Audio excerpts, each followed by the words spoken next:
Welcome. Stream starts in 5 minutes.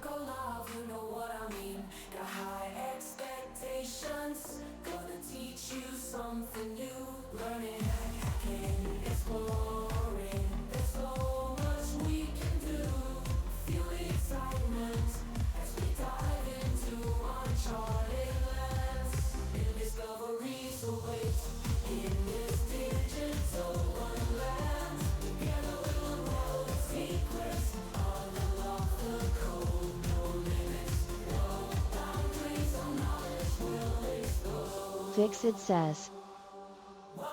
Sorry, restarted since I could not change a offsetting window. Smile smile.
Welcome to my stream, where knowledge reigns supreme. Calm and collected, I'm about to go live, you know what I mean. Got high expectations, gonna teach you something new. Learning, hacking, exploring, there's so much we can do. Feel the excitement as we dive into uncharted lands. New discoveries await in this digital wonderland. Together we'll unravel the secrets, unlock the code. No limits, no boundaries, so knowledge will explode. Welcome to my stream, where the fire of knowledge burns bright. Fixerbot says. Let's embark on this journey of delight. From the basics to superpowers, we'll learn and grow in this stream of knowledge. Together we'll grow. Stream about to start, 1 minute left.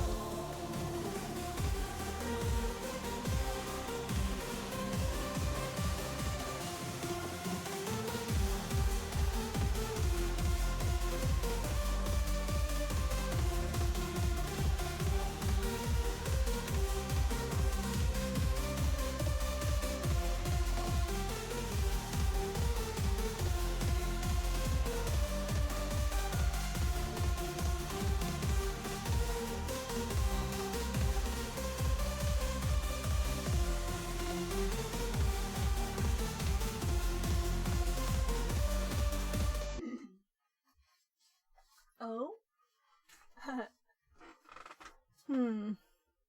I think that's the first one I started. It will probably be counting down still, right? But since both were running, the first one that reached that point was the one. So I have some homemade sushi that I think the rice is not really as connected as it should, as I made it the day before I made these. So we'll see if I can. I brought a spoon too, we'll see. And please, I have a few pieces of rice. It's very good anyway. Trash puppy, the puppy who roots through your trash says. Good morning. Alright, because I've been working for 4 hours and now I'm back up. So, for me, yeah, well, you know my time. But good morning! So, you just woke up, or what time is it over there? This is why I restarted it, because this is just 47 megs. You will fill all the hard drive space you have, right? That's a rule, not an exception. As it's the recordings from stream. And I did 16 hours Saturday. 16-hour stream, that's my record. Alright, I was looking at it's last day for last school choice for my 16-year-old tomorrow. So I'll look at the last things. Do you have any CV tips? I need to make a new one. This one is very old. It's very old, and I'm not being secret, so I don't mind people seeing my full info. If you join my Discord, I use my normal name, so I'm not secret.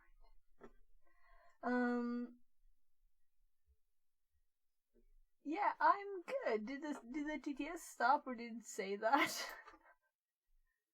No, it's kind of like stuck. It's stuck up here. I had problems like yesterday too, I think. Well, let's restart it. Let's see. It's a dev one though, but this was funny too. Or was it just that slow? Oh right, the mic. Sorry, mic is good to use.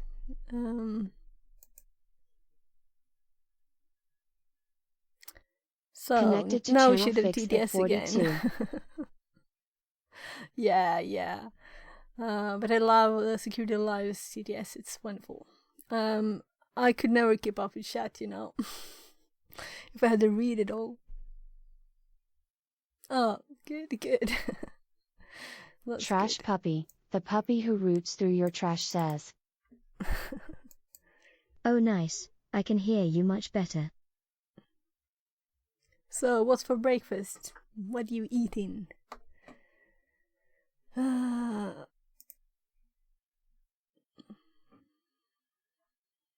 Just making sure everything seems to be working. Am I out of focus? Like, I think I did that, right? Lure you right. caught me, I was rice thinking- and salmon. Oh! Nice.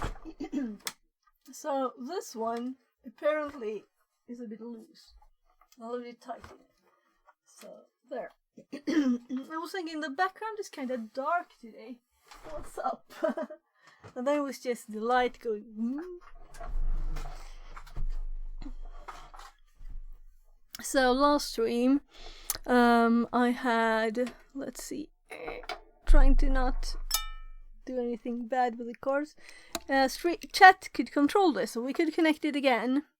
But I have like 2 hours of camera battery probably, because that camera is my other old phone. Oh my. Should not itch. Allergies. Holy shit, that's dope. What does it do? People could pick this up with a claw there. We can test it, you can see. So let's just move some stuff out of the way. And we can connect this one. I think it's enough, even if it's this cord. It's kinda... It's not connected to the computer. I'm using... my god, what is it called? Here, Irian. Yeah, Irian's called. So, I'm using the Irian app, and it uses both USB and Wi-Fi. But I think this charging cord is better, so we can try it. So, I'm just waiting for the phone to start. We can... Let's see.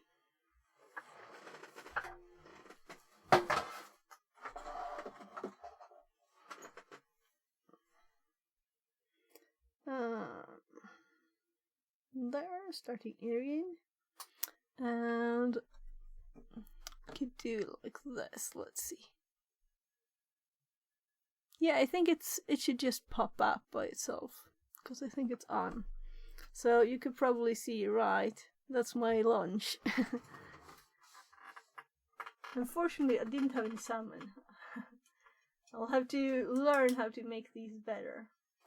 So, you don't have to watch my cues. Usuchi. Yeah, that's like my second attempt at homemade. So, this cord needs to be connected.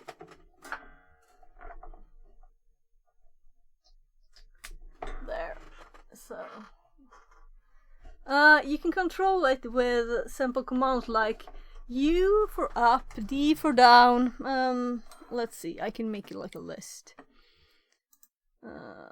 Or I have a list, but let's make it like easier. Right now? Yeah, it should probably work. Let me press the reset button, but I think it's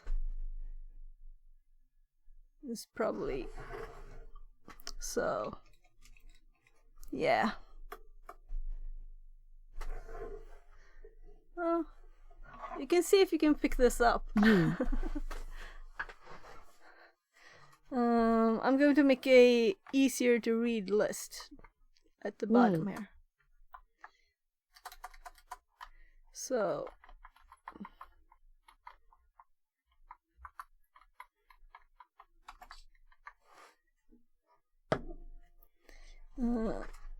typing with the U's in the way. This is so cool.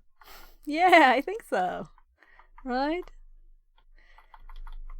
And I had the good luck of getting a tip Saturday when it was my birthday stream there from Antituck, so I can buy a camera for it. There. Right, let's do the same format here. Oh, happy birthday. Thanks. So let's put them in pairs.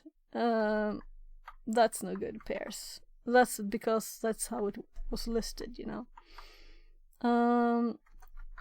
Right, left, you can rotate it. You might see that you would need to rotate it to this direction instead of this one too. See, if you would like to try and pick it up. So up, down, of course. And open. And I'm going to add so you can add numbers too. And if you have a timeout, you can add the number anyway. So you can do like R1. And there's debug information at the moment. So it's just because it's not finished. R1.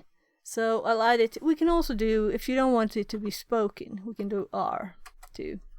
Trash puppy. The puppy who roots through your trash says. Oh, cool. Kitty says. Can we have legs, Kitty, please, so we can make it run away? Yeah. My next thought is, of course, we need legs for this, right? So this is a kit that I bought. We can have some light over there. Trying to reach my light up here. Trash puppy. The puppy who roots through your trash says. $$ Translated from Haitian Creole.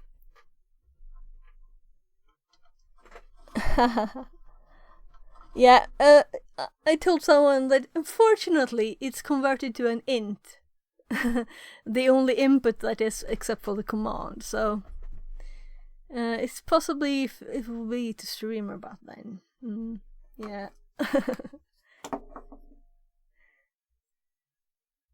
R20. Yeah, I think you're straight at it here now. And even enough far out. Yeah. So it's kind of hard to see. There should almost be like two cameras, like one from the top too. D10. So, Nori, try. Let's see. Yeah, it would be kind of cool to have their site. Let's go to their site here.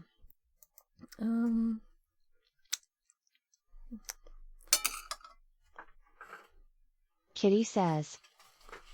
There used to be a website you could control robots in some San Francisco robotics building. We used to try escaping elevators and go downstairs. They had 10 Cool. robots. We would all work together and cause distractions so one of us could escape, lol. Oh, that sounds cool. That sounds cool. So let's go down here. Trash puppy, the puppy who roots through your trash says. That sounds like so much fun. Yeah. So let's see. I'm going to do this, but we can just look quickly. Do I have it up the page? Like I ever close any tabs. Tehei.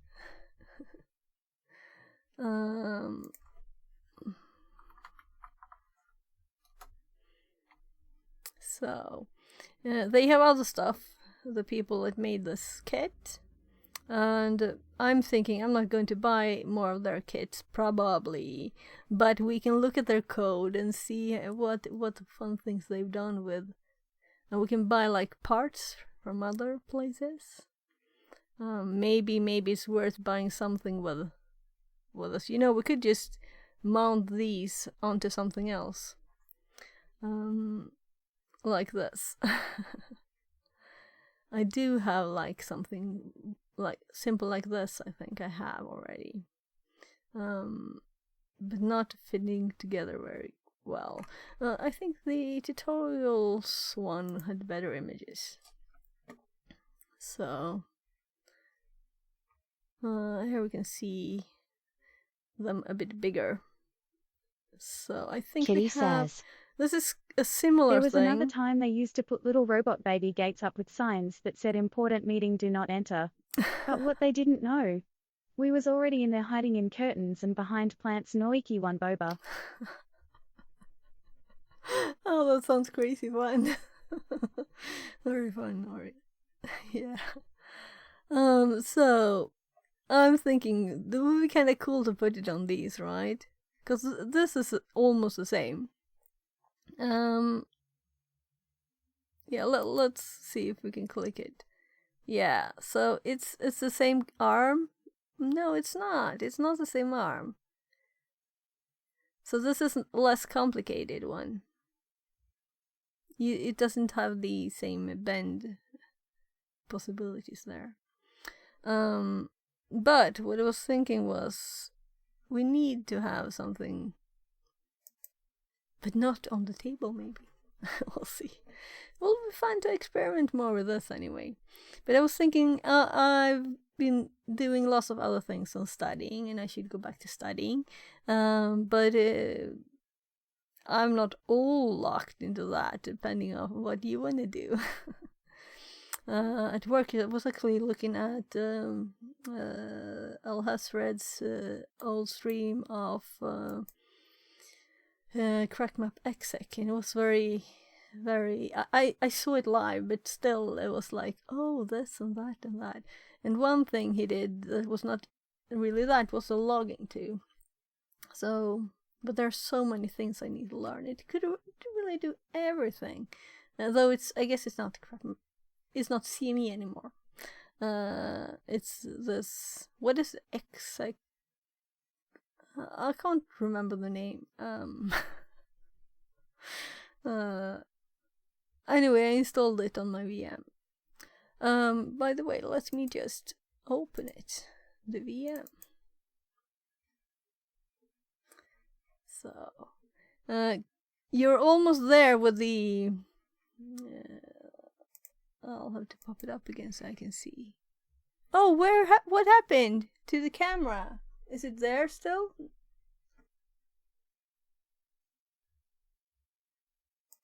What happened? Did the image go away? Let's see. What did it do?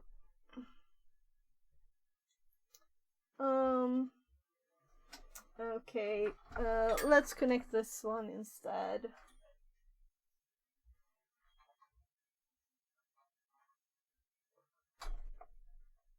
This won't charge it as well, but it will hopefully keep it visible. We'll see. No? Still no image. Waiting for a connection. Well, this is not what I wanted to spend my day doing. Why is it disconnecting and connecting? That's odd.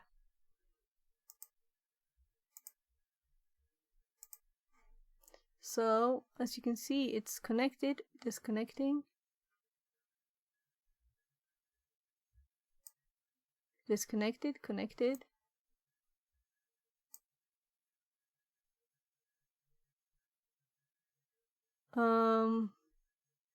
It's a very odd image.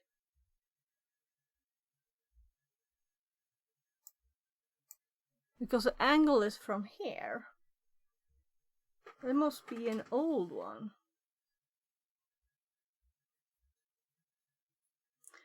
Well, this is why I want to buy real cameras, you know? Patrico says. Power issue? No, not yet. Though it's starting to get very hot. It's already hot to the touch, so I can't really hold it. Let's see. So, now it's up. Okay.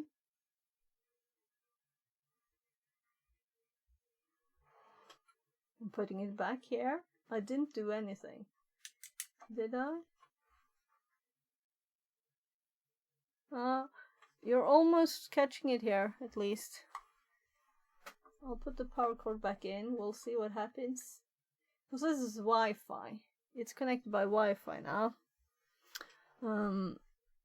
So when I connect it by USB, it says USB here. And I mostly used USB. And we can actually see it's at 99% power right now. So far, no worries about that, at least. We could... let me open this one too.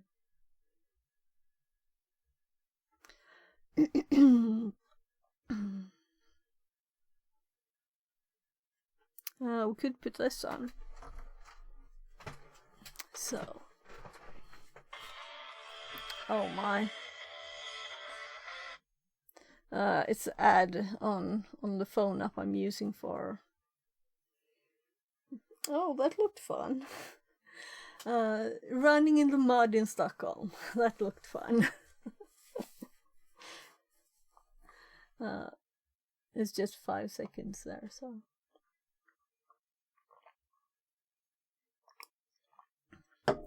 Well, I definitely need to get it's in my lap now, the power cable. I definitely need to get something, you know, that can be more stable as video. So VMware want to update. Whatever, we can do it. I'm sure it's not very time consuming.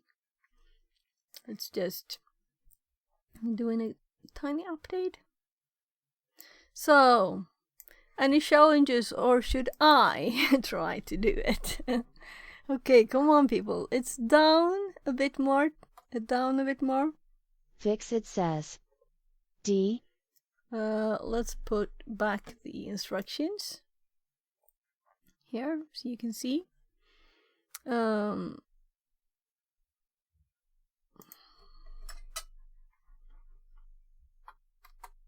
There.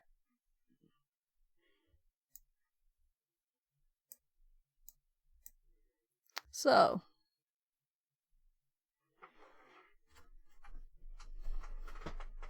Can you see that? Maybe I should do this. So, there. Can you catch the Halloween thingy? Let's move it back a tiny bit here. So, it's more visible. But I guess I can move the camera. There. So, let's see if all the rice falls out. Tough Viking. So these sushi were not really possible to eat with chopsticks. We'll see.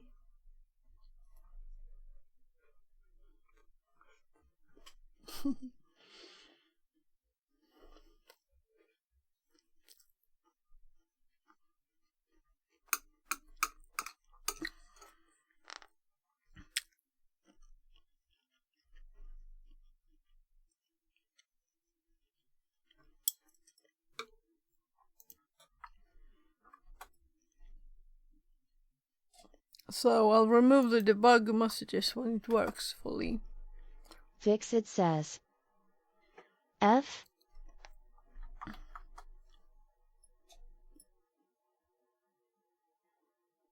What do you think?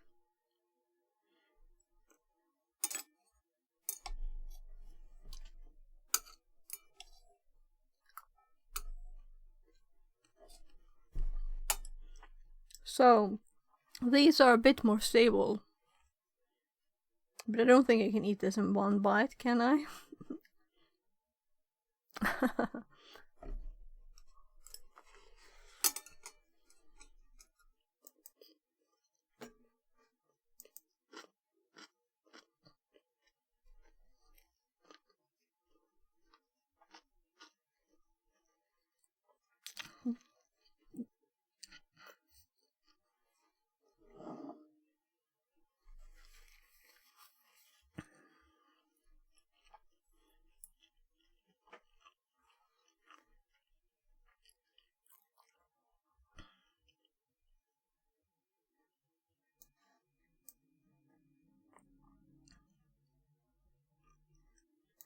Let's just next.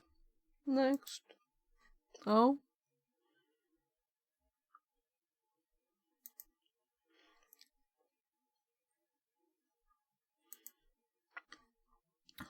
Can't it do it itself? It was when I started VMware that it popped up, you know, the upgrade.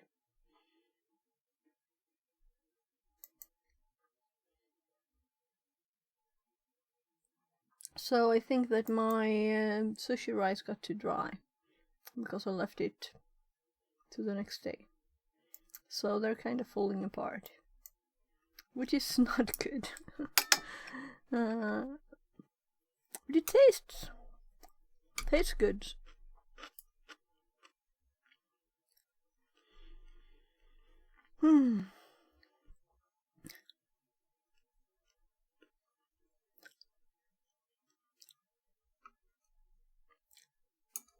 Patrico says. VMware. Do not run VirtualBox. Translated from Swedish. I started with VirtualBox, but then I don't exactly remember why I switched.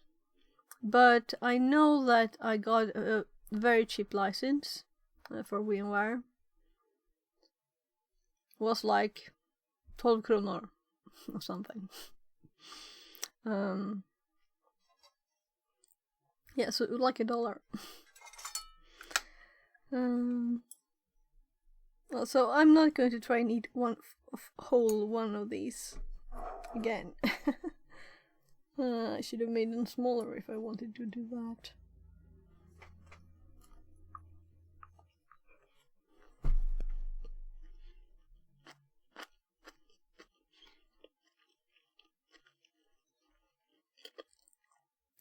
So I think that there were actually some things that were slower in VM or in VirtualBox than VMware.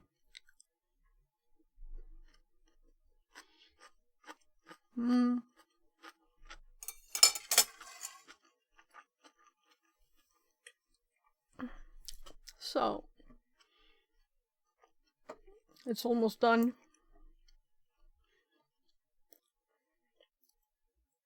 So I'm thinking this is what I intended to do, and I've clicked a few or answered a few questions here just to keep the streak going for some reason. It's just 22 now. So I haven't actually read any of this. I've just clicked. I'll just answer the questions. And I think there's a possibility to learn things here. I'm not sure if I know everything. Probably not, right? I hope not. Yes, it is much better than Hyperv anyway. Yeah, I'm not going to do Hyper-V, that's horrible. I have not actually. When I was going to start using a VM, I checked the different alternatives and watched people's thoughts and reviews and comparisons and stuff, you know. And it seemed like it was kind of equal between VirtualBox and VMware, but then there are some things that don't work as well in VirtualBox. So we'll see. Now with the new VMware problems, we never know. We don't know what will happen with it. Will it still be, you know, does anyone want to play with the robot? I could also just like save power here, but I think it kind of, let's open the app up again. So we still have 99% with this charging cable that we have right now. I'm not sure it will overheat though, because it gets hot still. Yeah, I could definitely use this to it's hot. It would be nice to have like a thermometer and see what the temperature actually is. We could have the fun thing of having this here in the corner instead of the OBS one. I can remove the OBS one. We can have this here, so I can see the power too. That's kind of fun. Oh right, let's see. If we click something else. Yeah, it's not very beautiful though. Of course, it's, well, that's kind of big, right? Maybe this is not a good idea. Let me put that one back. So,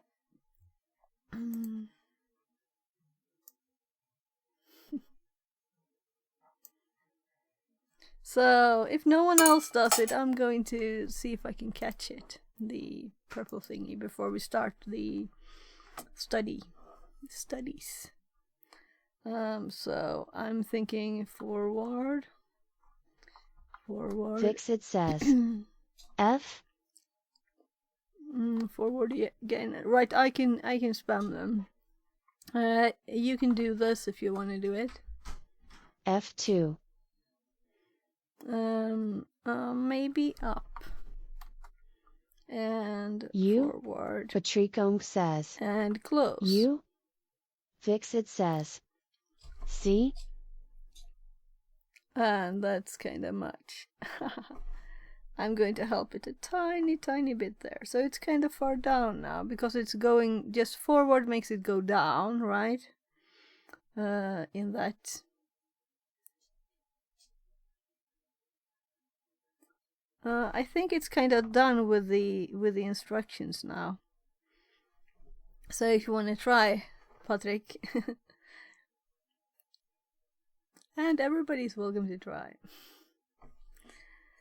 I'll just take one more bite of food. So this is a good like while I'm still eating.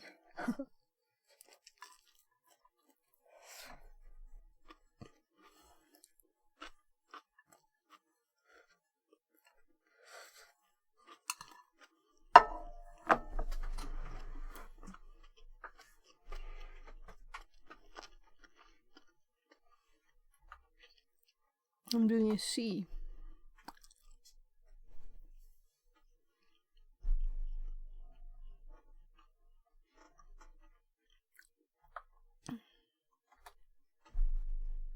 D.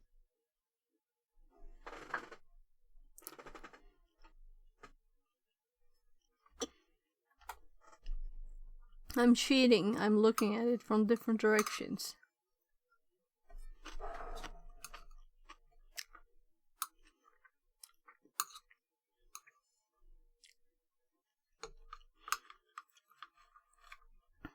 Oh. Well, I guess I'm going to eat this with the spoon I brought. Because it just fell apart.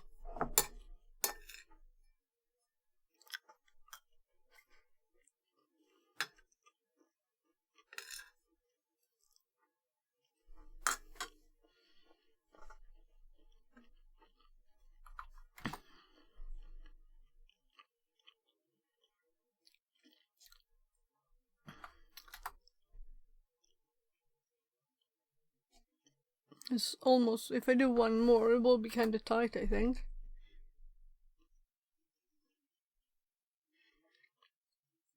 So we could try lifting it, see what happens.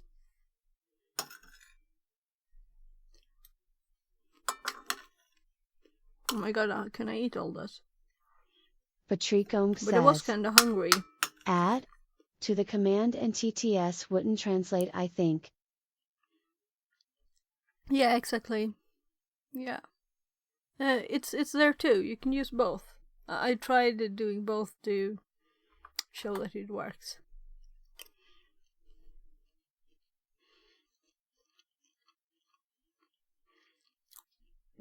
Since it's Bluetooth, we're getting a few errors.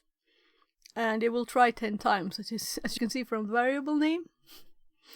Try 10 times, and it finished with the first retry. So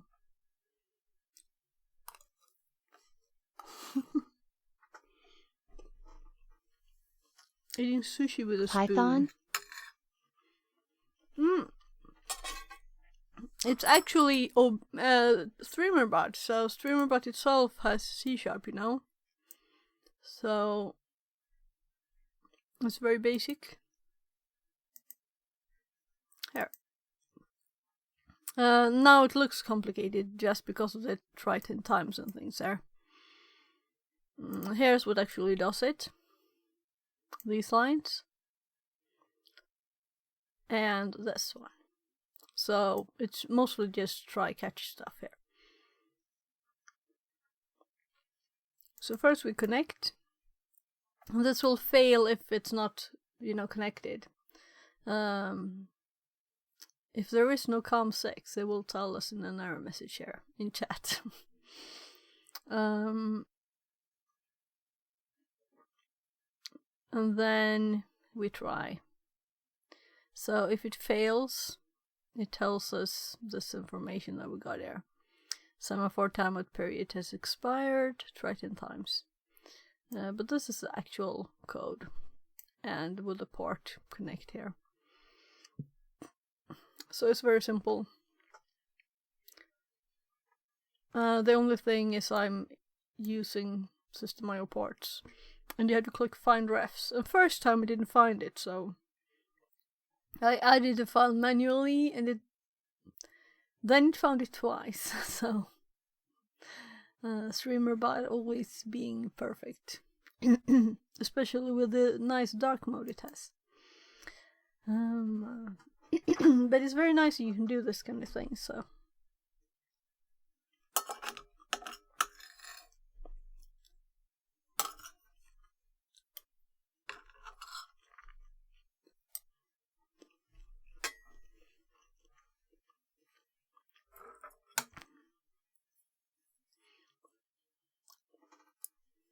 So I think did I raise my table a bit?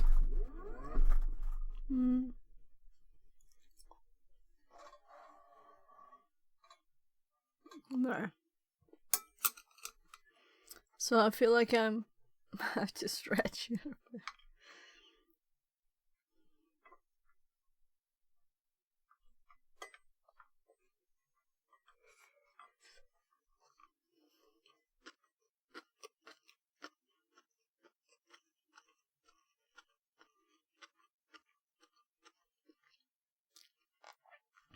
It's almost done, you just have to lift it up.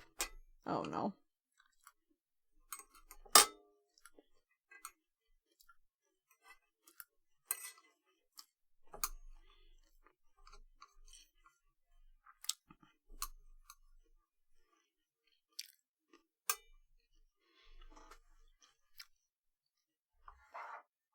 No, I'm typing in the wrong place. There. So I did first Python script to check that it worked. After I found what serial port it was by... Dixit says. You? A few more U's and we'll lift it off the ground. It's almost there. Who wants to lift it?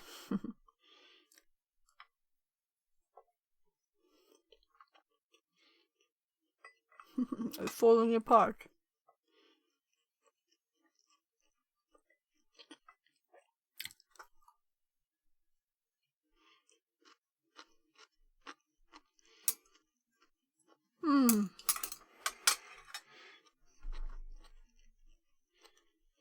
Patrick says. Ogie, haven't programming in robots anytime, but my new thing now is Pico Python and of course Raspberry Piece. So the robot itself, it has an Arduino. So oh, let's see, it's finished.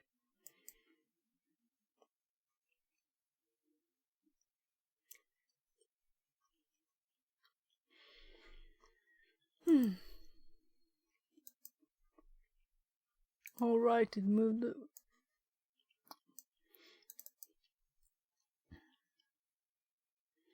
The first update it did, I was like, do I want to update it now? I don't know what they will do. But of course I need to update it, right? Especially since there was this vulnerability. So... I want this one to be open so it doesn't stop working. And I want this one so I can see it.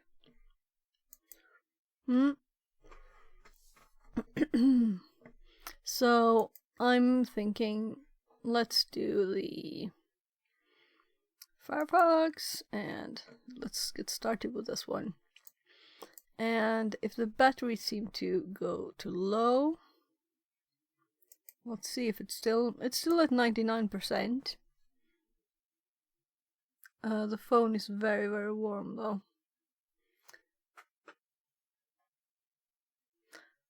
It's not like I can't touch it, at least. So, who wants to try this before we start? It's almost lifting off the table there. So another U, and I think you have lifted it off.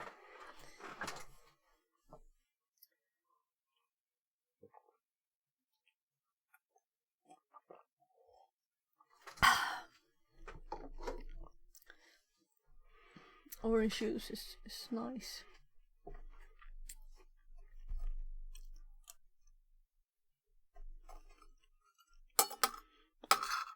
Guess I should finish eating, right?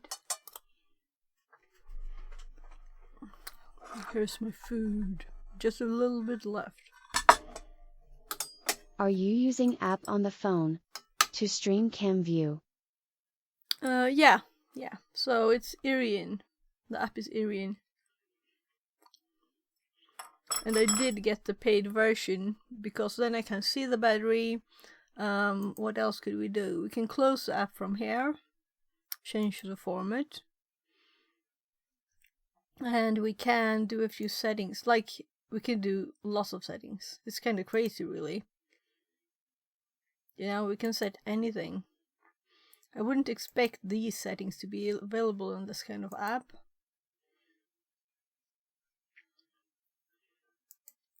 We can turn the light on the phone. Flip the image. Oh, that looks odd. I guess that it has a mic too, but I've never seen it work. So... right, it also has several cameras. So... I'm not sure how much in that direction I want to do. And it's toggles. So this phone is an S7, so it only has 2 cameras, front and back. But on my S10 it's more useful.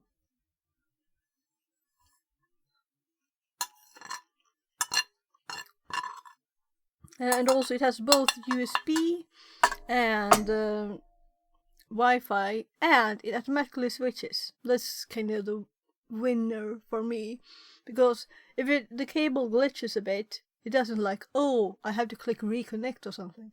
It's just, oh, it switches to Wi-Fi mode for a bit, and then if the cable reconnects again, oh, we're back at USB.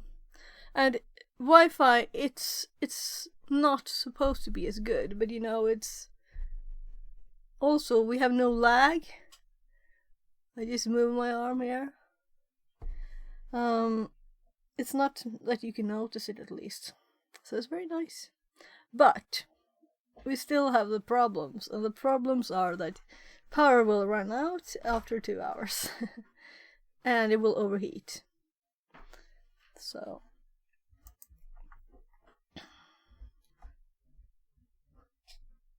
Fixit says, I'm thinking I'm going to I'll probably, should I do this just not to make it read, right? There's a lot of apparently that kind of killed it. I don't know why, but if we do it again, it reset there. So I don't know if it was too heavy or what happened, but I'm going to update this program that's running in here so it's better, because it's a kind of a bad program now. So I think that's should I finish my last sushi before we I can put it here. You can try to catch it if you want to. overheating as usual with cameras. Yeah, but the phones they're in a separate class of overheating, you know. It's very, very bad overheating. So I guess it's not very good for their batteries either. But this one is still good, so.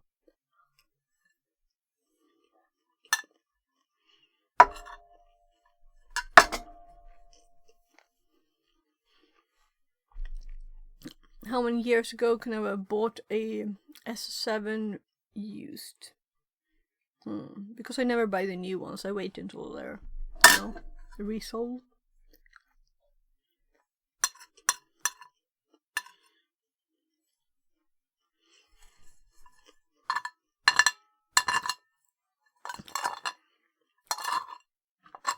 It's the same with cars. Buying new stuff, it's just like stupid. That's how I feel.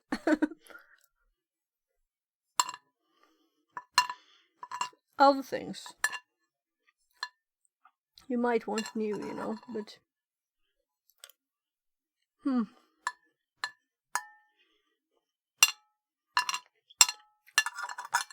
almost done. A few shrimp here, and the rice.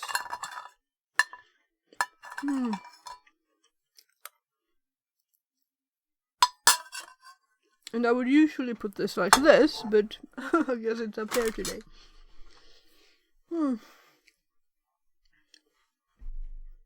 So on this, you know, I have my just random stuff. Oh, USB switches, or hubs, I guess, and stuff. Yeah, you talked about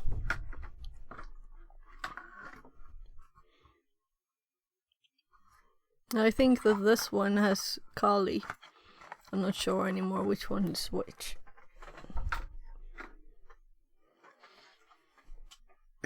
Right, there were some problems with them. I should probably fix that. So we still have 99% battery, meaning I think I'll just simply leave it on up in the corner. We can make it smaller. I will lower the light a bit. It's a bit annoying. Let's see. That's the last one.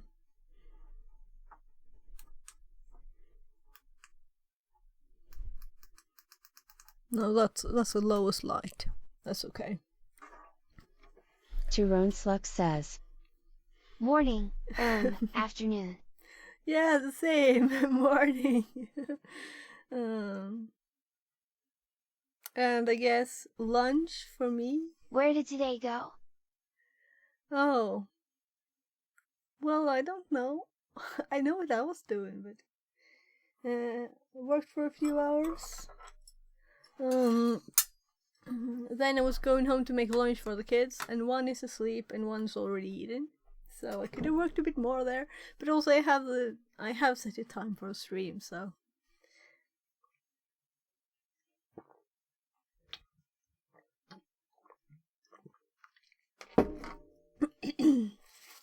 That's lunch.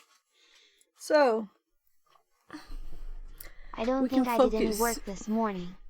Okay.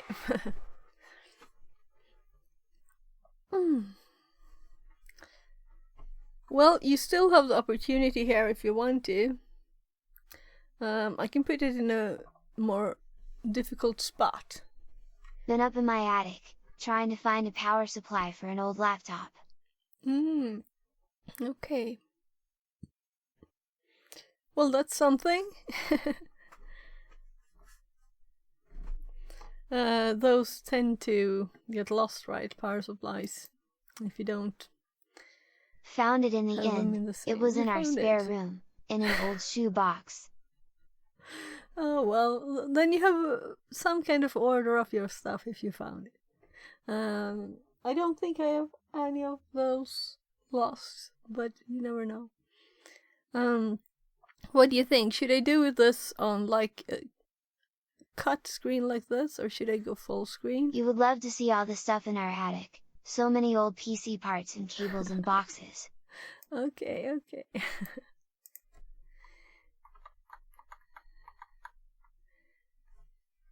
Let's.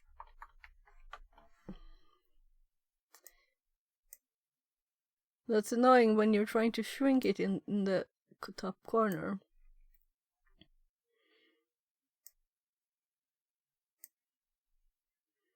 So there, let's also save it. So we have a tiny instruction here now.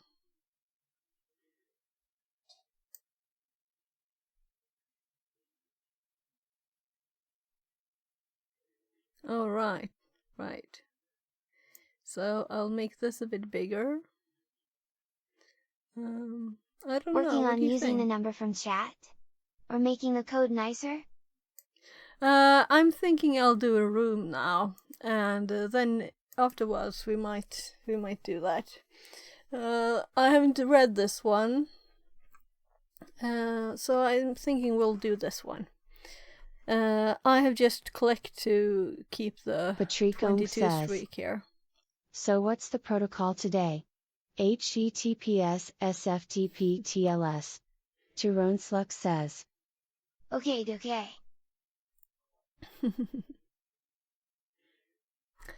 Yeah, it seems like, but now I'm curious. We did these, right?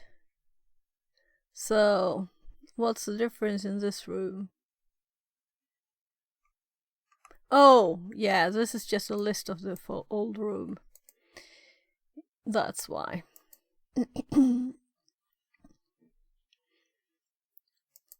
Yeah, so we updated VMware. So it's updated. And tell me if it's like too dark Patrico or says. whatever. I think more secure one. Maybe. I'm scrolling up. Oh, yeah, these are the basic ones, old ones. So, my Kali VM is booting there too if we need it. My god, it's so warm in here, and I have my door open, but it's warm. I'm sure it was more than 30 tonight in this room. I guess I'll start reading. Servers. Let's move this a bit here. Servers implementing these protocols are subject to different kinds of attacks. To name a few, consider sniffing attack, network packet capture, man-in-the-middle, MITM attack, password attack, authentication attack, vulnerabilities. From a secure perspective, we always need to think about what we aim to protect. Consider the security triad. Confidentiality, integrity, and availability. CIA.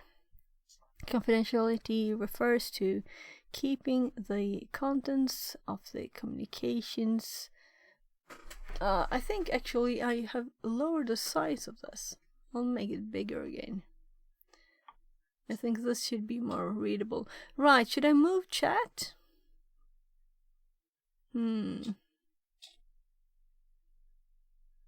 I guess it's okay, right? You don't need to see the whole text. 22, You can go to 20 the page. degrees Celsius in Hudding. Oh, okay, because let's see what I have. I think my car was 30 degrees when I went from the parking lot. We were definitely above 25 degrees on the, I think it's like 25, 26 outside, at least, so it's warm. I do actually have a, let's see, what does this say? Just a sec. Tyrone Sluck says, It's cooler here today, been raining most of the day, good for my new glass though. Patrick Ong says, in the shadow side of the house. Oh, the battery's out in my temperature meter outside the window. So I have this cord going through the window, or, it's tiny so you can close the window anyway. But the battery was out, so I couldn't see. But it's usually kind of hot on the roof out here. So, yeah, there's a bit of a roof, and then there's this window that I have here. And then there's the other roof. So, out on the black roof, it's kind of warm. And it's all like reflected in here. I guess it's not black roof. I guess it's like reddish, that kind of thing. Anyway, it's warm. And our attic is always like, in the winter you can't go up because it's freezing, and in the summer you can't go up because it's boiling hot instead. So I would like to really go through and, throw out old stuff that we have, and when will I ever do Tyrone that? Sluck says, Spring is the best time. Yeah, but we didn't have any spring this year. We just went straight to summer, like 3 days ago. It became this weather. And before that, we had like snow sometimes. It was a crazy spring this time, I think. Yeah. Summer has left us here in the UK. It's back to rain.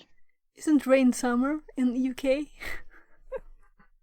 I lived in Ireland. I think it was like raining Ha. almost every day. translated from Tagalog.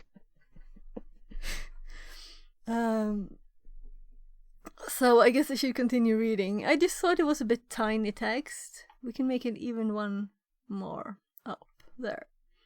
So I don't want to have I hate it when people have tiny text so you can't read it. I would prefer to be able to read it even off a phone, That's how I want it. Yeah, I suppose you could most the chat to under your arm controls.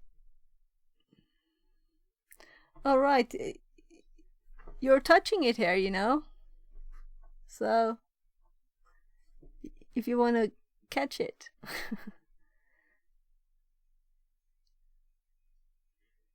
You could go back, like... Yeah, I tried to pick him up, but move the chat overlay. So it's not covering your website. Yeah, so I would Fix kind It of says, usually have B? this full screen, right? But still, I can move it simply. I just don't want to put it here instead, because that would be bad too, right? I don't want to put it in the middle. I don't even have a set option for that. So maybe I should have like the camera and just chat in another place. So let's see if we move chat. So where is chat? I'll have to go to studio mode and move it in my cameras and stuff here. So where is chat? It should probably be called chat there. And unlock it. And like move it over to this side. Can you do bigger jumps? So something like this. Is this okay? It's very tiny for me now. I could, let's see if I preview this to my other screen. To this one? No, that's itself. That's no good. There. So now it's just on top of the fix it there. So if I preview this one instead, let's close, preview. Tyrone Slux says, There. Oh So- no, poor Ghosty. Oh, you'll have to raise him, fix him hair again. Here, he's here. I'll put him like this, so you might have, it might be harder even, I don't know. I just had him here on my desk. I thought it could be a nice thing to try and pick up. It was just random. It's closed to now, so you'll have to open it again. You're going to make him fall again. Oh, what a technique!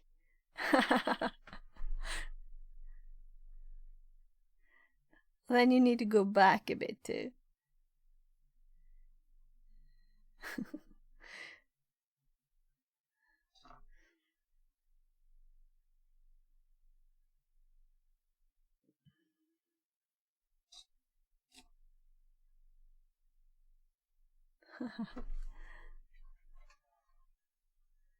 Oh no, can this help?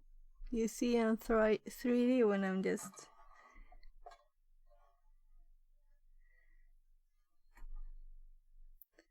Hello.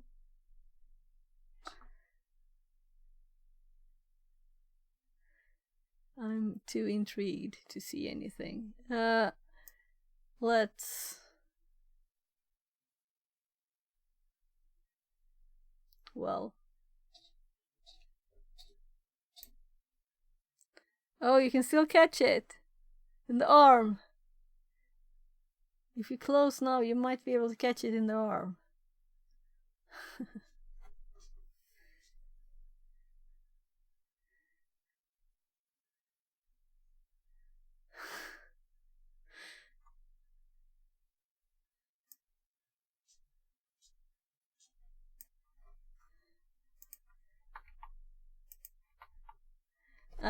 Should I just remove this one now?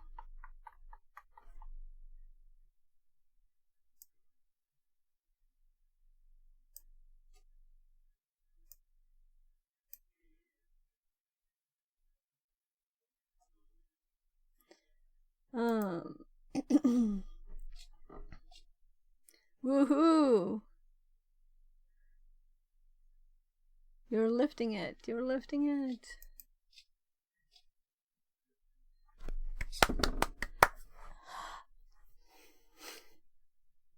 Yay. Yay. And I think it Whoa. kind of resets when it's too heavy. That's odd, you know? Because I know there's no code for that. Yeah, it seems to do that. There's no code for that. I'm kinda sure. I don't think there's even anything sensing anything in these. You know, there's no feedback. There's no input from them. It's just output.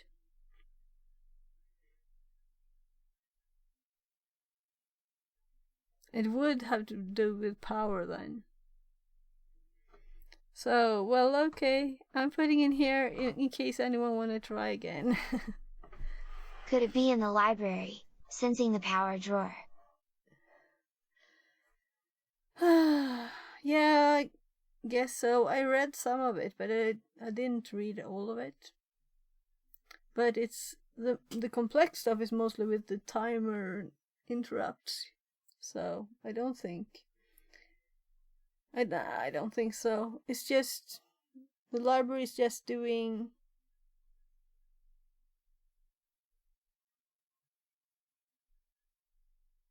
No, it can't. It's just sending information. So, but I'll have to read it and check.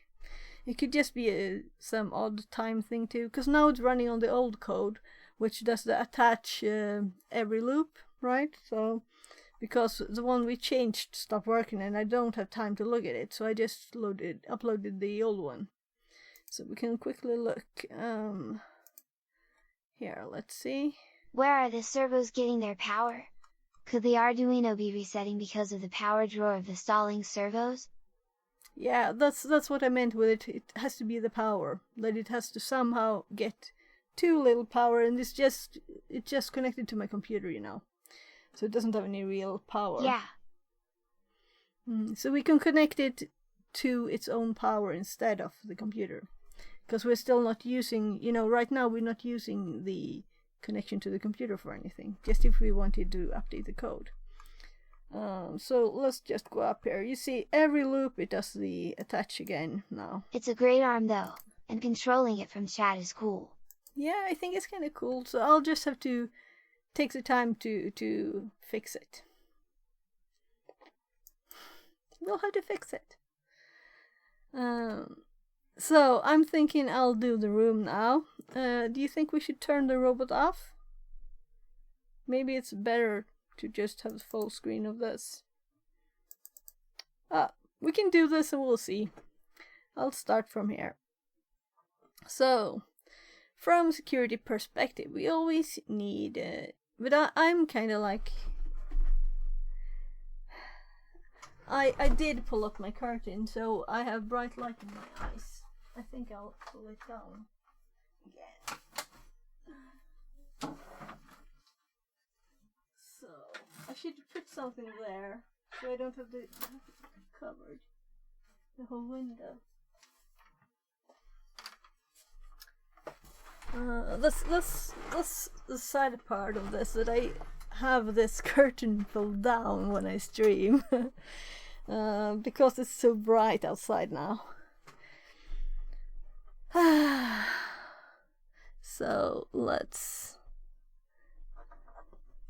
if I do this, oh well, this shouldn't, I'll just have to get used to it. I'll have to get used to it. We can do it even bigger too. So from a security perspective, we need to think about what we aim to protect. Consider the security triad: confidentiality, integrity, and availability.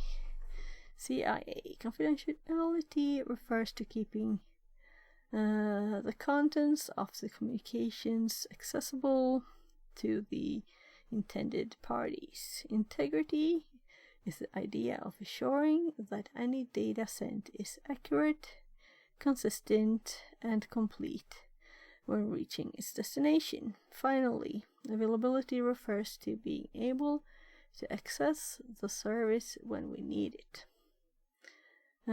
Different parties will put varying emphasis on these three. For instance, confidentiality would be the highest priority for an intelligence agency. Online banking will put the most emphasis on the integrity of transactions. Availability is often the highest important for a platform making money on serving ads, or just people generally, right? Knowing that we are protecting the confidentiality, integrity, and availability. CIA again. An attack aims to cause disclosure, alteration, and destruction. Dad. The figures below reflect this, and I believe there are text here, right? It's just not we can't see it. So these attacks directly affect the security of the system. For instance, network packet capture violates confidentiality and leads to the disclosure of information. A successful password attack can also lead to disclosure. On the other hand, a man-in-the-middle MTM attack breaks the system's integrity as it can alter the communicated data. We will focus on these 3 attacks in this room, as these attacks are integral to the protocol design and server implementation. Vulnerabilities are of a broader spectrum, and exploited vulnerabilities have different impacts on the target systems. For example, exploiting a denial of service DOS vulnerability can affect the system availability, while exploiting a RCE remote code execution vulnerability can lead to more severe damage. It's important to note that the vulnerability in itself creates a risk. Damage can occur only when a vulnerability is exploited. We don't cover vulnerabilities in this room, as they have their own module, Vulnerability Research. This room will focus on the protocol can be upgraded or replaced to protect against disclosure and alteration, i.e. protecting the confidentiality and integrity of the transmitted data. We will be recommending other modules that cover additional topics. Moreover, we introduce Hydra to find weak passwords. So I think I kind of was thinking of other stuff at the end here, so I better check it again. Okay, yeah. So we suggest that you start the attack box and the virtual machine. So you can connect to different services on Telnet or Netgate for better practice and learning experience. So let's do that. So it's kind of odd not to go full screen. What do you think? Should I turn it off, the robot, or should it be there? We can make it tinier. So let's see. If someone starts moving it, I can, Should we make like a redeem? Play with the robot redeem. Huh? Let's do that quickly. It's not, won't take long. So, platform, channel point, add, play with the robot arm.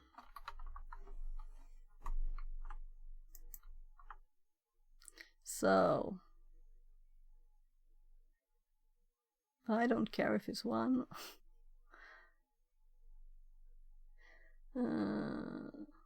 Well, I guess so. Right, there are groups too. Can you do that now if you want to? Yeah, it's there, right?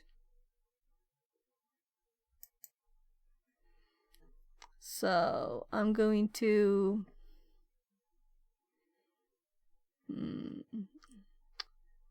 I could make a special scene, but let's just let's actually use the app. I'll do it so you can see it. From this app, I can close the phone. That's why we clicked here before. So I'm closing the phone app, meaning it won't drain the battery anymore. There. So that's there. So in case someone wants it, we will just pop it up. And we can use the full screen. And I'm moving them back to the normal location. so we can use all of the space of the screens. There.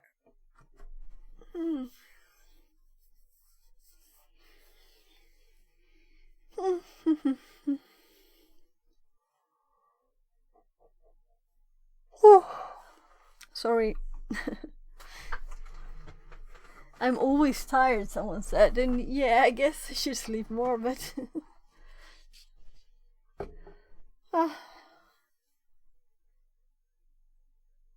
it's a bit annoying to have the lights, you know. I have the lights on, and they're kind of bright. Though I kind of get used to it, but sometimes it still feels a bit... I don't know if you get tired from the lights.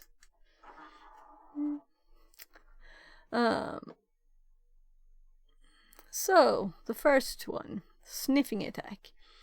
Sniffing attack refers to using a network packet capture tool to collect information about a target. When a protocol communicates in clear text, the data exchange can be captured by a third party to analyze. A simple network packet capture can reveal information such as the context of private messages and logon credentials. It's the same. It's it's the data. If the data isn't encrypted in transit, shouldn't I read today? A sniffing attack can be conducted using an Ethernet network card, provided that the user has proper permissions, root permissions on Linux, and administrator permission on Windows. There are many programs available to capture network packets. We consider the following. TCP dump is a free open source command line interface program, CLI, that has been CLI always make me like, I don't know why. It's like the default. Why does it even have a name? That kind of thing.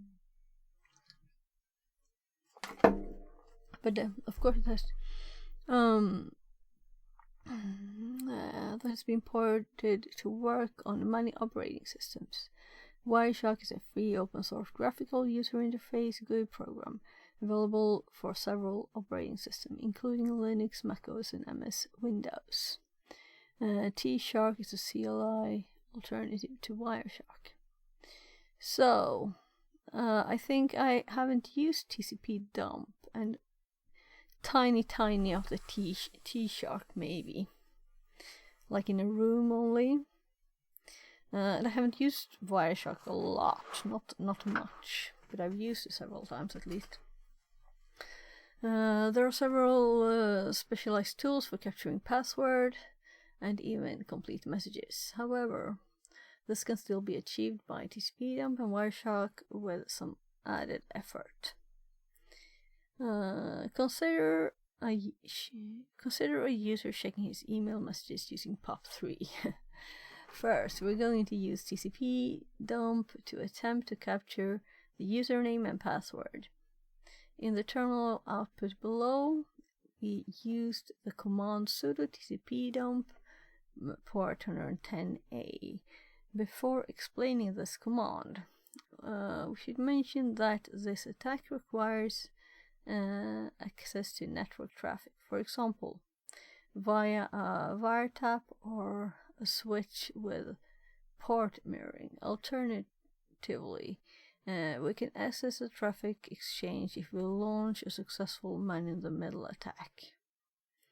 We need sudo as packet capture require root privileges. We wanted to limit the number of captured and displayed packets to those exchanged with a POP3 server. We know that POP3 uses port 110, so we filtered our packets using port 110. Finally, we wanted to display the contents of the captured packets in ASCII format, so we added A. Okay, so this just means ASCII format here, and port is kind of obvious. Okay, so let's see what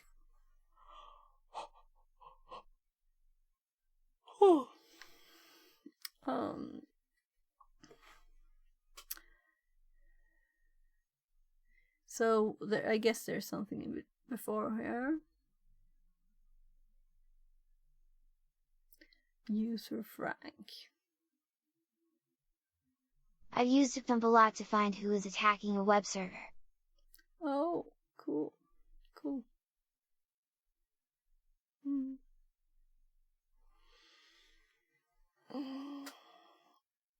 I feel like more comfortable using command line tools as long as it's not data that's better displayed in graphics, you know.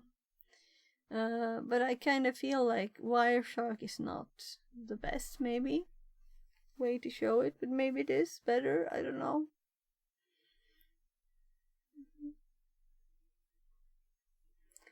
Oh my. Same. I'll always use Cly if I can. Yeah, because it's like faster somehow. Easier, maybe. So I'd like to know more about TCP dump, and also I don't remember much about T-Shark either. Well, I suppose I there feel will it's be more hands-on, examples. which I like.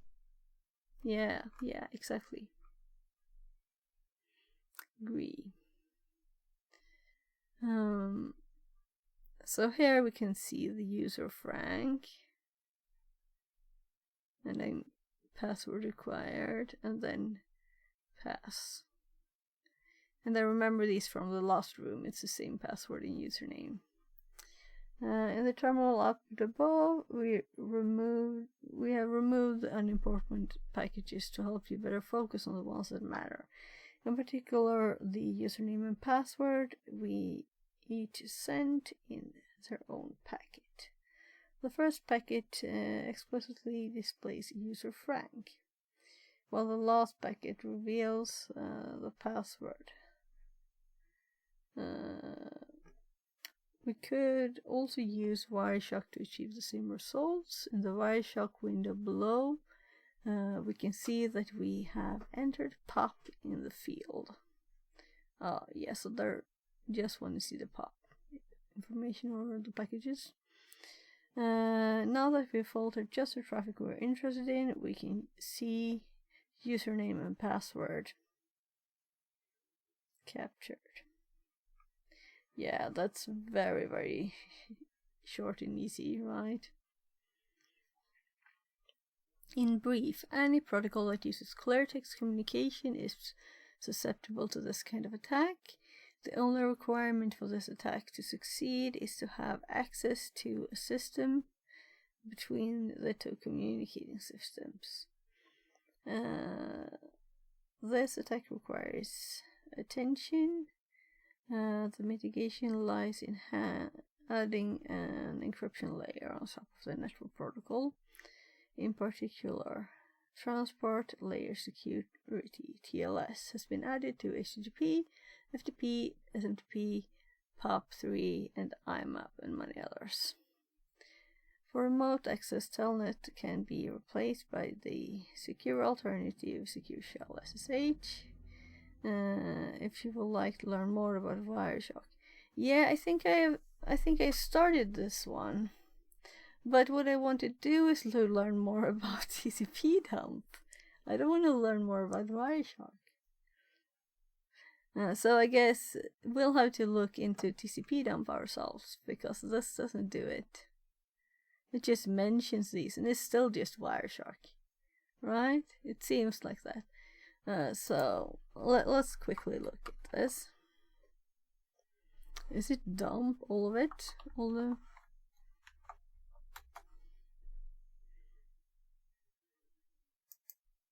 tcpdump.org.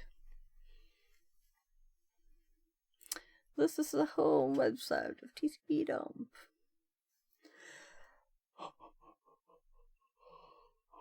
And I think, I don't know if I'm right. Let's just see if I've done this. No, right. This is in the same path. It's in this path too, I'm kind of sure. You can just look at the dashboard and view path. And so after these we have this bit. So it's the next step after network security. So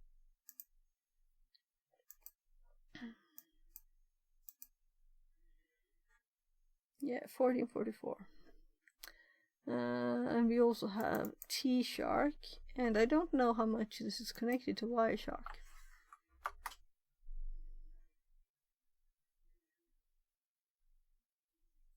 So T-Shark manual page on Wireshark.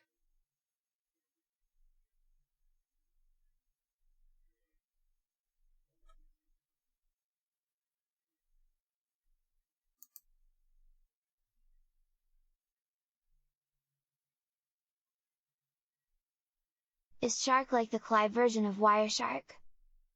Yeah, I think so, but I'm not sure if they're the same, or if it's just I want one of those that's for the command prompt, you know. Pixarbot says. Time to move it, move it. 5 chair sit-ups redeemed. Chair sit-ups, okay. Let's do chair sit-ups at once.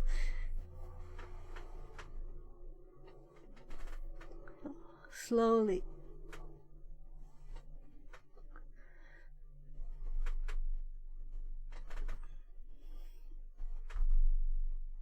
Hi, Goku says. Goku. Hi. Welcome waving in. hand. So, an extra one, right? Actually, it's very hot and my water is out, so I'm running down to get some water. Your TTS Yeah, is it is slow right. today. And I guess that means it's not. I don't think it's me that's slow or my browser that's slow. I think it's Google, because it's all sent to Google. Passing by. Well, I guess Secret Alive on the way there.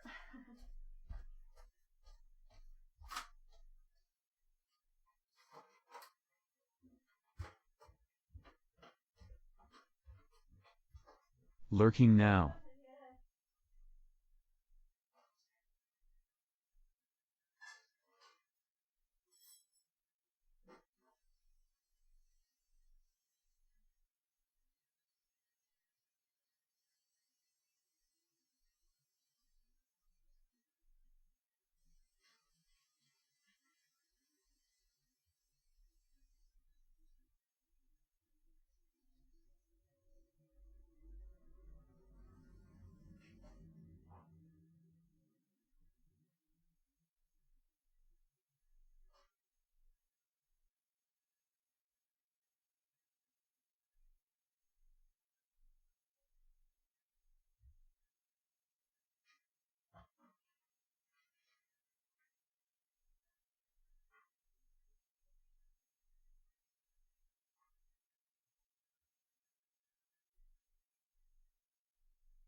So, yeah, did you see the Goku? Did you see the new redeem that we just added here? Play with a robot arm. You can control it from chat. But if you're lurking and working or something, right? Well, these are the vitamins I buy for my kids. Candy vitamins.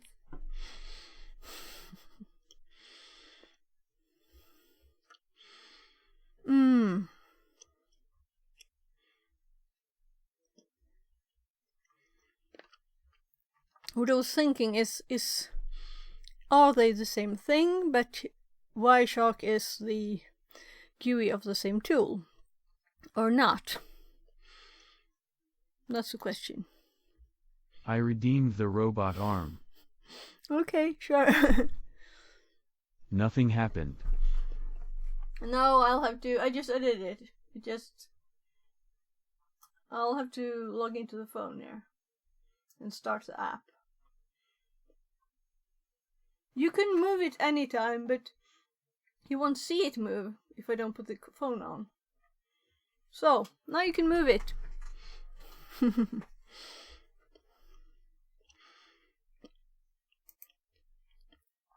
Here's the command list. Right, I should make a... Let's make a thing here.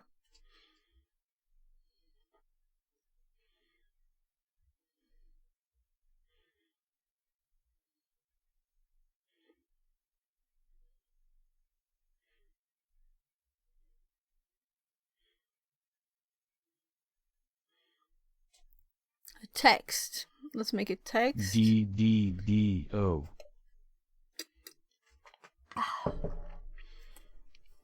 I'm going to make a nicer robot controls here. D. And you can also do exclamation. Should I do this? Will it even fit here? No. You can use that too if you don't want it red. DDDOC.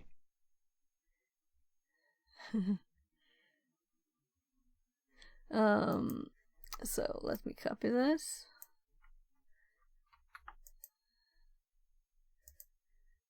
And that's kind of big, right? Kind of big. Just 256 points text. Is it working? No, you just have to do like D.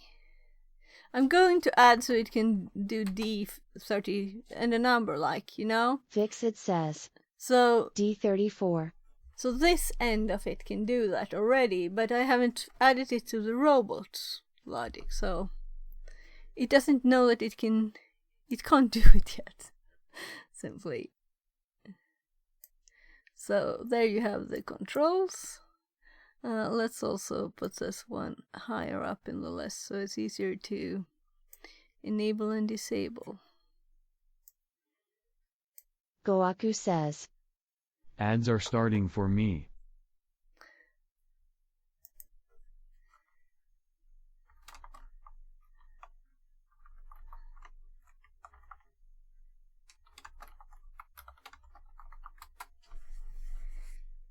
Fixit says. No hurry, we'll wait. So that's better, right? Oh, right. I don't like that list. Let's fix it. Let's do open closed. Didn't I fix this? Open close.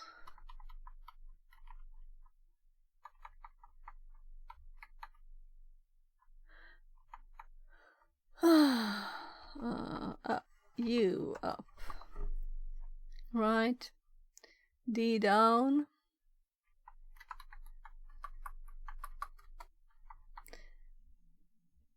Goaku says.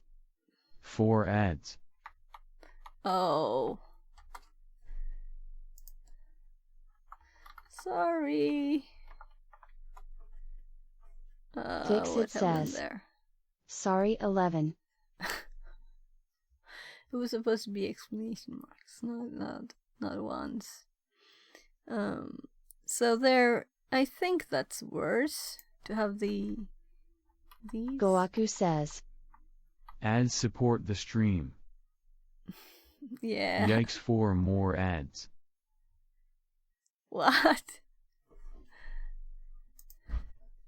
8 ads?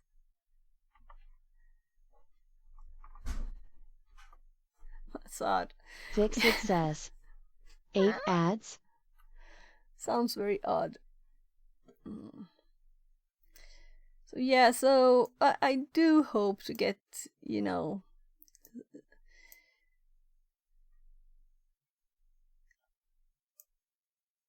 simply that I would need some money because I can't work much because of my kids. That's why I do this too. So, but Goaku says. I still have to do the Yes, studying, and right? it is the same Sea of Thieves, Coke ads. Oh. At least you didn't get French ads. I was like, I don't know what it was. It was like energy ads in French. Like,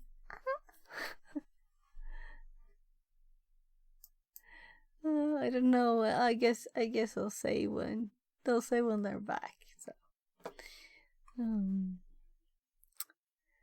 so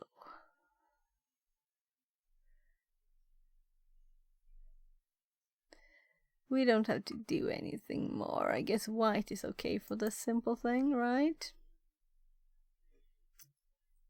Let's just change the position a tiny bit here, so it's like in the middle there. F50.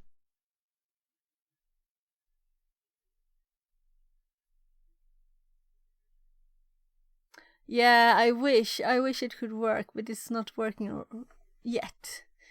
So I don't know if you heard, but I got like French energy D30. ads. Like, buy power from this company or something. In French? I don't know French. So it was kind of funny.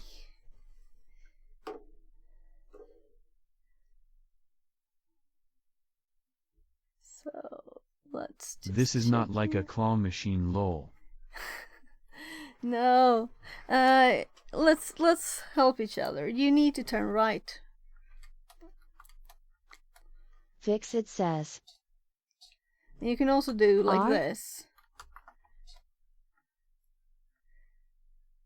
So I R4. think one more. R5. Let's give it a chance to move. Yeah, I thought so. It moved. I'll need to move it back a bit. L? Right. You can't see. Tell me if I push the legs here of the. There's a light stand it's on. Like a tiny phone on the light stand. So I think it's just like forward a few and then you can grab it. But you redeemed it, so I won't destroy it. Let's research this. So T-Shark is a network protocol analyzer. Goaku says. What are the use cases for this robot arm for the regular person? Someone in a wheelchair? I think the use case for this robot arm is to learn more things about how technology works, right? So you can make something from sturdier materials. Look how this is can't even and these screws can't be put harder than this, but some of the others might. But I think it's kind of this loose because of these screws, you know? So that's how it is. I guess I might put something there myself to have it more steady. That tickles.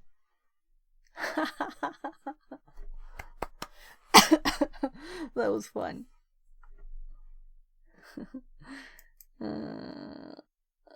So it lets you capture packet data. Go for it. See if you can pick it up. The purple thingy, right? It's like this Halloween light. Oh, it's off now. Sorry. It's on. Now you have light in the thingy. I can turn all the lights off here. In here, Louis. You can see it better. So, it lets you capture packet data from a live network or read packets from a previously saved capture file, or printing a decoded form of those packets to the standard output or writing the packets to a file. Well, we could have guessed that, right? But what's the relation to? I guess I already opened that one, right? So, T-Shark. T-Shark's native capture file format is PCAPNG format, which is also the format used by Wireshark and various other tools. Without any option sets, T-Shark will work much like TCP dump. It will use the PCAP library to capture traffic from the first available network interface and displays the summary line on. Let's also add this to the notes. I don't even have the notes open. I do. They're always open, right? So, if I switch to my right screen now, something odd will happen because my right screen are currently a preview. So I'll have to close the preview here. So, Goku, are you done with your redeem, or do you want to capture it? The purple. Have you played? Are you done with playing? So,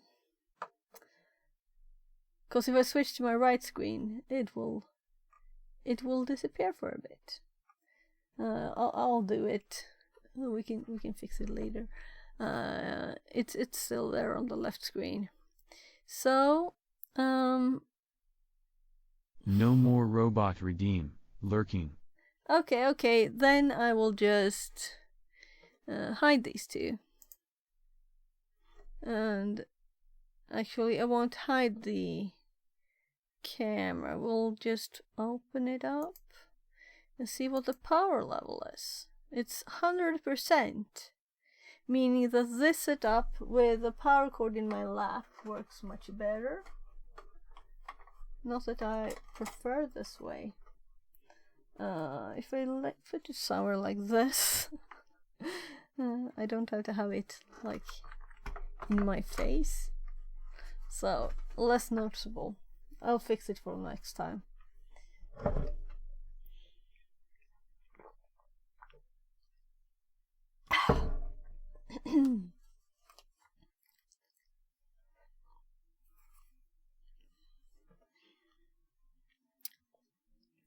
So in this app we have close phone app. There. So it won't overheat too.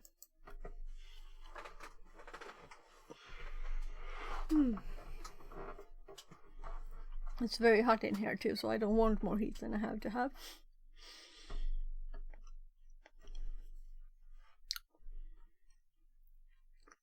So to the notes. Let's see.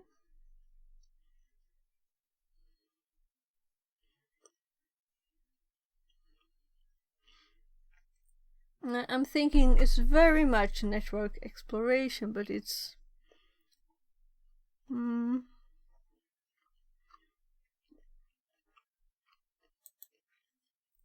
it's a specific bit of it. Let's actually, we could make a folder, right? So T-Shark.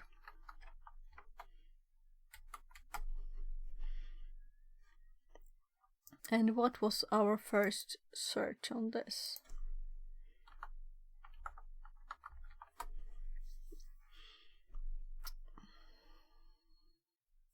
Let's see what this is. Okay, so this is a site where you have like man pages, right?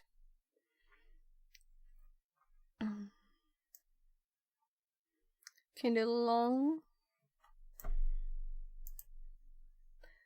Is it exactly the same as this? That's the question, because I like this one. This has more details here. This explains the options and everything. Let's use this link. I'm just pasting it in the notes. And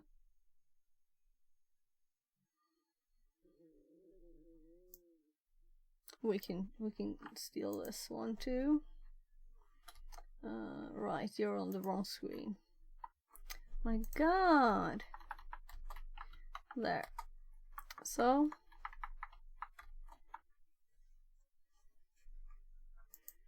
I opened another page and compared. I think this is more readable, even though there's lots of details on all the options and everything in here. So it's very long. I think all of the information is there too. So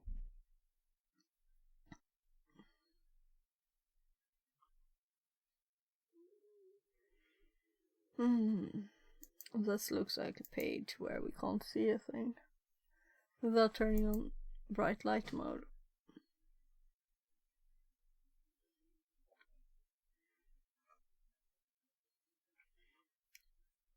As someone said, why is not dark mode default everywhere, all of the ways? That's a good question.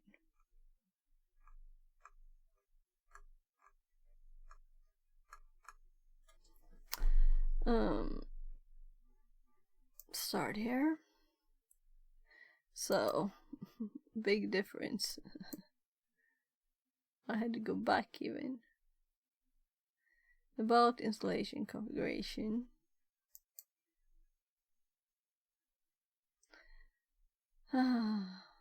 So, there's even this is what this is.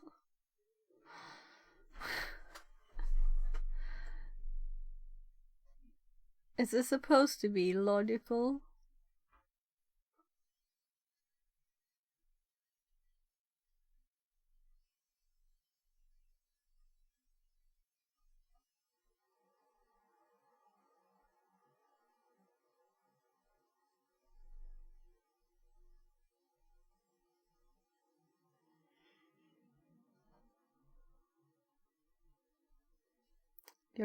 This site is your complete guide to networking with package captures on the command line. The focus here is on doing everything in the CLI, because that's an interface your scripts and programs can use. Bash features prominently here, with examples also in Python and Ruby. Programs such as TermShark and PyShark do novel things by leveraging T-Shark.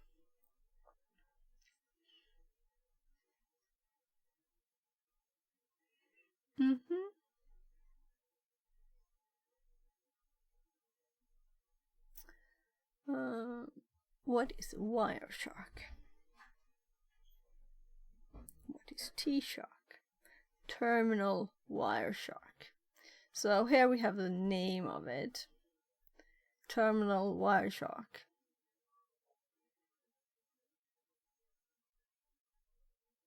So it has most, but not all of the features of Wireshark. Let's add this one to the notes there too. What features T-Shark lacks is often found in other CLI tools that are bundled with Wireshark. With man pages. That's where we were. Here.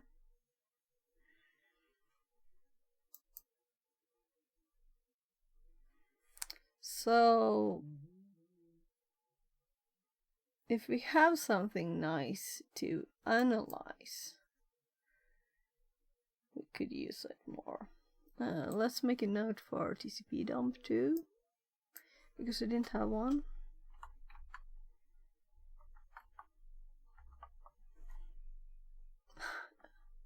We didn't have one. Look what happened. I'm blind. I am obviously blind, so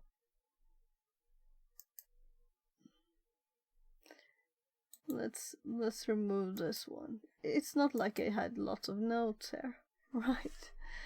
But it was kind of embarrassing.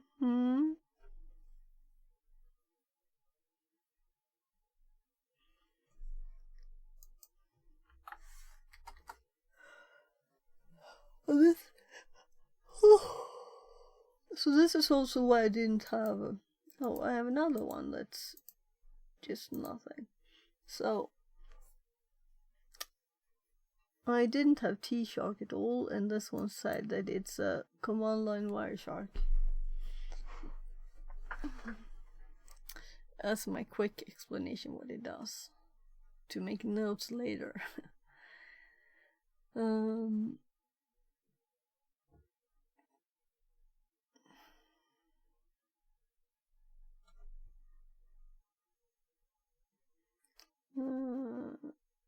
The most useful.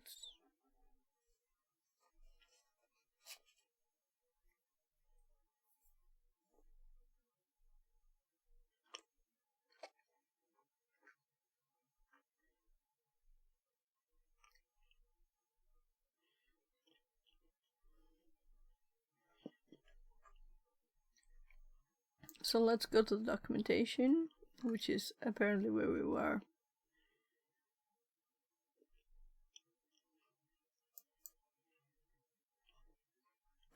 Yeah, here's the man page.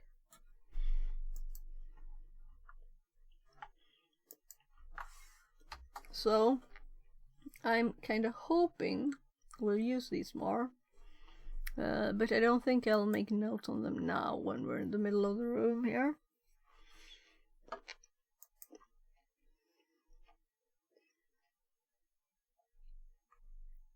So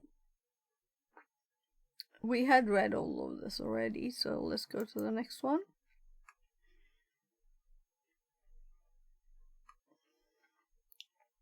I'm hoping we'll have some kind of practical bit in this. It's not just being an explanation what a man-in-the-middle attack is, but we're actually going to do it, right?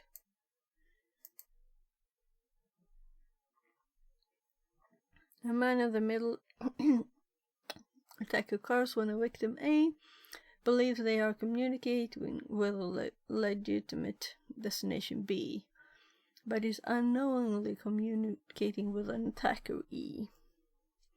In the figure below, we have A requesting the transfer of 20 to M. However, E has altered the message and replaced the original value with a new one. Oh. B believed the modified message and acted on it.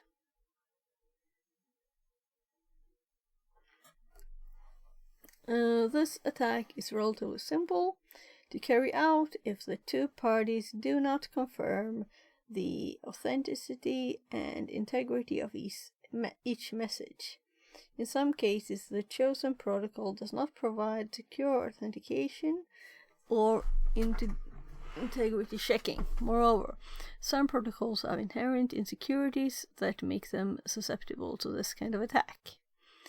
Anytime you browse over HTTP, you're susceptible to an MITM attack. And the scary thing is you cannot recognize it. Many tools would aid you in carrying out such an attack, such as EduCap and BetterCap. And I've tried those. At least one of them. MITM can also affect other clear text protocols such as FTP, SMTP, and POP3. Mitigation against this attack requires the use of cryptography. I can't speak today. The solution lies in proper authentication, among the encryption and signing of exchanged messages. With the help of public key infrastructure, PKI, and trusted root certificates.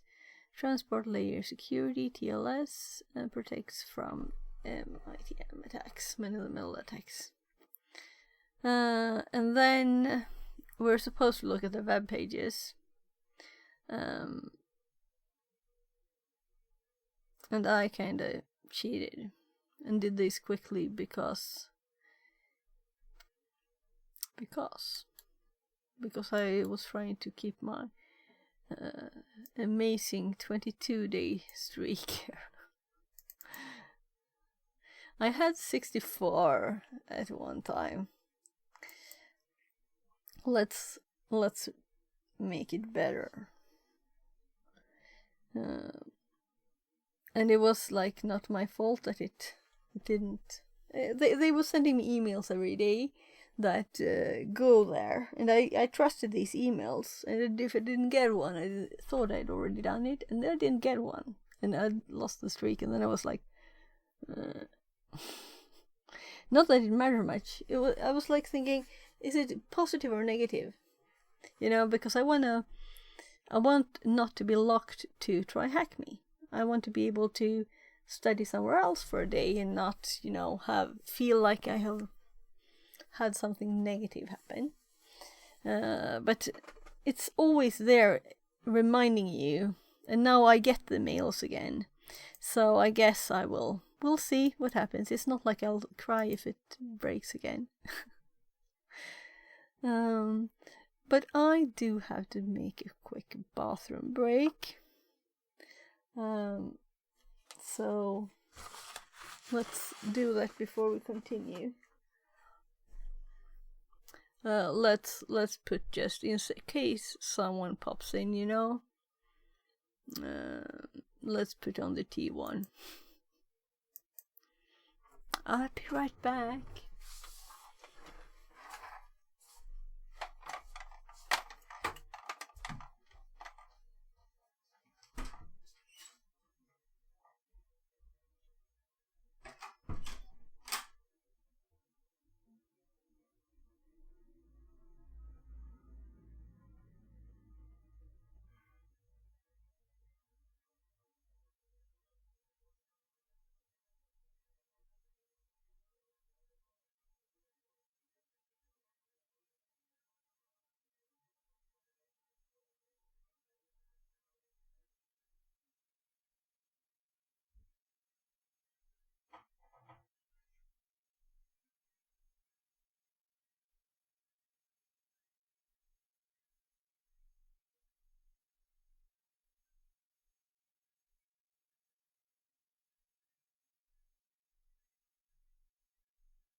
So,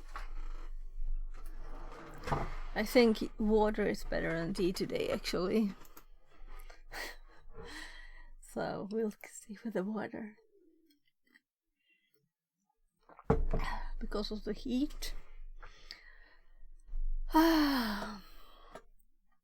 So, AirCap. AirCap is a comprehensive suite for managing the middle attack. It features sniffing of live connections, content filtering on the fly, and many other interesting tricks. It's supposed to be active and passive. There's any protocols. I'm thinking I want to add a simple note.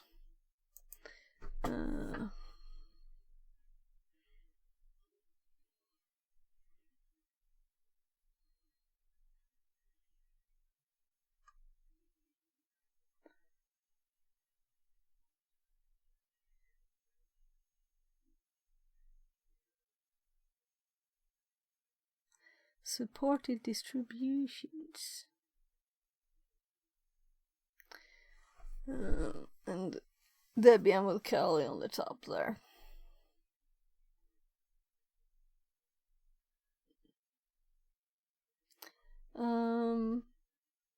I don't remember when, but I think I have tested it. Is there not like screenshots? Isn't that the basic thing for a page about a tool? I'm sure I already have it, so now that we're going to get it now, I'm like, where in my tools should I put this?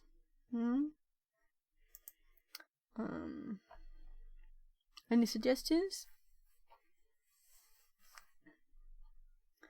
So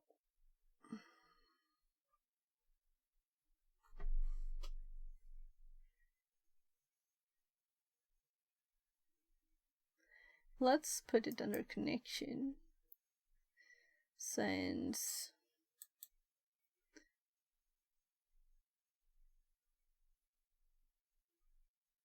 it's not so many nodes here.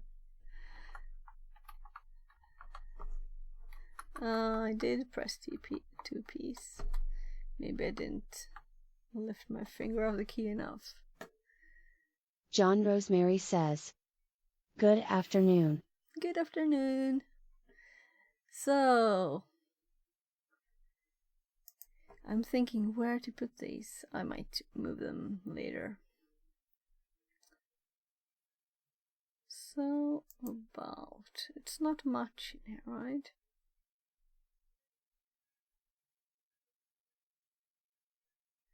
So, how's your day so far?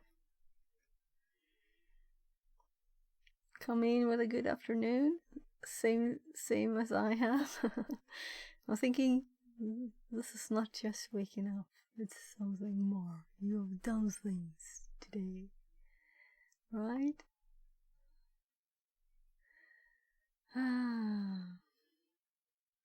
So I'm interested in details, not just like how do I install it, right? So I guess that's Google then. Then we have the Bettercap. What do we do today? Tree Hack'em. What machine?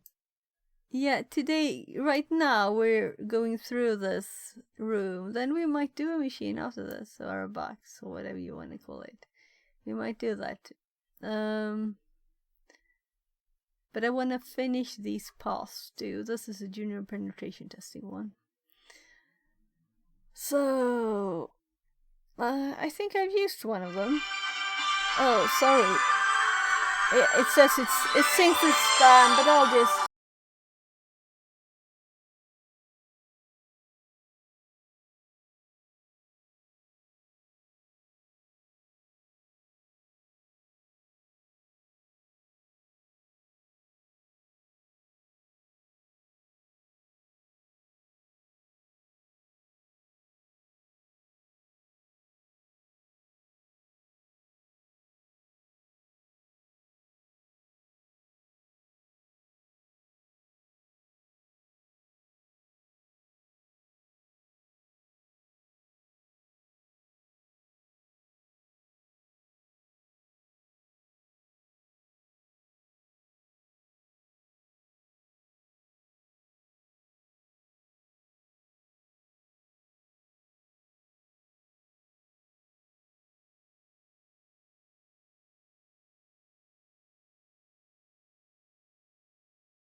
So, it said suspected spam.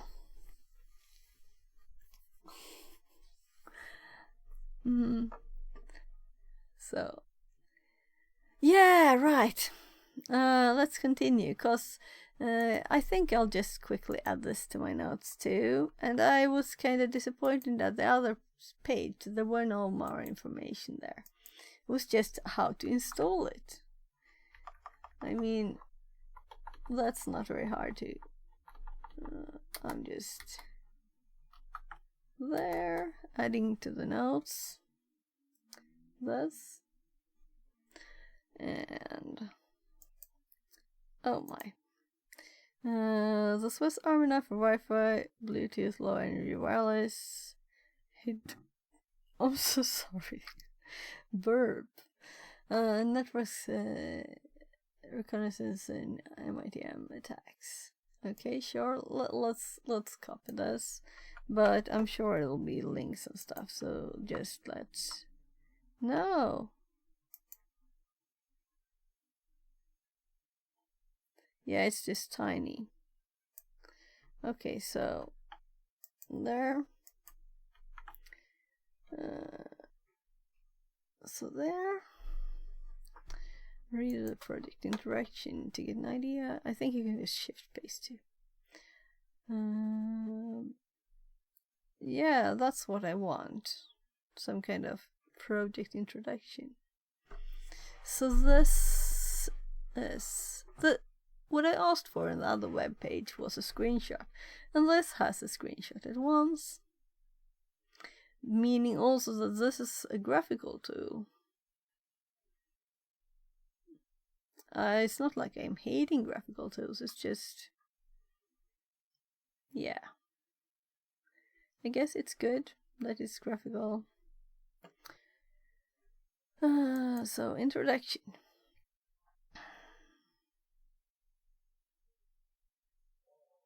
Just quickly scanning it. So, we'll have to try these out, but not now.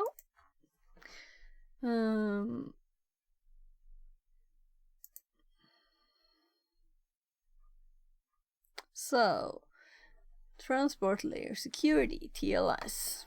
In this task, we learn about a standard solution to protect the confidentiality and integrity of the exchanged packages. The following approach can protect against password filtering and man-in-the-middle attacks. SSL, Secure Sockets Layer, started when the World Wide Web started to see new applications such as online shopping and sending payment information. Netscape introduced SSL in 1994 and SSL 3 being released in 1996, but eventually more security was needed and TLS, Transport Security Layer Security Protocol, was introduced in 1999. Before we explain what TLS and SSL provide, let's see how they fit the networking model. The common protocols we have covered so far send data as clear text. This makes it possible for anyone with access to the network to capture, save, and analyze the exchanged messages. The image shows below shows the ISO OSI network layers. The protocols we have covered so far in this room are on the application layer. Consider the ISO OSI model. Why do they say ISO all the time? We can add encryption to our protocols via the presentation layer. Consequently, data will be presented in an encrypted format, ciphertext, instead of its own format. So, here we have stuff, the SSL and TLS.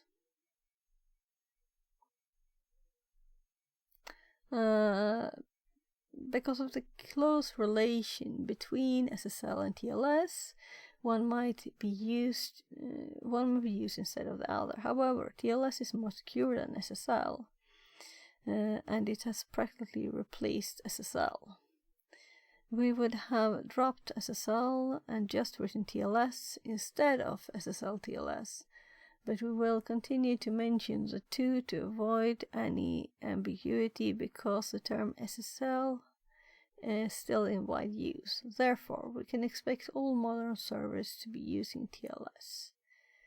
An exciting cleartext protocol can be upgraded to the encryption via SSL TLS.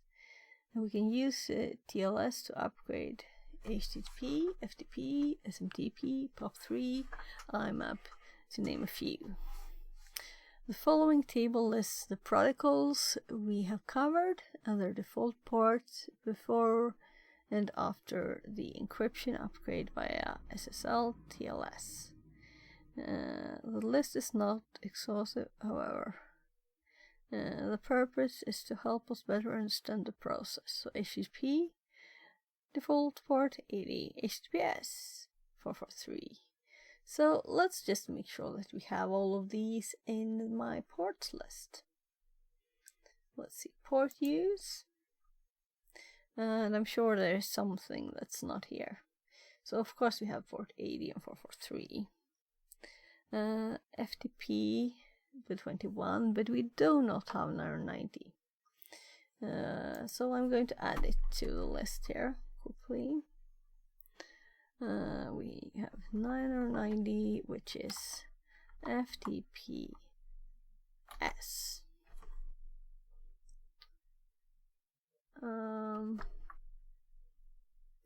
Look, this one is twice. It's up there too. This one is kind of backwards, but let's just fix that too while we're still here. That's annoying. Can't I manage to cut something? There. And then we have SMTP is 25 and it's here, but SMTPS is 465. So let's go 465 SMTPS. And then we have POP3 110 and 995 is POP3S. And then we have IMAP 143 and 993 is IMAP-S. There. So we've added them, the ones that were not in our list, because these are, not very uncommon at least. So I don't want to have all ports in there. So I won't have anything. But I did add the gRPC one here that I had from a box.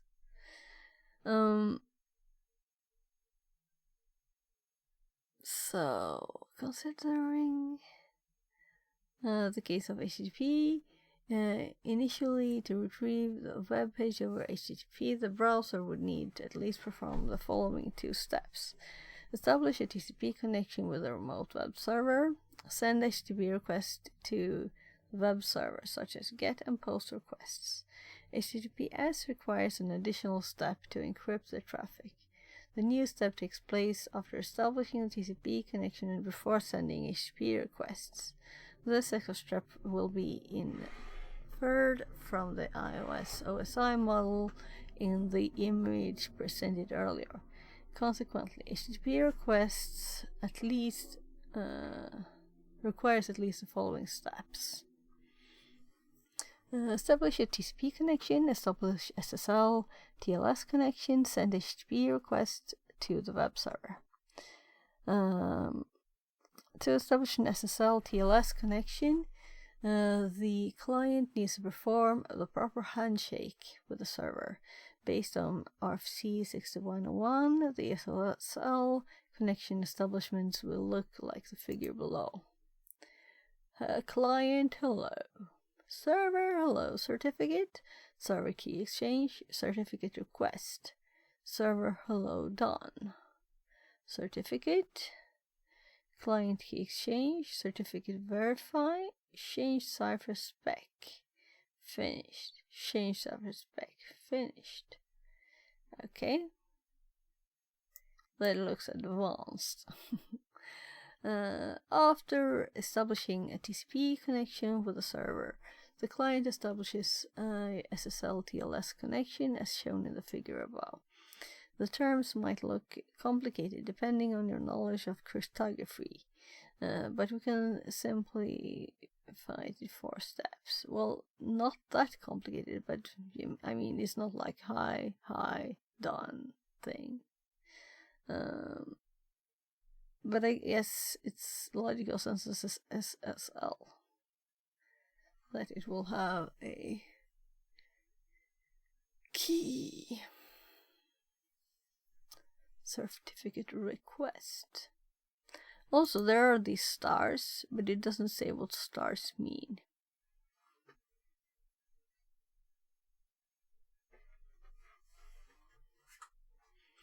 So, the client sends a client hello to the server to indicate its capabilities, such as supported algorithms. So that's what it is. That means it says so much more than client hello. It also gives information.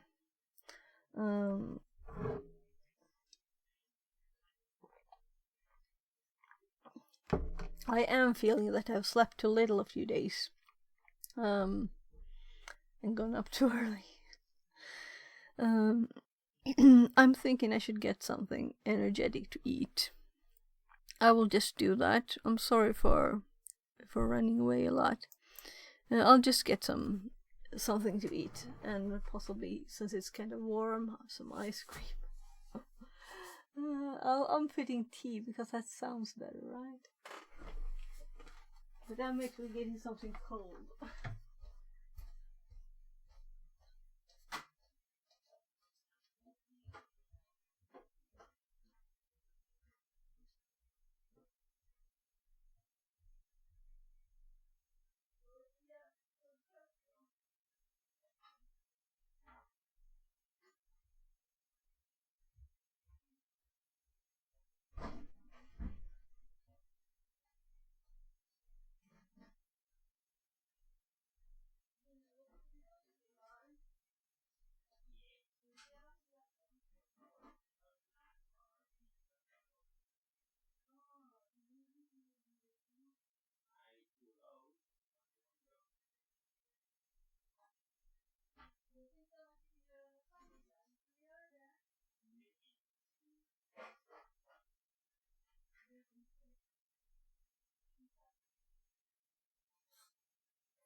So, no tea, but vanilla ice cream with cocoa. I don't know if it's called that in English. Some. Oh, it's so nice and cold, a bowl. I can just have it in my mouth.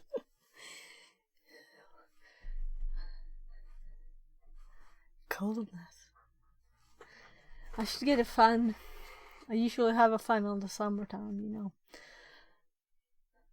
Time for it. So you shouldn't breathe in when you eat. That's because it's, you know, powder. I usually mix it, but I think it's too much.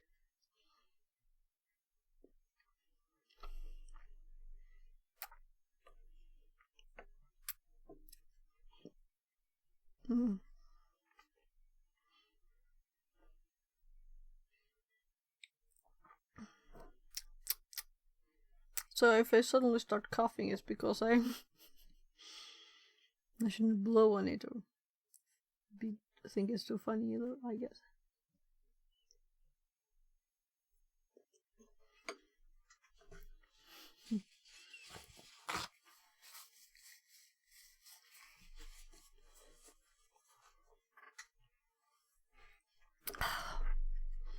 That's nice.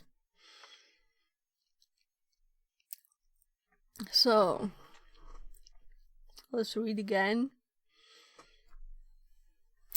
After establishing a TCP connection with the server, the client establishes a SSL TLS connection, as shown in the figure above. The terms might look complicated depending on your knowledge of cryptography, but we can simplify it to 4 steps. The client says hello to the server to indicate its capabilities, such as supported algorithms. The server responds with a server hello, indicating the selected connection parameters. The server provides a certificate if server authentication is required. The certificate is a digital file to identify itself. It is usually digitally signed by a third party. Moreover, it might send additional information necessary to generate the master key in its server key exchange message before sending the server hello done message to indicate that it is done with the negotiation. The client responds with the client key exchange, which contains additional information required to generate the master key. Furthermore, it switches to use encryption and informs the server using the change cipher spec message. The server switches to use encryption as well and informs the client in the change cipher spec. How hard was it to say that? Change cipher spec message. If this sounds sophisticated, don't worry. You don't need. We only need the gist of it. A client was able to agree on a secret key with a server that has a public certificate. This secret key was securely generated so as a third party monitoring the channel wouldn't be able to discover it. Further communication between the client and the server will be encrypted using the generated key. Consequently, once the SSL TLS handshake has been established, HTTP requests and exchange data won't be accessible to anyone watching the communication channel. As a final note, for SSL TLS to be effective, especially when browsing the web over HTTPS, we rely on a public certificate signed by certificate authorities trusted by our systems. In other words, when we browse to TryHackMe over HTTPS, our browser respects the TryHackMe web server to provide the signed certificate from a trusted certificate authority. As per the example below, this way, our browser ensures that it is communicating with the correct server.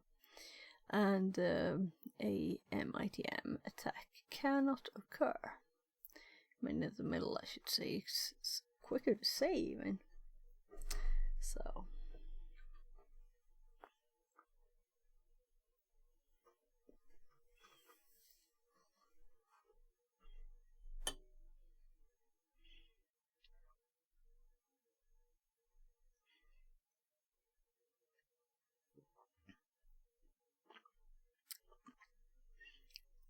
In the figure above, we can see the following information: to whom the certificate issued, what's the name of the company that will use the certificate, who issued the certificate. This is the certificate authority that issued a certificate. Validity period. You don't want to use a certificate that has expired, for instance. Luckily, we don't have to check the certificate manually for every site we visit. Our web browser will do it for us. Our web browser will ensure that we are talking with the correct server and ensure that our communications are secure. Thanks to the server certificate. DNS can also be secured using TLS. What is the 3-letter acronym for the DNS protocol that uses TLS? So I am going to just eat before this is starting to melt already.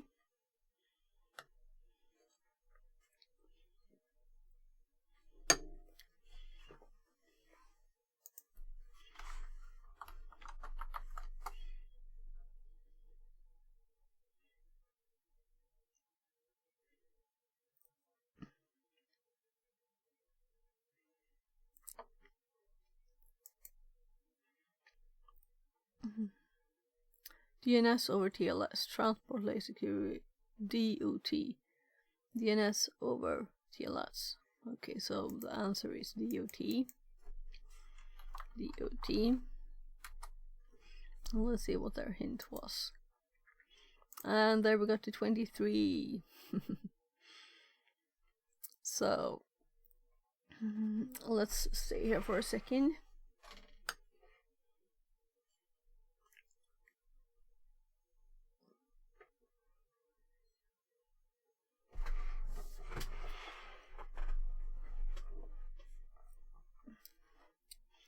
This is, you know,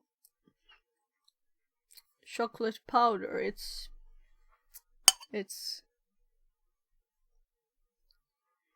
kind of, I dropped a piece of ice cream and it just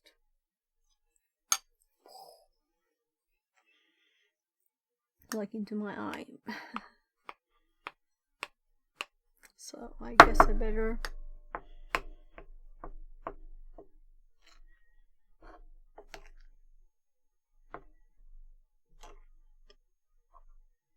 it also melts and is not visible underneath.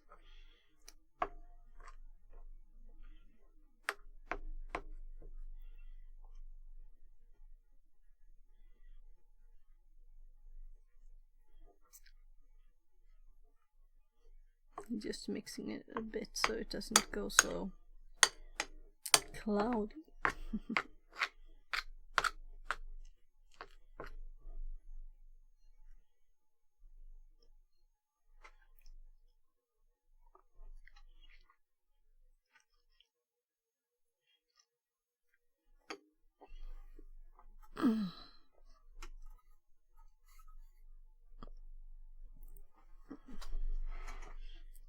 I felt a bit too zoomed in there, right?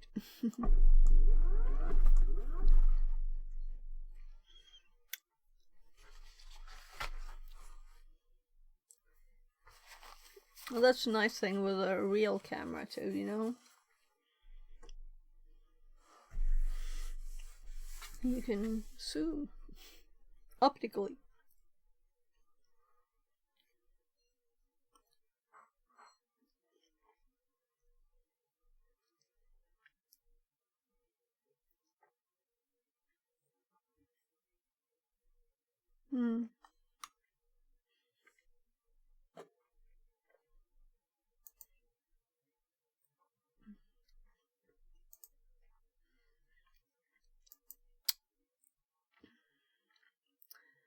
is an IETF standard that provides full stream encryption between DNS client and DNS server.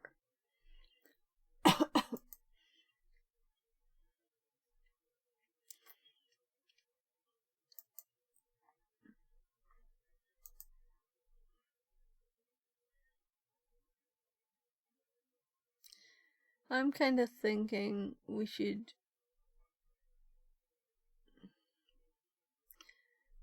TTS one of the pages so I can eat without stressing too much.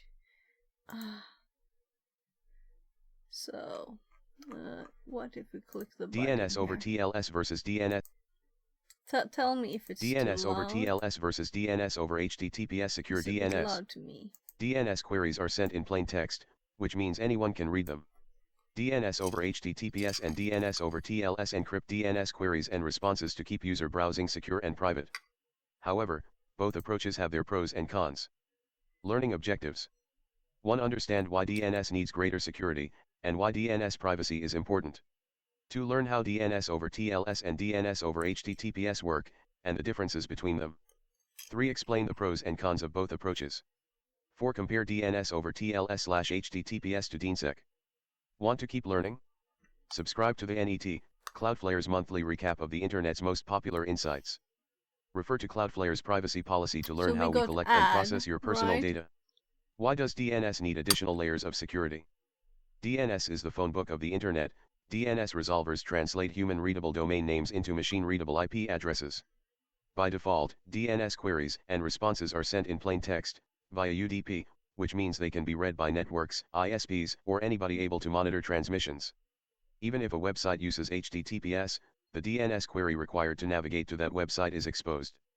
This lack of privacy has a huge impact on security and, in some cases, human rights. If DNS queries are not private, then it becomes easier for governments to censor the Internet and for attackers to stalk users' online behavior. Think of a normal, unencrypted DNS query as being like a postcard sent through the mail. Anyone handling the mail may happen to catch a glimpse of the text written on the backside, so it is not wise to mail a postcard that contains sensitive or private information. DNS over TLS and DNS over HTTPS are two standards developed for encrypting plaintext DNS traffic in order to prevent malicious parties, advertisers, ISPs, and others from being able to interpret the data. Continuing the analogy, these standards aim to put an envelope around all postcards going through the mail, so that anyone can send a postcard without worrying that someone is snooping on what they are up to. What is DNS over TLS? DNS over TLS, or DOT, is a standard for encrypting DNS queries to keep them secure and private.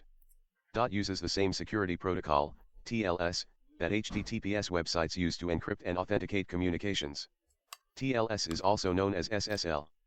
DOT adds TLS encryption on top of the user datagram protocol, UDP, which is used for DNS queries. Additionally, it ensures that DNS requests and responses are not tampered with or forged via on-path attacks. What is DNS over HTTPS? DNS over HTTPS, or DO, is an alternative to DOT. With DO, DNS queries and responses are encrypted, but they are sent via the HTTP or HTTP/2 protocols instead of directly over UDP. Like DOT, DO ensures that attackers can't forge or alter DNS traffic. DO traffic looks like other HTTPS traffic, e.g. normal user-driven interactions with websites and web apps, from a network administrator's perspective. In February 2020, the Mozilla Firefox browser began enabling DO for US users by default. DNS queries from the Firefox browser are encrypted by DO and go to either Cloudflare or NextDNS. Several other browsers also support DO, although it is not turned on by default. Wait, doesn't HTTPS use TLS for encryption too? How are DNS over TLS and DNS over HTTPS different? Each standard was developed separately and has its own RFC * documentation, but the most important difference between DOT and DO is what port they use. DOT only uses port 853, while DO uses port 443, which is the port that all other HTTPS traffic uses as well. Because DOT has a dedicated port, anyone with network visibility can see DOT traffic coming and going, even though the requests and responses themselves are encrypted. In contrast, with DO, DNS queries and responses are camouflaged within other HTTPS traffic, since it all comes and goes from the same port. *RFC stands for Request for Comments, and an RFC is a collective attempt by developers, networking experts, and thought leaders to standardize an internet technology or protocol. What is a port? In networking, a port is a virtual place on a machine that is open to connections from other machines. Every networked computer has a standard number of ports, and each port is reserved for certain types of communication. Think of ports for ships in a harbor. Each shipping port is numbered, and different kinds of ships are supposed to go to specific shipping ports to unload cargo or passengers.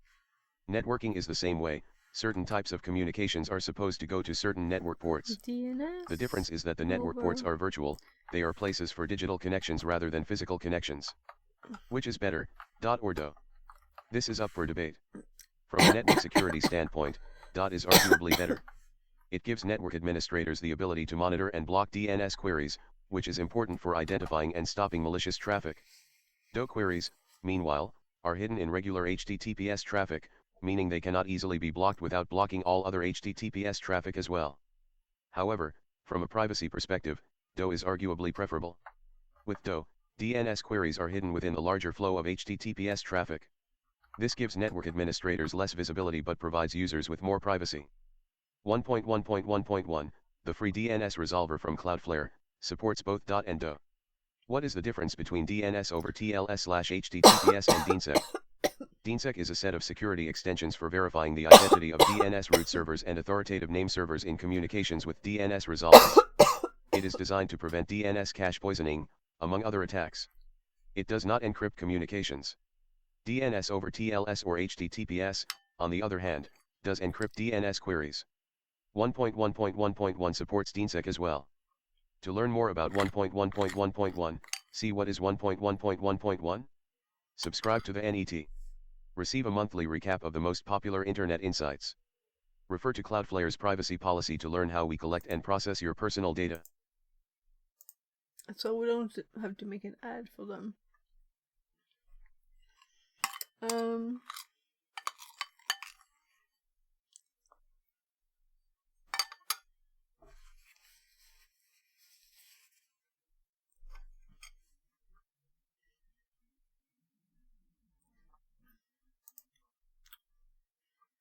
So that was interesting, but it was also, some of it was like, what is a part, you know?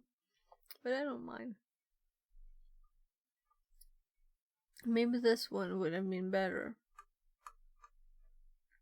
I'm not finished yet. What is DNS over DLS?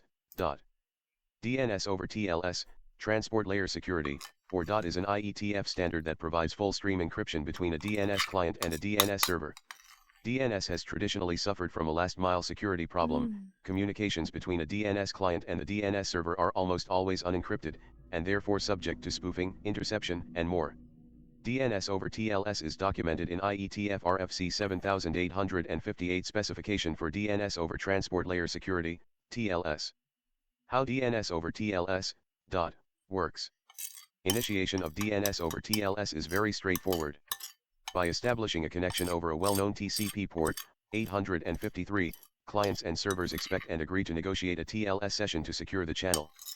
RFC 7858 defines the following method for using DNS over TLS to establish secure sessions. 1. Session initiation. A DNS server that supports DNS over TLS listens for and accepts TCP connections on port 853, unless it has a mutual agreement with its server to use a different port for DOT. Thanks. When using Just DNS over enable TLS, DNS over all TLS TCP on connections on Next's port router. Smile, 853 smile. should be encrypted, as significant Nice. security issues arise in mixing encrypted and unencrypted data. 2. TLS handshake and authentication. Once the DNS client successfully connects, it proceeds with the TLS handshake and will authenticate with the DNS server, if required. After the TLS negotiation is completed, the connection is encrypted. DNS over TLS, DOT, vs DNS over HTTPS. I knew what DO. it was and how it worked. DNS over Just never had it HTTPS, enabled DO, before. is a I second already used IETF security protocol that 1.1.1.1. addresses DNC client and DNS server communication security. DO is documented in IETF Let's see. RFC 8484. Both DNS over Eating too TLS much and cool DNS only, over I get HTTPS provide for encryption cough. between the DNS client and the DNS server, enabling data privacy and integrity. However, DO uses Should the same we TCP turn port it used off? by other HTTPS traffic, port 443. As a result, identifying DO from other HTTPS traffic can be difficult. However, DO has limitations in that what some do you think, applications that support people? DO also may deliberately ignore local DNS client configuration. Mozilla's Firefox browser, for example, has experimental support for DOE in I some like the builds. TTS from the When site. enabled, I wouldn't have Firefox will read all ignore any that. local DNS Yeah, so configuration this and is send kind DNS of queries over nice way HTTPS. to you know, if you think, oh, this seems much, you can just go and do whatever you need while you listen to it. That's a nice way to learn more. But now I got curious. I guess I didn't really look at the last bit there, because I was eating ice cream at the same time. So to learn more about 1.1.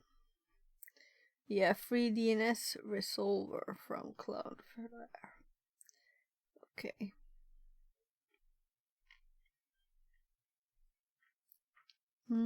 I use 8888.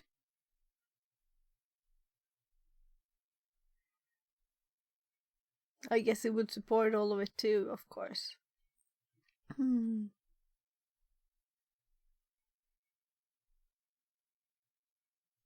So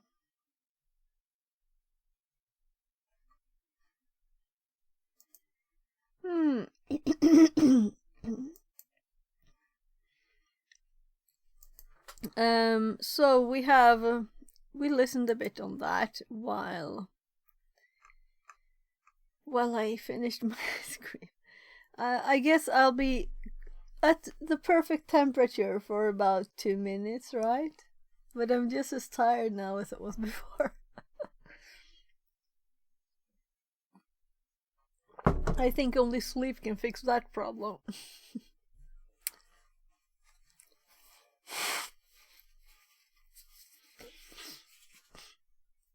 So Sleep is good. yeah, it's kind of good. I should get more of it. My favorite pastime. I don't have time to sleep. But seriously, I was tired very early yesterday, and I couldn't go to sleep because I had to like help my kids. And then at the end, I ended up like watching a bit of Netflix because I was so tired just to stay awake. And then, of course, I watched an extra episode that when I could have been sleeping, you know. But kids need food and things like that, so I guess I ended up sleeping like 1 or something.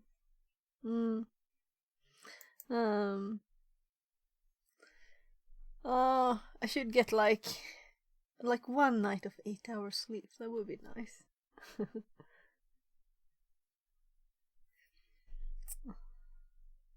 It's just my own fault. So, SSH, Secure Shell, was created to provide a secure way for remote system admins. And when I read last time about Telnet, I was like, yeah, I used to use Telnet. That was long ago. What I don't even remember when I started using SSH, instead. So, it was created to provide a secure way for remote system administration. In other words, it let you securely connect to another system over the network and execute commands. What I feel is when I read, and I have one light there that's kind of bright, and I have one light here, and my eyes usually don't care about the lights much, but today it's like, bright light. So I feel it. I'll lean closer so I don't matter as much.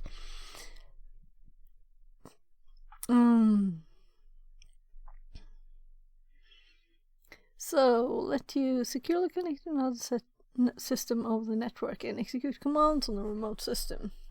Put simply, the S in SSH stands for secure. The S in SSH. There's 2 S's! Which can be summarized simply as sorry, I'm tired. You can see I'm tired when I think that's so funny, right? The S in SSH made my day. You can confirm the identity of the remote server.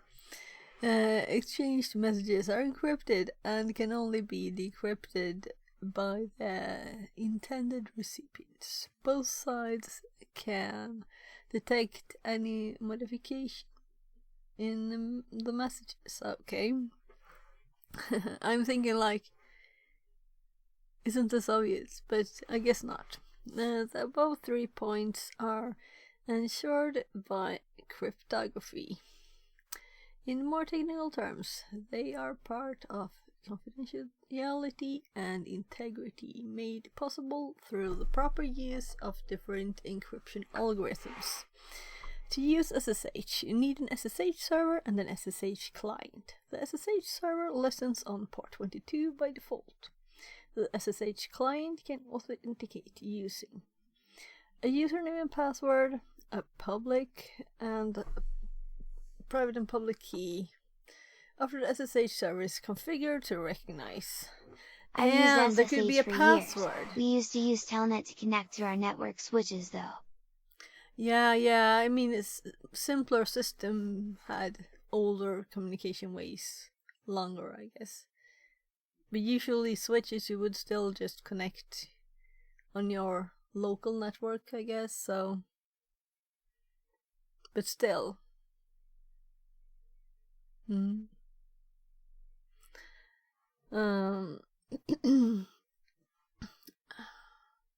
So when we did the room before FTP, I remember we had an FTP server on Compaq when I worked there, and we used to tell people, to download the drivers from the FTP.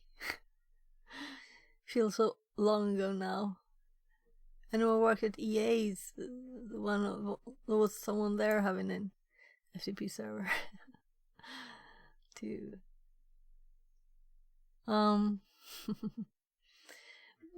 So I read that.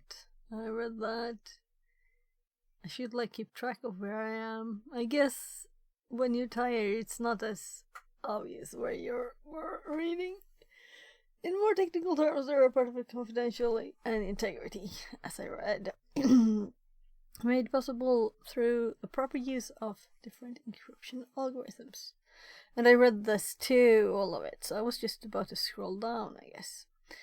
On Linux, Mac OS, and Windows, built after 2018, you can connect an SSH server. Well, 2018, I don't think I have any computer that new. You can connect an SSH server using the following command, SSH do. This command will try to connect the server of the IP address, machine IP, with the login name, username. If an SSH server is listening on the default port, why am I not listening to what I'm reading?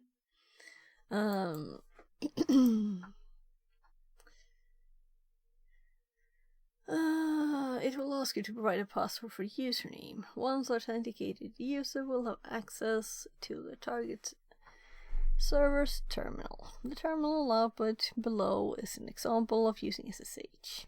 So I'm not going. This is SSH. We've used it a million times. Right? In the example above, we issue the command SSH mark did it. Then once we enter the correct password, we got access to the remote system's terminal. SSH is very reliable for remote administration because our username and password were sent encrypted. Moreover, the commands we execute on the remote system will be sent over an encrypted channel.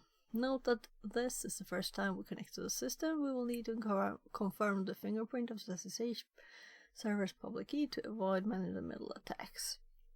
Explained earlier, M in the middle. Now I'm mixing it up here. Man in the middle takes place in the when the malicious party E situates itself between A and B and communicates with A pretending to be B, communicates with B pretending to be A, while A and B think they're communicating with each other. In the case of SSH, we don't usually have a third party to check if the public key is valid, so we need to do this manually. This check is shown in the image below. Hello. So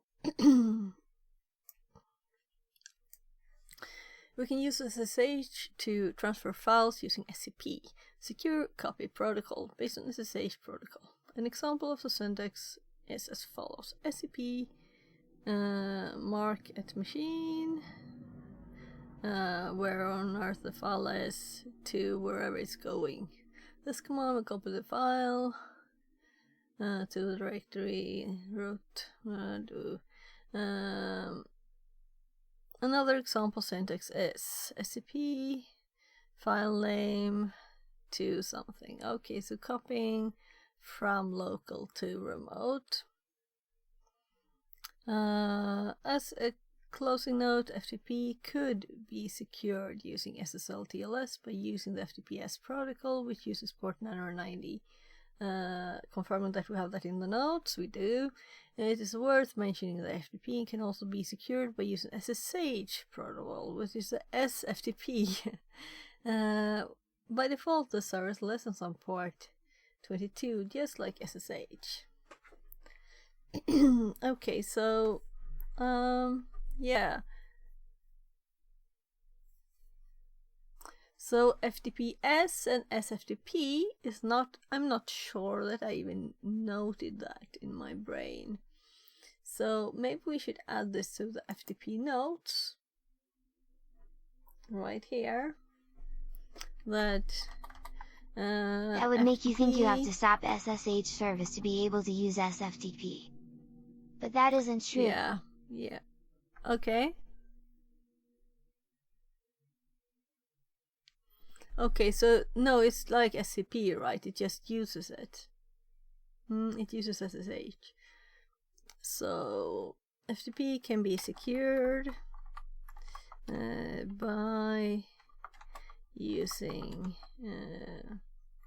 yeah, it uses the SSH service. Yeah. So TLS, oh my god, I'm not even capitalizing it right. TLS SFTP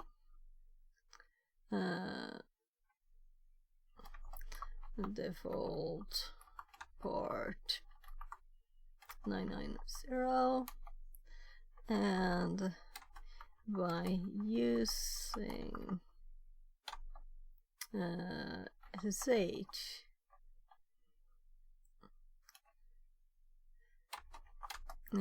FTPS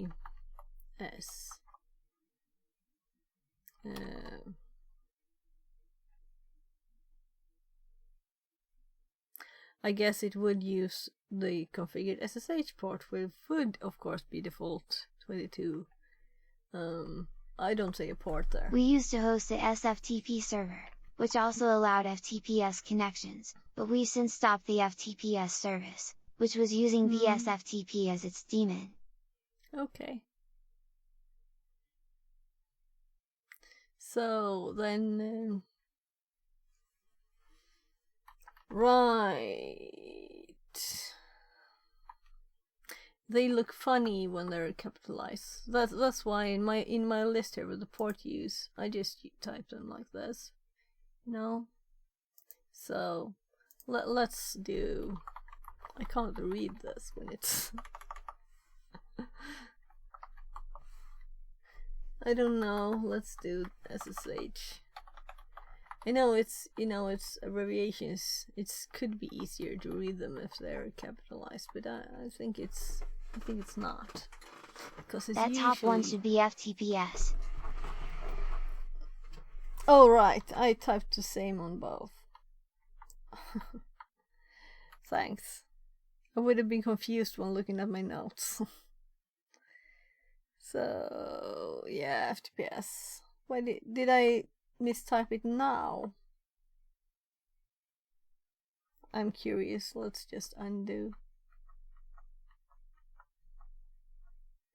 So it's fine now. Yeah. So it was SFTP. I just changed it to the wrong thing. There. I just undid it to make sure. See if I did it the wrong way both times. So let's go back. We have a few questions here. Use SSH to connect to machine IP. So we're not. Didn't we start this one? Maybe it was long ago, you know, it just died on us. That's probably it. I probably didn't think of it and renew it. So I will get an IP. I don't think I even logged into Kali here. So let's do that. It's just Kali. Very complicated password to type.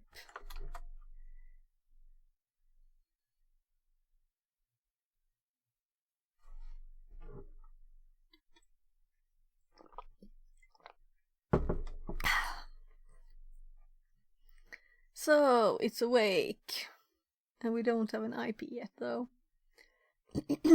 First, let's start the. I think we have an 5, 4, 3, 2, 1. So it was quicker than me. There.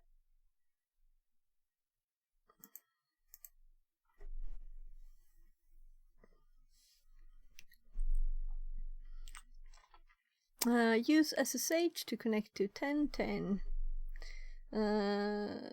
7036 as marked. So SSH mark at 10, 10 oh my comma 10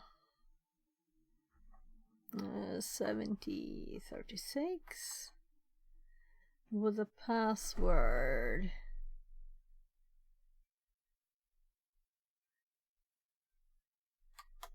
There.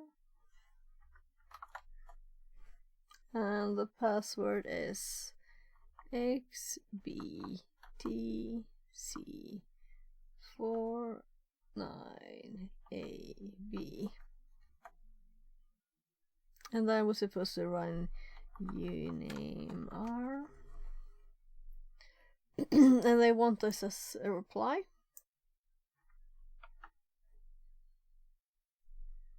Here. Use SSH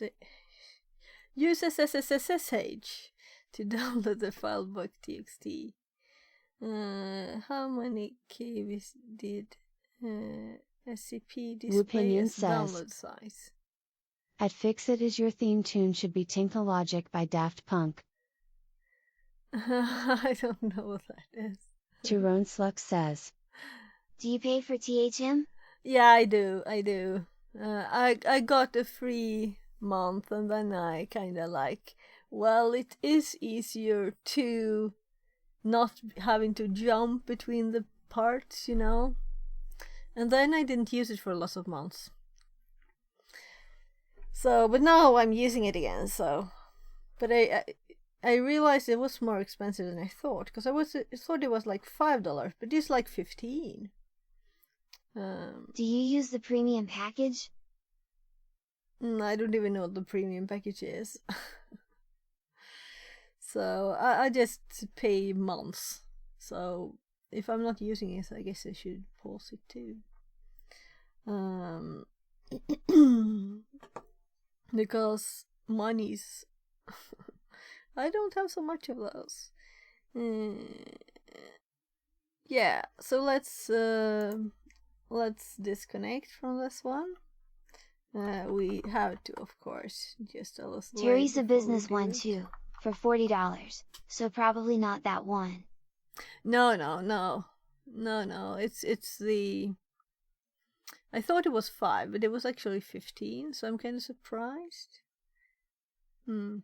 I have to almost check back and see what it was, but I think it was the same all the time. Premium is $10 with a discount. Okay.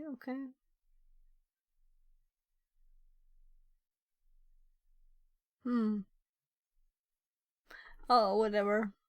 Let's continue.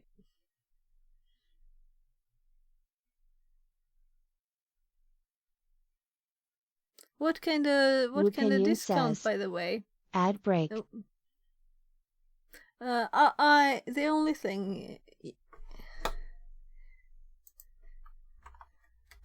I know he can't hear me. Vixid says, Got an ad. okay.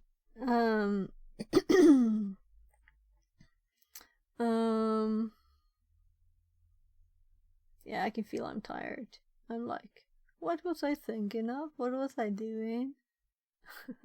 Tyrone Slux says, It's $14, but it has saved 25% ATM for the first month. Okay. Yeah. And also you can if you click the code on the bottom there, I get like 5. We both get 5 or something, but that's just for people starting it. Let's see.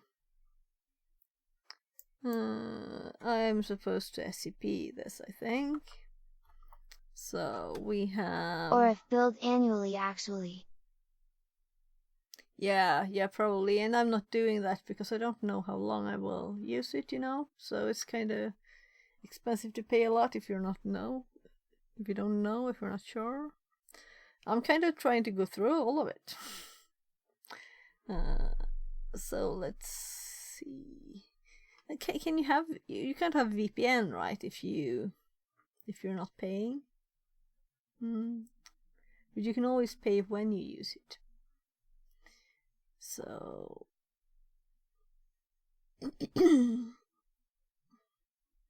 well, I like it anyway. Most of it is good. I've not looked at the packages before. Okay. You can send a link in chat if you want to, if you have a good link. So I'm like, this is easier. I only looked at it a year or more ago when Security Love was using it. Okay, he was. I don't remember that. He was using Try Hack Me?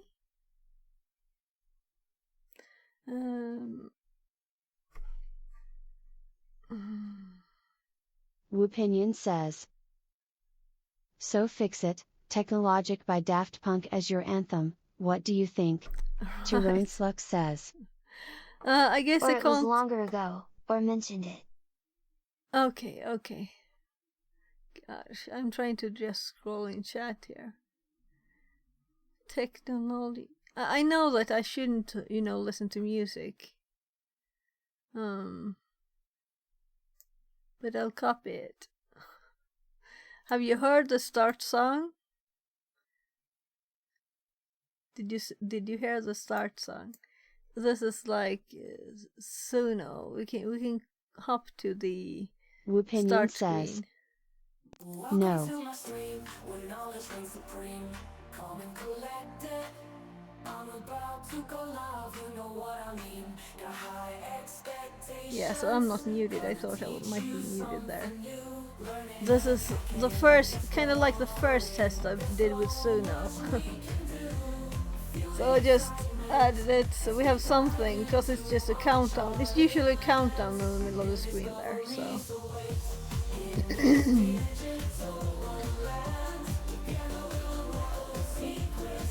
Yeah, and there are double bars here for me and the music. Tyrone Slux says, This was created by I. Did you give it the lyrics or just a prompt? A prompt, so it says something like calm and collected, and that was me saying it to make it like a calm song, because, well, I was trying different things. So with all the calm ones, it made was kind of bad. You can make like 10 a day for free, but you can't really use them for anything that you give me money on, so.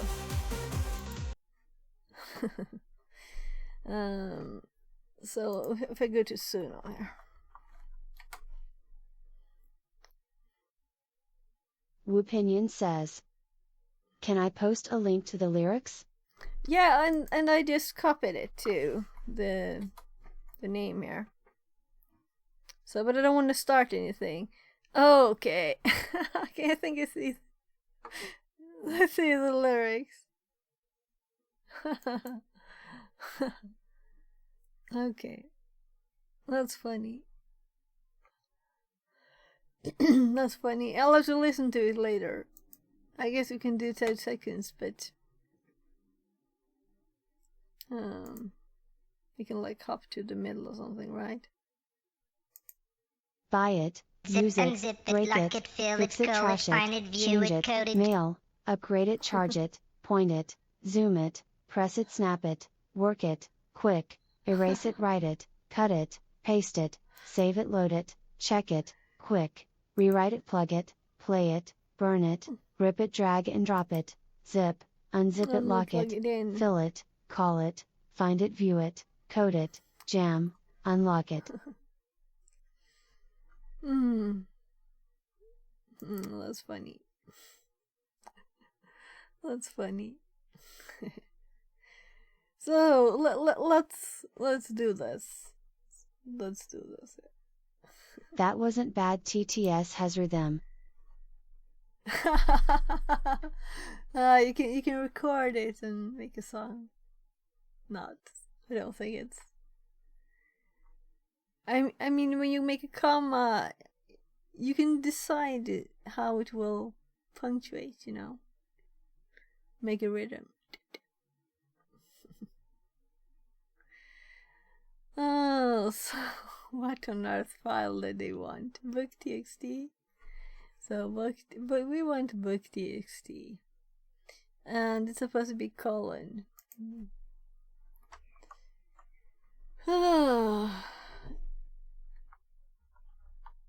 And should we assume it's in home? Mark. I'm assuming home mark since they have that as an example.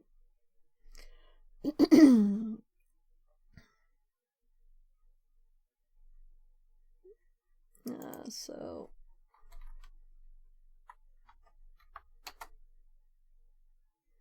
oh my goodness, I have to scroll up and let's copy the password. Where is the password? I had it just here. Can you ls/home?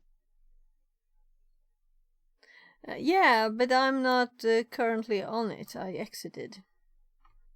So. And if we're on the machine, do we need the login information? But I should probably just. Oh no. You left before the party even started. Yeah, but I wanted to do this, you know. Can't do this if I'm on there. So how many K? 415. So we can go back on there. And I actually copied the password. So I did also do LSLA here. So I should have noticed that there was actually a book.txt there. Yeah.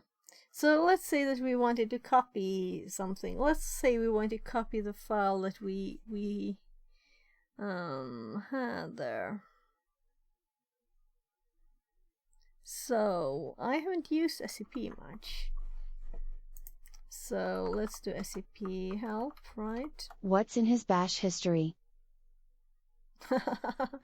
We don't have to hack the box. There is a bash history. Might be creds in there. Yeah, but it's not a box, you know.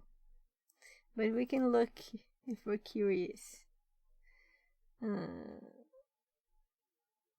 Maybe we should do a box after this, right? Should we do a box after this one? It would be fun. I think it was a bit ago. It was like Thursday.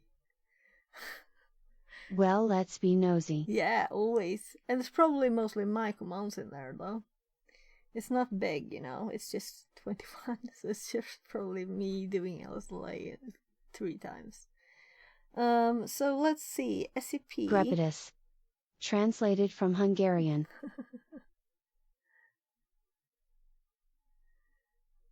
grep IDY.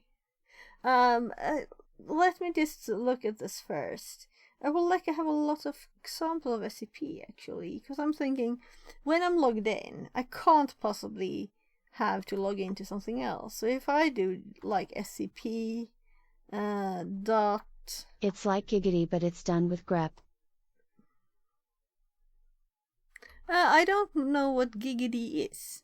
So book doc.txt to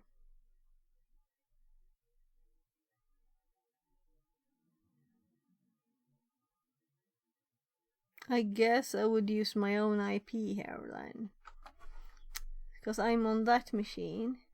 So if we do Kali at 10.18.21.236. This is why I'm making a file copy program, because this is annoying, but mostly for when you have to do it with Netcat, because that's much more annoying, because you don't have like know when it's done unless you check yourself for the file size or something. Colon slash let's go for home. It's a joke from the TV comedy Family Guy. Kali. Okay. That was long ago, right? Kali book2.txt. Right?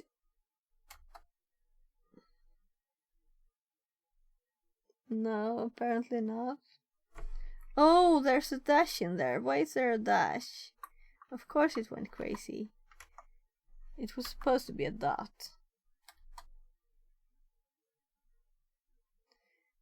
Connect to host. Connection refused because it's not using SSH. Right, so we can't do it this direction. Is there somewhere to copy a file to where you're connected from? Right, is there?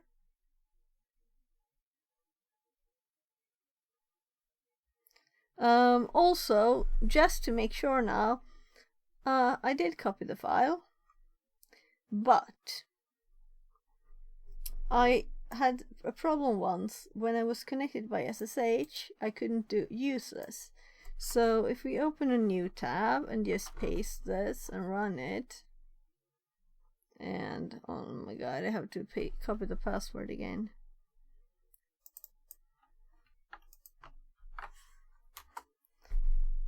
There, it works, because this machine doesn't have a limitation that it has to be one connection. Well, that was a box, that wasn't like a demo thingy. So, let's see.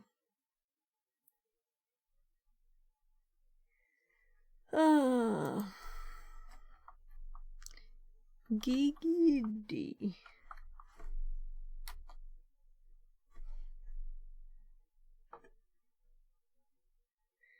Family K character.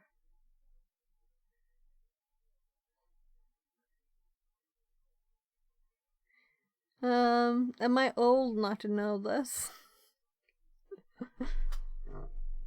Seems Lynn to be Quagmire. like. Yeah, I kinda remember this. Is it this dude? Right? Was so long. Probably too young, actually, lol. I don't think that's the problem. But it was so long. I didn't really watch a lot of Family Guy though.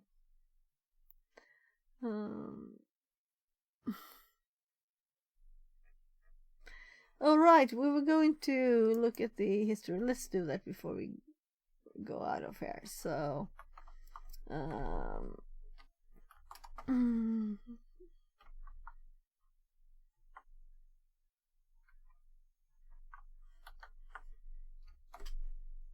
so it's just my commands. from first time I connected.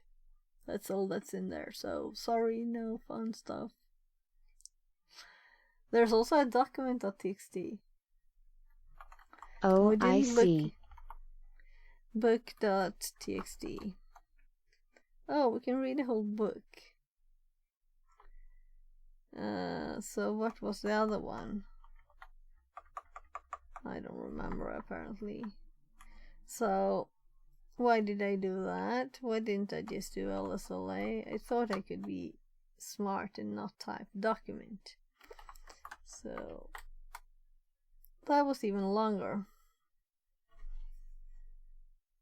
I was thinking of the real world. I mean cough cough the simulations in my lab.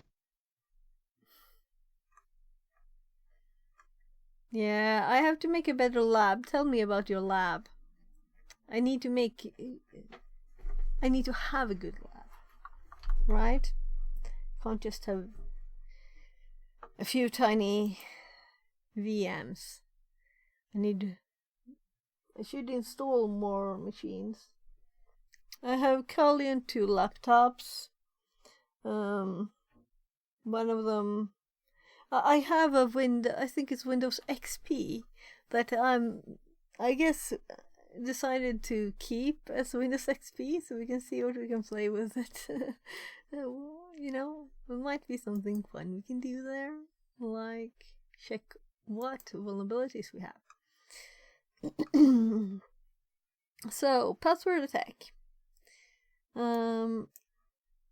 It's 16:39 and I'm like, the schedule says 17, but I don't think there's anything I need to do after today, so as long as I don't fall asleep, we can do something fun after this.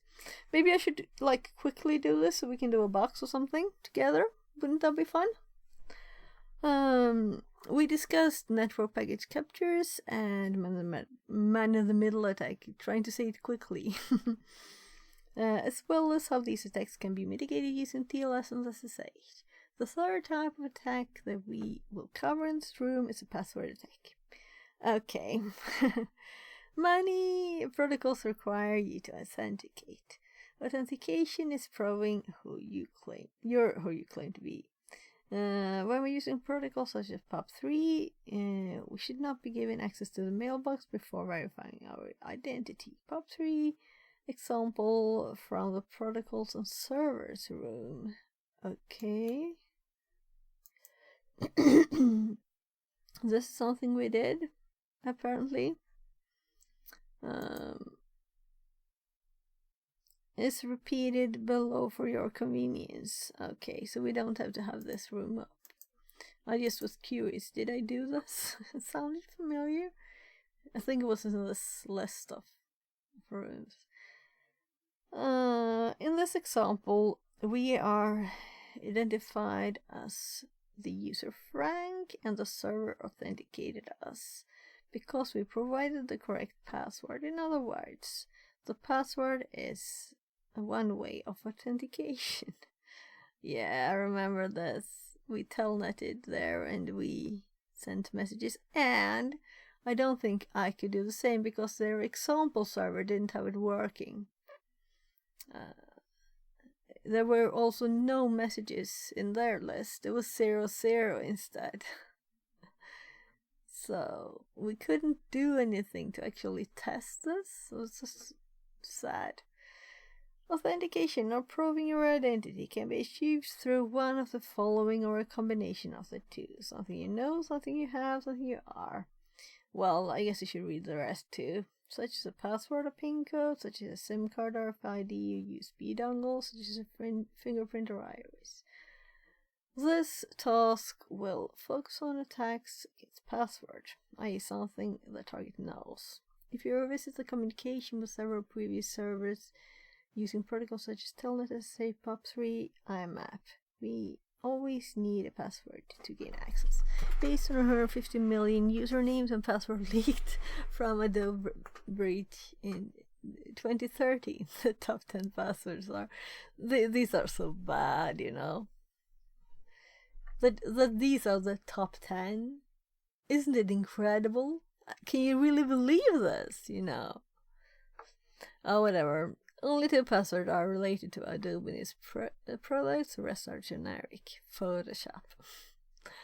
You might think that this has changed over the past decade. These will still come from many users. Others haven't realized yet that QWERTY is not a secret.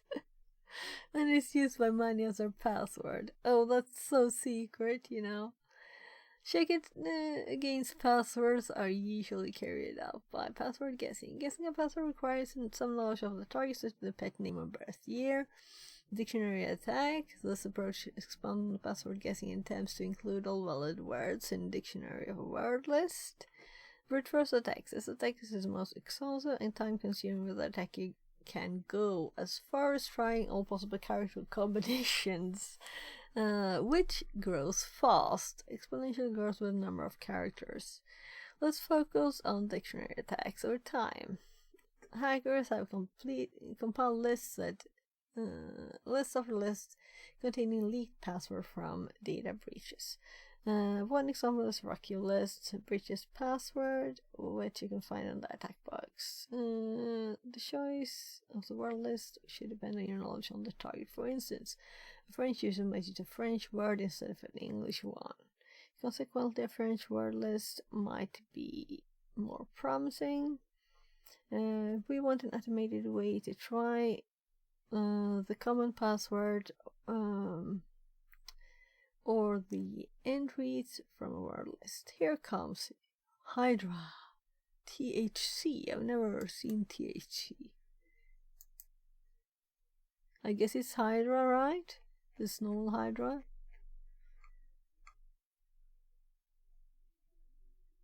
Why the THC? I'm curious now.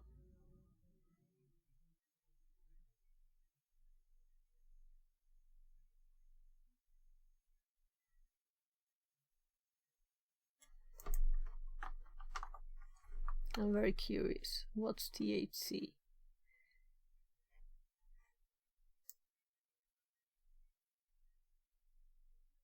THC.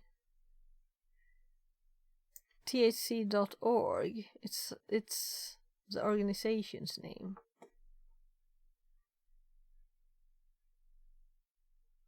So that's where it comes from. THC.org. So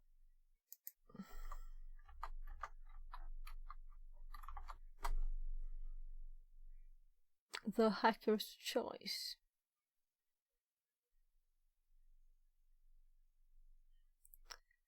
IT security.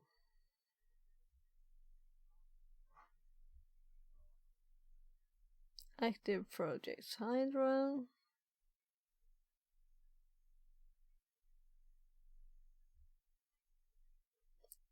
The first parallelized network login tracker. Twitter has been streaking around the list. Oh, how cute. Okay, gain some more knowledge, right? Hydra supports many protocols, including FTP, POP3, IMAP, SMTP, SSH, and all methods related to HTTP. The general command syntax is Hydra LP server service. When we specify the following options, L P precedes the word list file, and I believe it's lowercase p if you have a password, and would be uppercase L for a list of login names.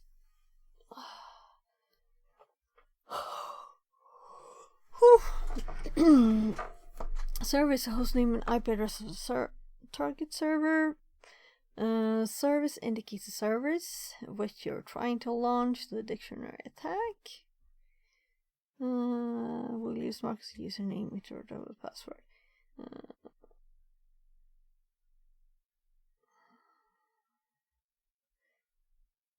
Yeah, so they have just switched it up. IP, FTP, and FTP with the IP. It can do both. And this is just SSH instead. There are some optional arguments that you can add. Export. VVV for verbose.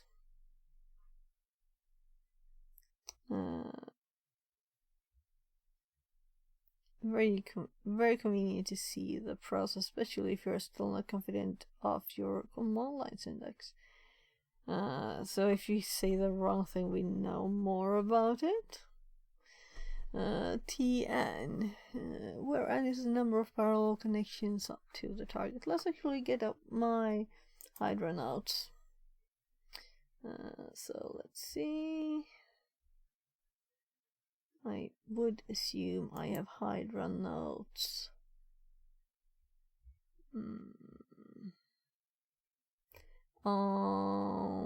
Maybe connection. No, I have something special. Let's make sure you can see it too.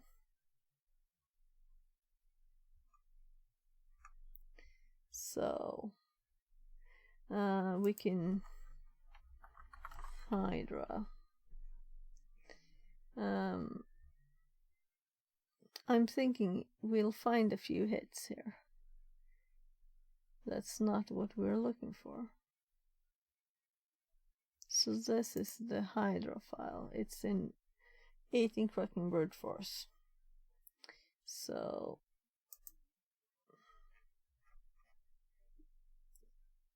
in here, that's Hydra. Yeah, and we have some notes from another room here.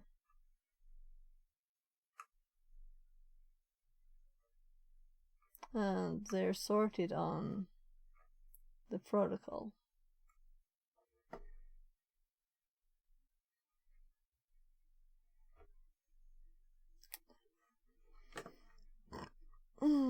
Sorry for... Oh, there's a list.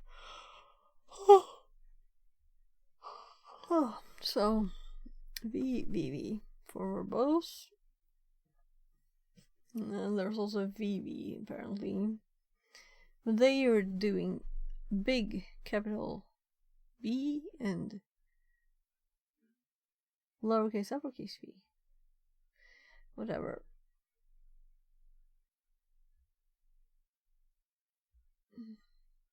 I don't think I need to make more notes.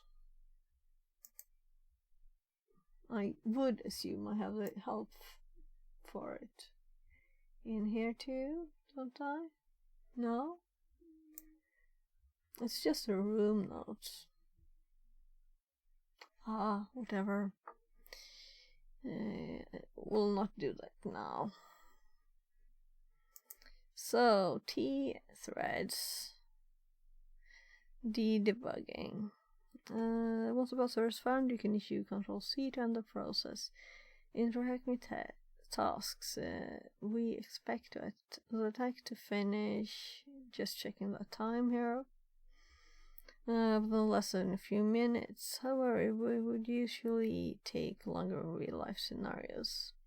Options for verbosity or debugging can be pretty useful if you want Hydra to update you about its progress. In summary, attacks against login systems can be carried out efficiently using the tools such as Hydra combined with suitable wordless. Mitigation against such attacks can be sophisticated and depends on the target system.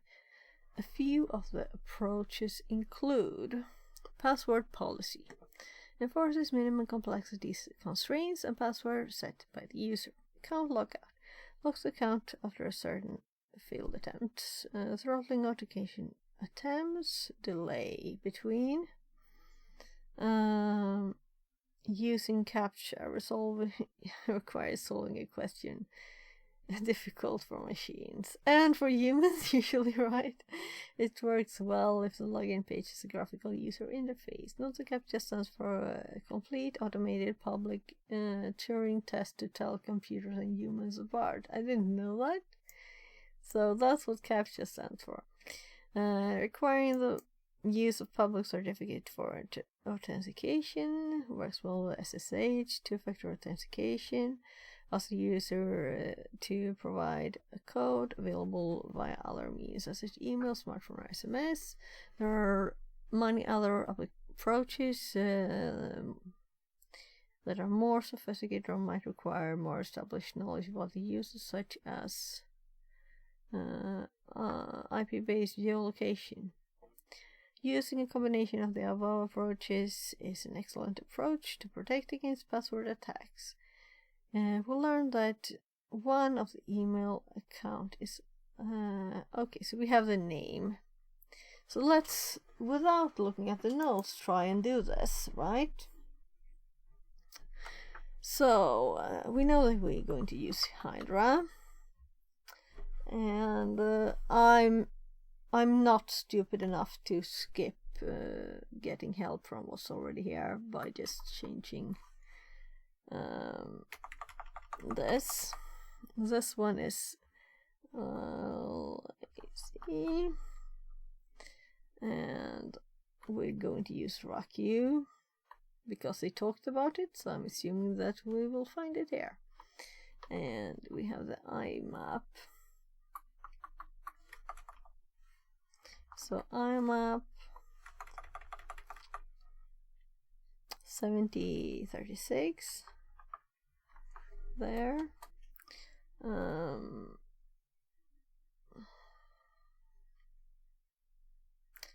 We're just going to type the password when it's done. And then after this, it's time to do a box if you have any suggestions. And since I'm not paying for Hack the Box, but I'm thinking about it, let's try Hack Me, I guess. It's Butterfly, the password. So let's just copy. And I can't even copy stuff. So what do you think we should do? Now you have the you can affect what we do. What should we do? But don't think this is much, right?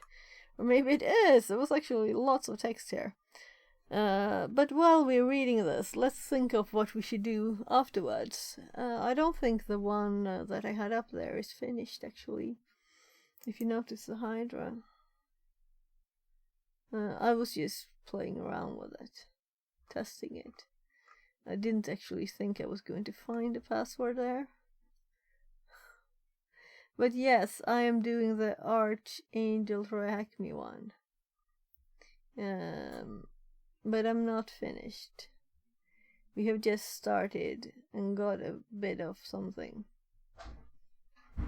So we have a bit of it. We can continue that one. This room covered, if you don't have a suggestion for one. This room covered various protocols, their usage and how they work under the hood. 3 common attacks are sniffing attack, man-in-the-middle attack, password attack. For each of the above, we focused both on the attack details and the mitigation steps. Many other attacks can be conducted against specific servers and protocols. We will provide a list of some related modules. Vulnerability research, which I believe was in and then in Miss Spartanburg. We've done those.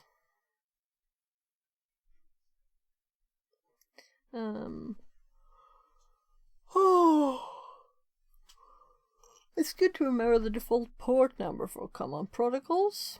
For convenience, the services we covered are listed in the following by alphabetical order. That's an odd way to list ports, right? Wouldn't you want them? I guess it's because the port numbers hops around. But we already checked we have all of these, so Hydra remains a very efficient tool. We can launch in terminal to get password. We summarize its main options in the following table. L username, P word list, serve. Oh well, I don't have to read this. Oops. Sorry for the burp. It's a challenge. It's a box, actually. Well, we don't have to select the box then. What do you think? We could just do it? We don't have to select a box, and we're already in the list because we're in the what's it called? In the path.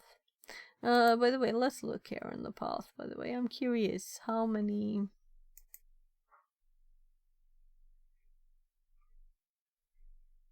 So this is the last one in the network security bit. And then we have the vulnerability research. So I'm kind of curious to do this one now. Yeah, and then it's vulnerability research.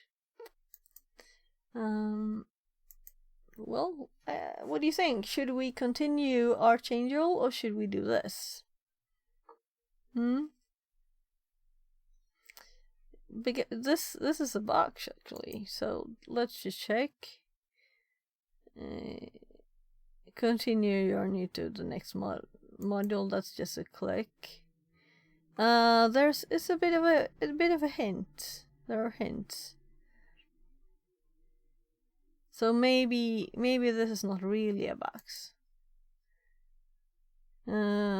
Use this challenge to test your mastery of skills you acquired in the network security module.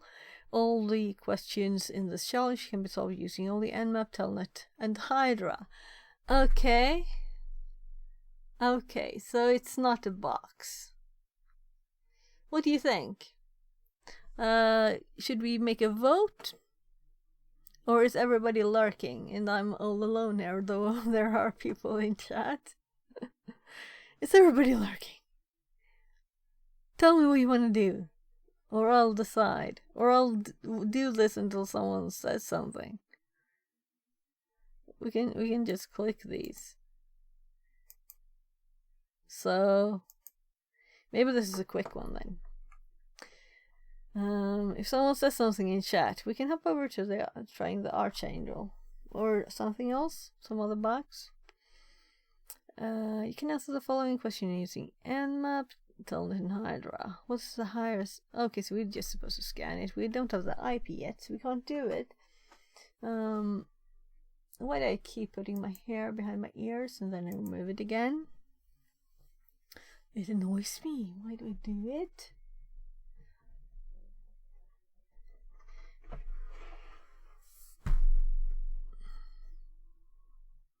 Less than 10,000. So 14, 13, 12. Let's type.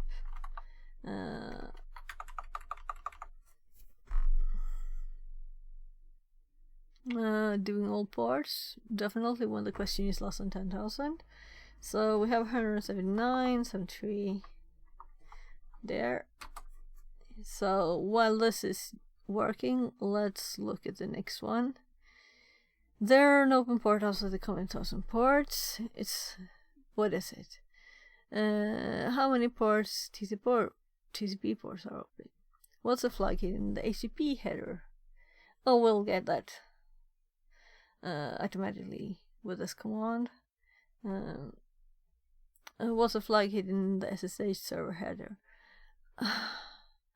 What's the FTP server listening on the standalone non-standard port? What's the version of the FTP server? That's cool. We learned to username using social engineering, Eddie and Quinn. What's the hidden flag in one of these two account files accessible via FTP? Okay, so maybe we're supposed to Hydra this then, because that's one of the things we're supposed to do. Browsing to this, display a small challenge that will give you a flag once you solve it. What is a flag? So we can go copy this one, and the scan is actually finished.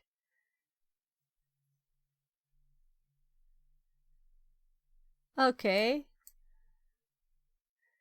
So the scan gave us this result. Meaning we have the FTP part, but we don't have anything else.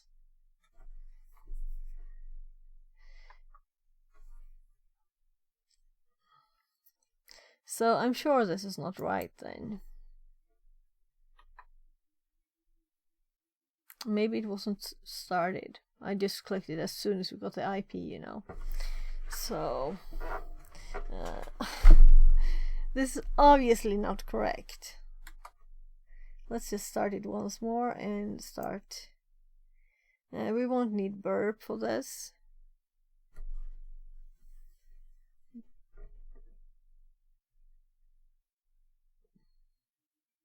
All right. So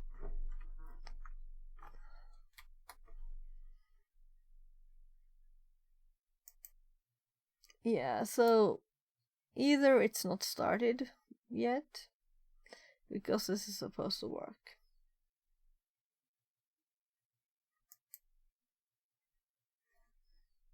Or we'll have to restart it at once. Sometimes when you're quick, it kind of breaks things, right? So let's give it some time, and let's fill in the port. Was a version of the FTP server. Let's see. It's oh my, how long did I scroll there? Oh, we got the reply. So just as I was selecting this text, all the output from the new scan, you know, this is the box didn't really start yet scan, and then we have the other scan. So I'm just pasting this here, so we have it submitted, and this one is running out of power. Getting the other one. I didn't like this from the start, but I'm getting used to them a bit.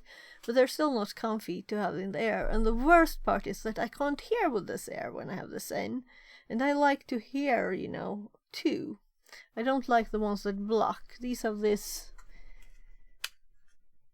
plasticky thingy here. I don't like those. I want them to be, well, kinda attached to my ears, but still like this. I like these. They are nice. But I use those in my phone, so. I had ordered 3 boxes of white ones, and I waited for months, and I still haven't, they haven't arrived. And the good thing with those is the different ears are different Bluetooth connections, but they're still cooperating, so it's synced and everything. And they were very, very cheap. So now we have response here. So let's see what port is the highest above. It's supposed to be a 4-digit one. So we have 445, and then we have 10,021. And it's supposed to be the highest less than. So we can't really answer this question. We might have to do another scan again. So there's the port open outside the common that is above then. This is what I actually selected. So this port is this. But we didn't find this one in the scan either. So we'll have to do a third one. We can just leave it. How many TCP ports are open? This is interesting because now we will see that we shouldn't have them all, right?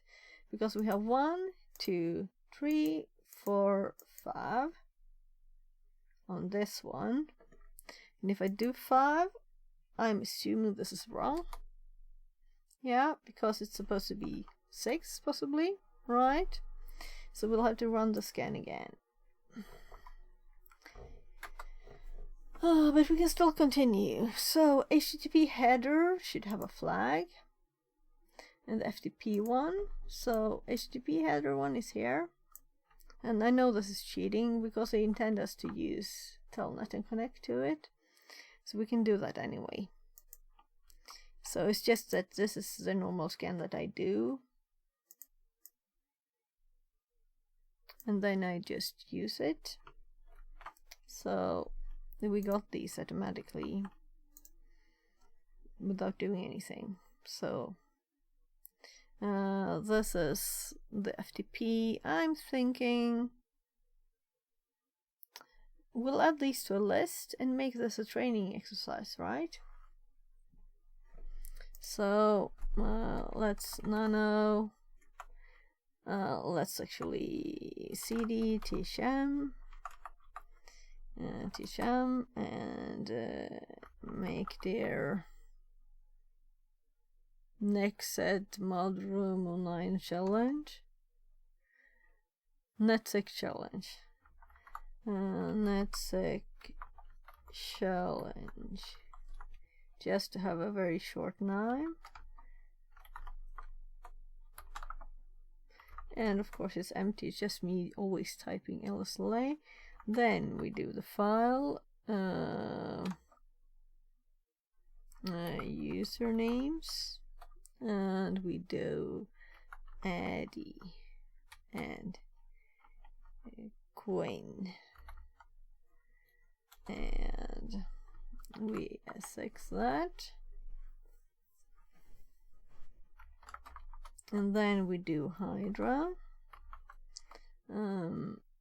and I'm actually going to open a new tab for this because I want to be able to see this still, and I want to make a new scan too, because now it has had almost 10 minutes to start, and it's almost funny, I guess, that we just have, what do we have?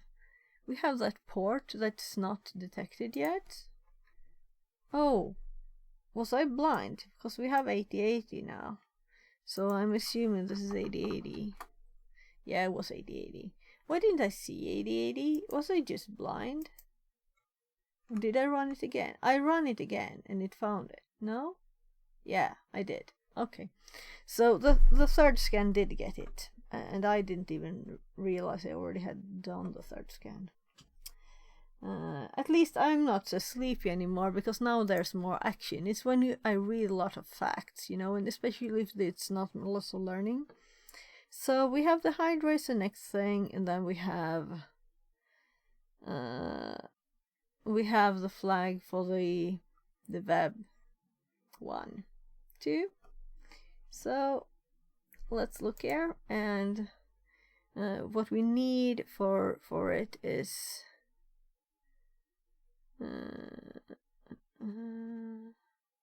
FTP. They wanted FTP. So we have the IP, we know it's FTP, but it was supposed to be on a non-default port because it's on 121. So this is the one. So was it P? So I'm going to actually, but P is, you know, this. So I'm doing that one.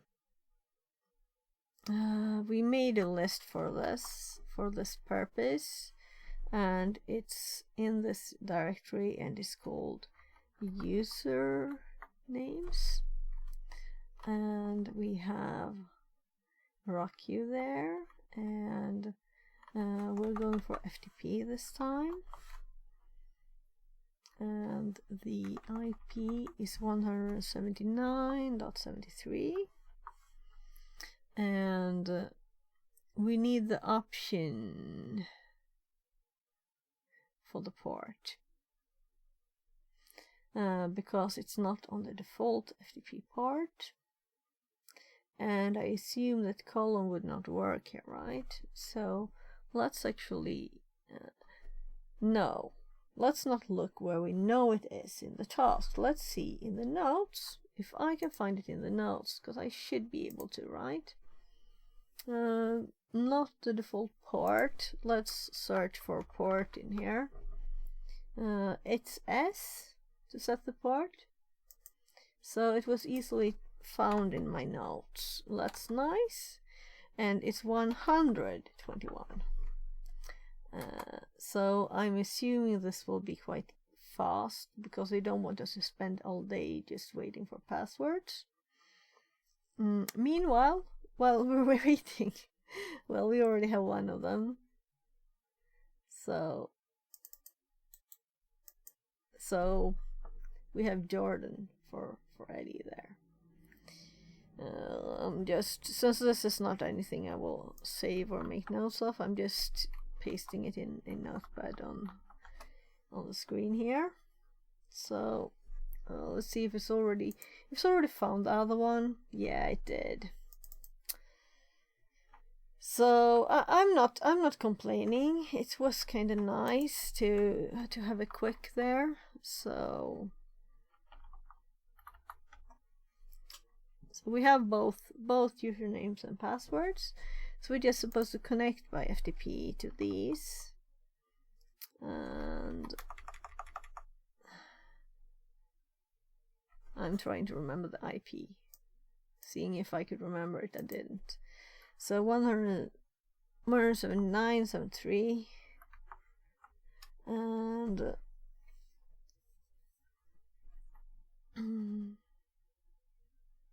I guess that's good enough. It's not good enough.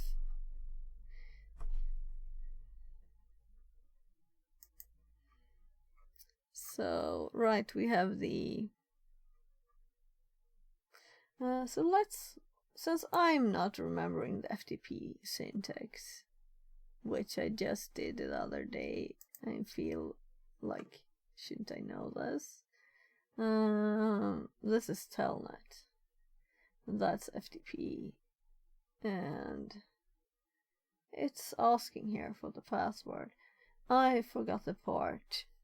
Yeah, so I need to give the port for the FTP. So it wasn't me not remembering the syntax. It was me not remembering the port. So let's try this way of syntax. And that worked. So let's just cheat, looking at the... I don't remember the passwords and usernames. So we have Eddie. And we have Jordan. And we have... no files?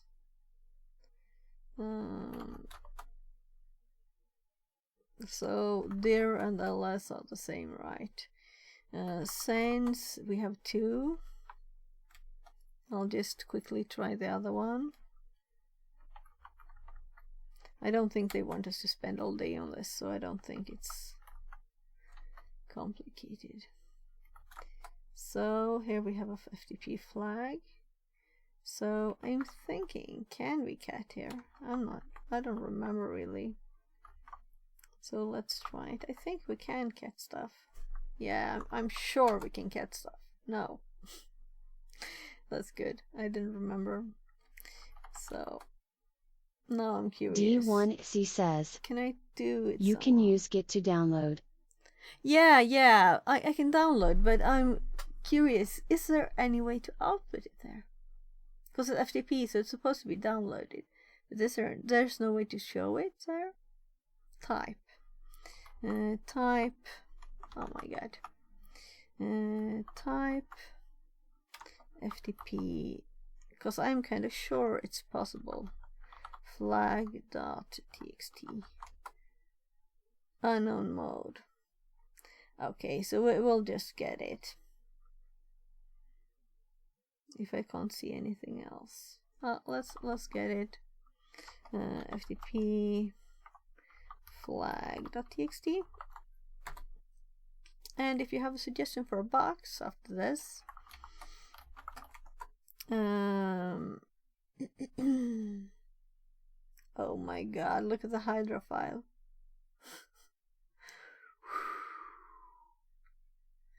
I wonder how many Hydra files I have with sizes that are kinda crazy.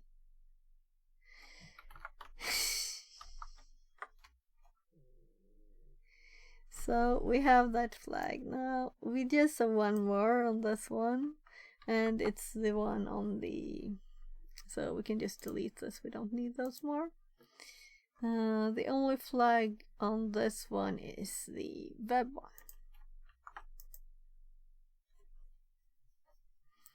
one. So we're supposed to browse to the side page, and so Dixie, is that it? Welcome in, and do you have a suggestion what we should do when we're done with this last question? I'm not using burp for this because I think it's a simple thing. It might be burp. Well, we'll just, I pasted it, but the machine had not started. So your mission is to use Nmap to scan this machine as covertly as possible to avoid being detected by the zero chance being scanned detected. Okay, so I'm supposed to scan it. Let's try the normal scan and see. We can just type Nmap. This is the scan I use, right? Right, and let's also do it in the same window, so I don't have to type the IP again. So this is the one I'm using, and I'm kind of sure it will detect it, right? We'll see. I didn't have to do the full scan now.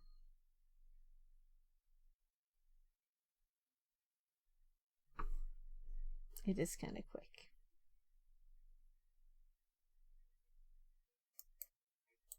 So I'm kind of curious on this too. For this one, I believe you could set an option to not overflood the network with requests, but limit the packets. Yeah, I don't want any hints. Thank you. Papa but Naito never says, any hints. Then I'm hello. going crazy. Unless we're doing something really together. So I don't never want hints. But thank you. So I just want to see if my normal scan was detected by this.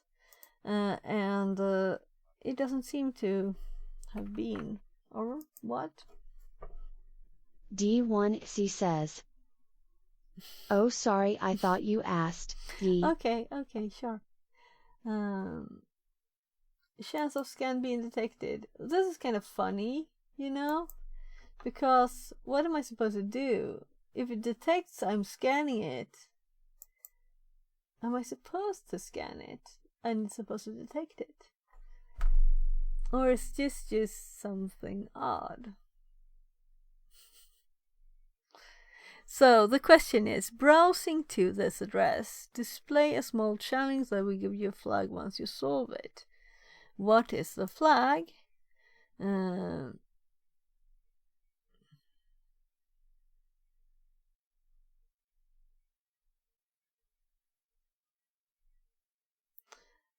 Yeah, so I checked the hint to see what it says.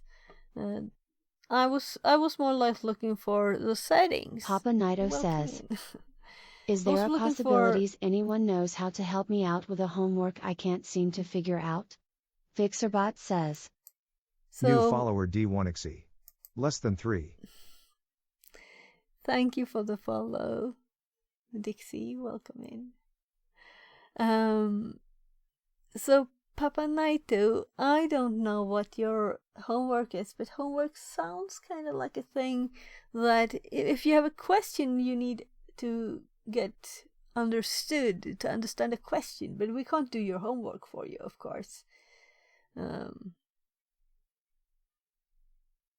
So you can always say, if you want, another tip is to, if you want an explanation of a question, you could always ask ChatGPT to make it more understandable, the question.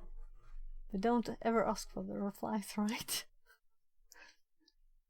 Papa Nido says, it's about ESP8266 and adding DS18B20 seniors and taking the middle of the temp, and that makes the buzzer buzz.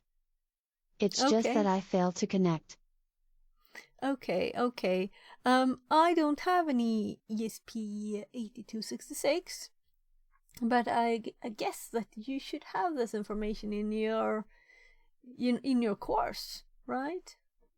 I'm going to buy ESPs, but I can't decide which ones.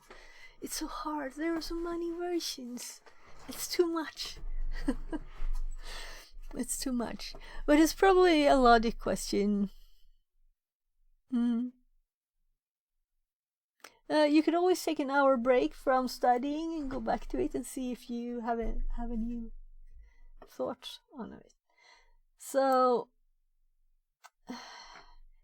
I'm assuming that this page would say, I detected you, so you failed, or, oh, I didn't detect you, so you won.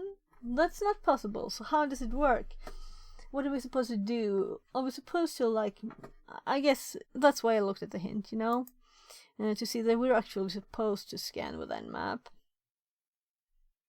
So it's just checking what kind of scan we're doing. So let's do a more quiet scan than the one I did. I just tried my normal one, Let's also skip this one. And let's skip the V bit. I assume that they expect this bit. It should be pingable, right? So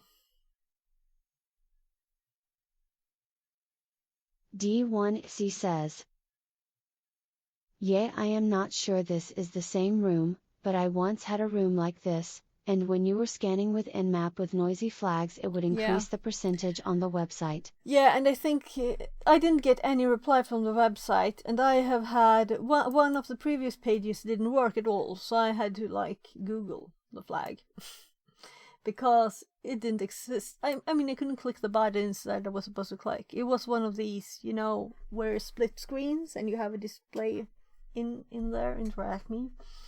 And I'm assuming chance of scan being detected is supposed to go up if you're actually scanning it.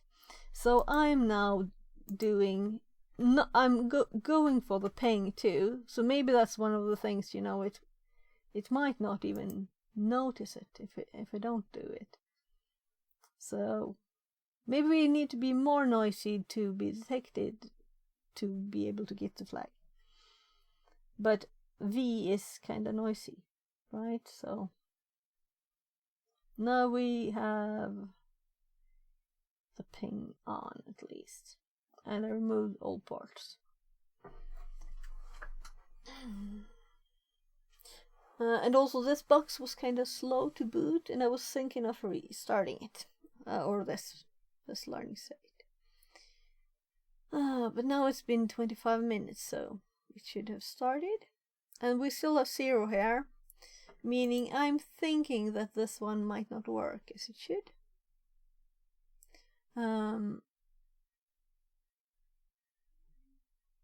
Because we're kind of noisy still, right? But let's bring up the Nmap notes.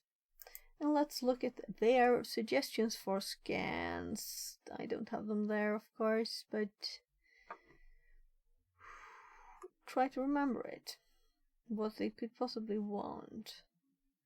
I must have Nmap here. There it is. So,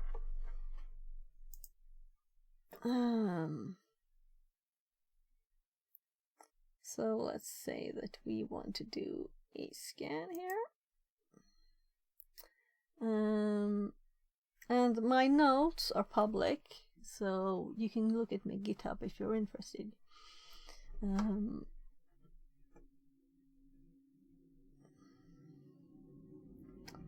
So the full scan, let's make a ST scan and see if that's what it considers noisy, maybe. A normal, like as normal possible scan. If this is the noisy type, will it detect? We still have nothing. Yeah, look. We now got 100%.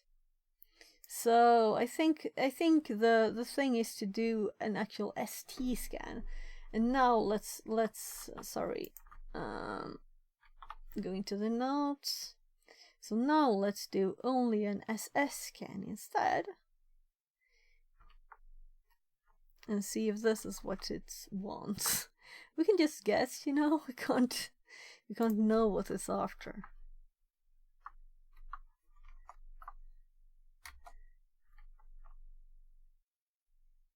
All right, I forgot to add sudo.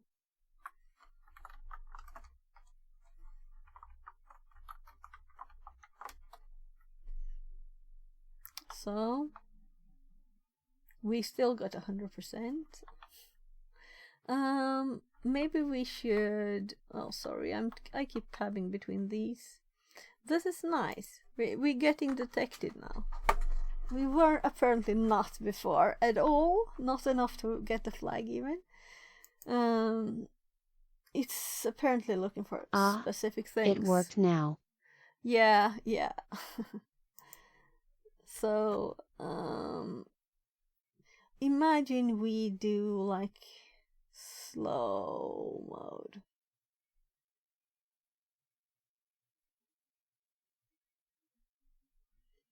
Like T01. T0 might be something. Right? Let's add T0 and see what it says.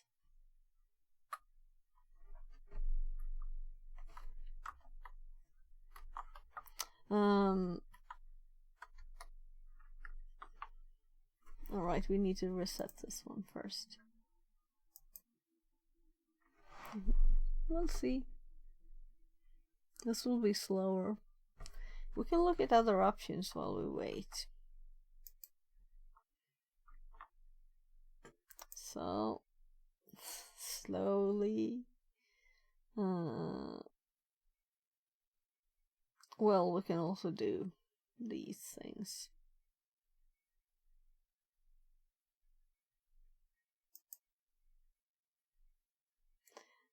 It might be... I don't think it's something like this. I don't think so. I don't think that's the answer.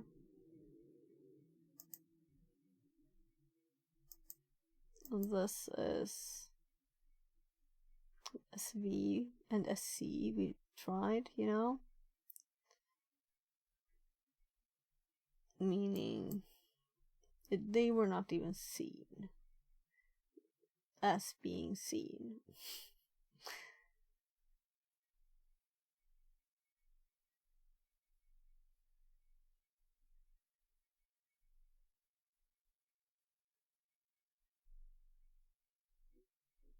And that's just to help, right?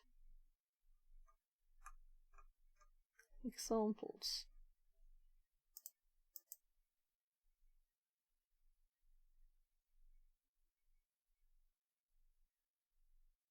Oh, okay. So we're not doing that.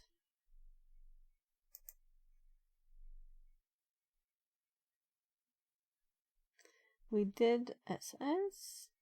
Let's go back to it. It's going slow, you know. That's why I went to the notes.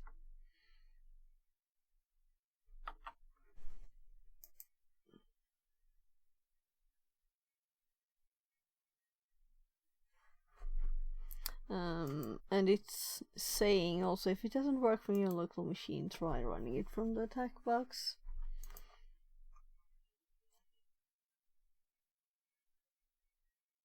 Let's actually Google.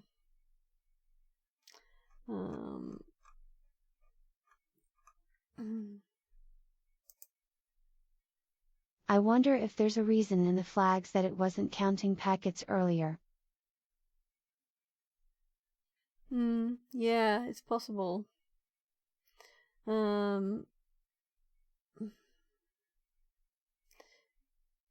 But we want it to detect us, you know, or to even run stuff on the page. So T0 is apparently very slow. Not that I wouldn't have expected it. Let's take the opportunity to learn. That's why I'm here. That's why I'm doing this. So, Nmap,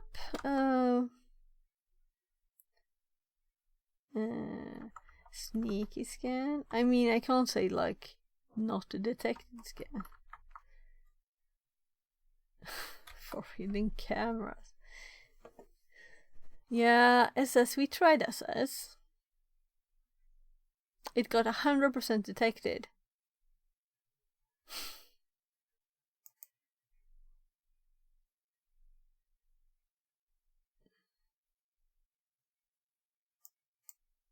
So,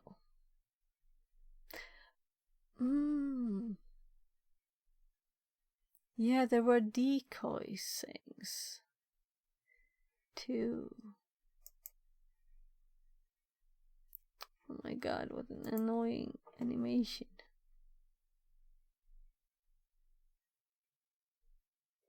So,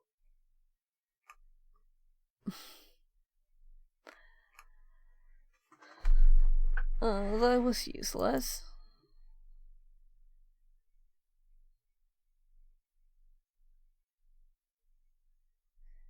So, in Nmap's own documentation subverting intrusion detection systems.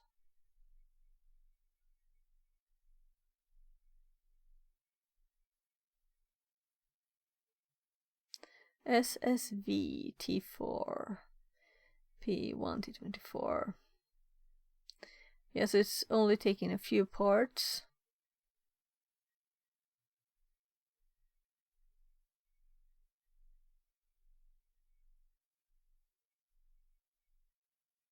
One way to detect certain ID is to watch gaps in trace routes.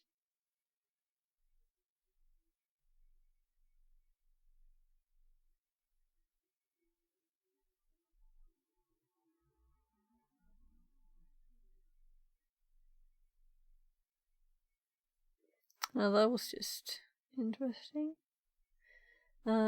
It's still scanning T0. So avoiding slowdown, that's their first suggestion. That's what we're doing first too.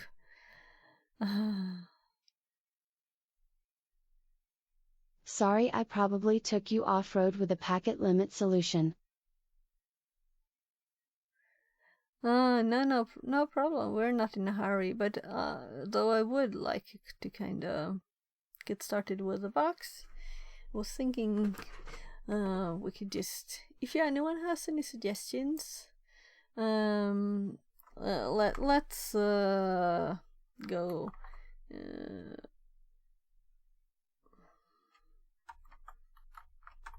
Actually look at this. So Nmap to scan this machine. I think covertly was the word I was looking for before. So, but since, yeah, we can fragment packets too. So I'm actually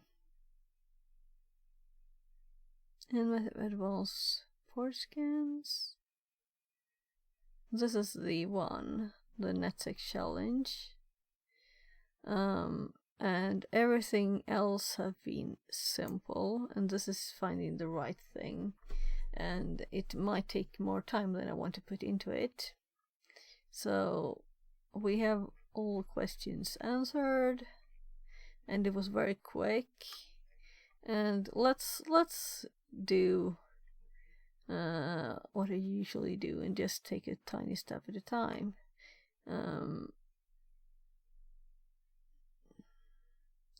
This article explains why SN scan is used.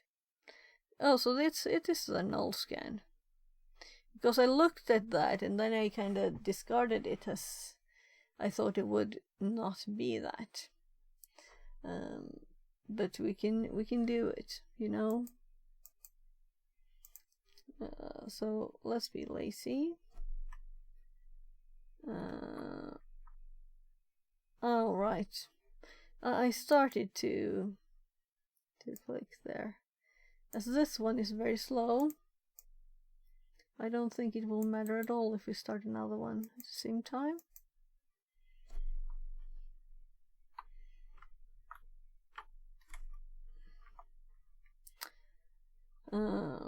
So let's skip the T0 and do the null scan.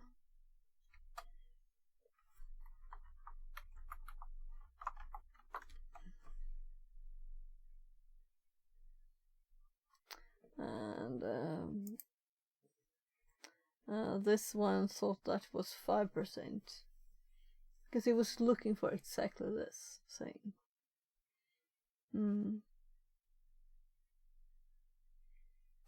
Okay.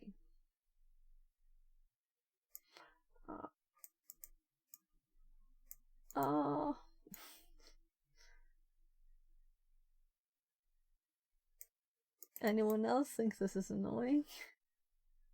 I can't copy. I can't copy it. You see?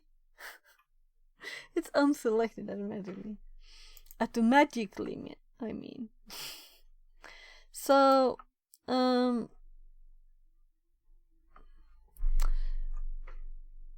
let's look here. Okay, so they're just pointing to another Try Hack Me room that we recently did, and I have made notes, and I looked at the notes, and I discarded this one as I thought it was too advanced for this, all the simple questions in this one. Right, that's someone's link. So we'll have to type this one.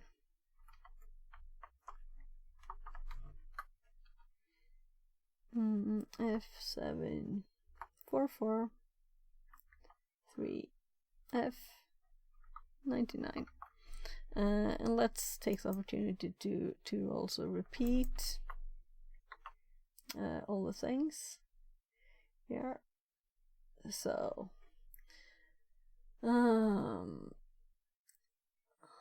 I did look here, and the first one is SN, and then I thought, like, no, I don't think they'll do this, and I closed it. So I should have tried it. We could just have tried anything, you know. Oh, I forgot to change this one. It's always nice when you find things to update in your notes.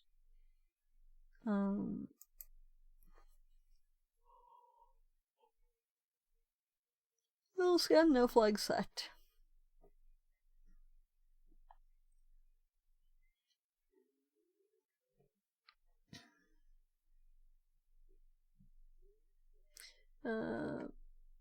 No reply equals open filtered. So no reply from open part, but reset ACK from a closed one. Fin scan. Only the fin flag set. We'll get no reply from an open part, but a reset ACK from a closed one. So kind of similar. And then the Christmas scan. With fin, do I have the image here? No. We should probably have an image of the flags, right?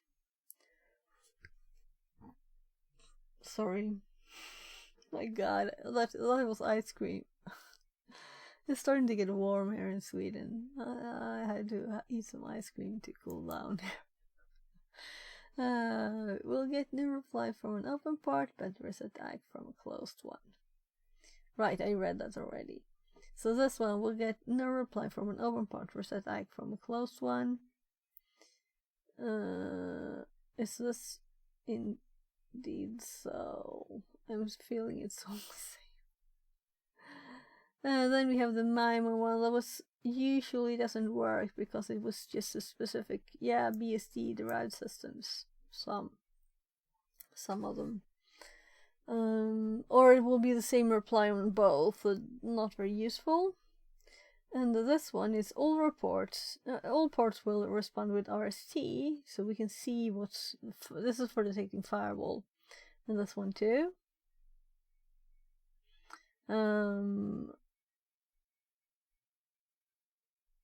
Scan flags. Here we can just set anything, right? So the ones we could try the SF one too and see if it also wins the thing, right? Because those are the odd scans. So if we reset it and we do the fin scan too, and we tab back, this was also detected. So it's only the null one that's not detected. Right, we also have this one to abort because it might interfere with our other stuff. So if we do SN,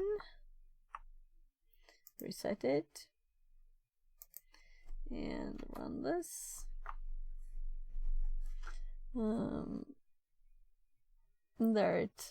Now we got 0%. So possibly it found. It's very odd. It's the same thing, but now I stopped the other scan at the same time. So it's possible that one would have worked too if I let it finish. It would have been like 5% or something. We'll see. Or we won't see, because I'm going to close this. We're done. We are done. Summary.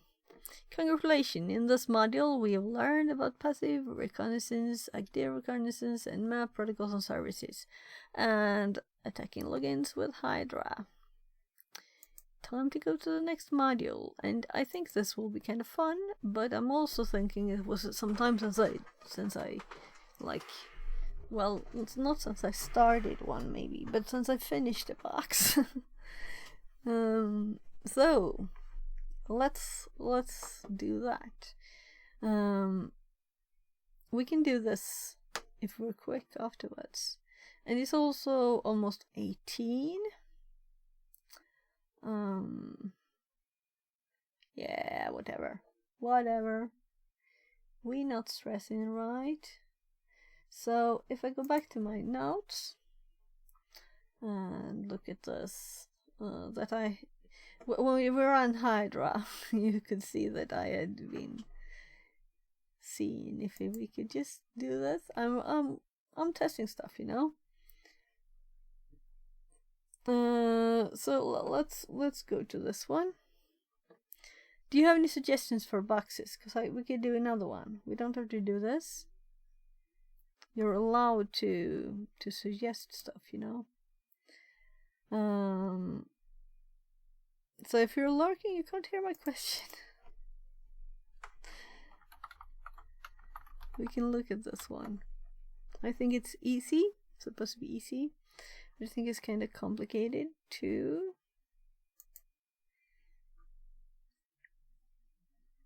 And I might, you know, I have started it, so is this?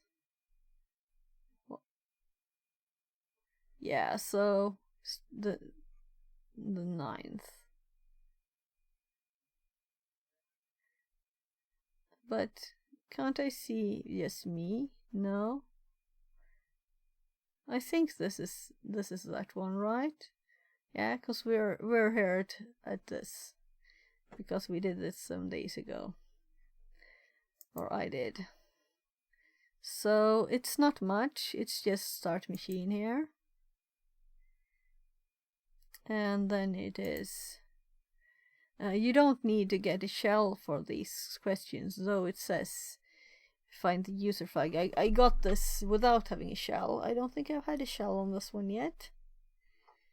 And I don't really remember it.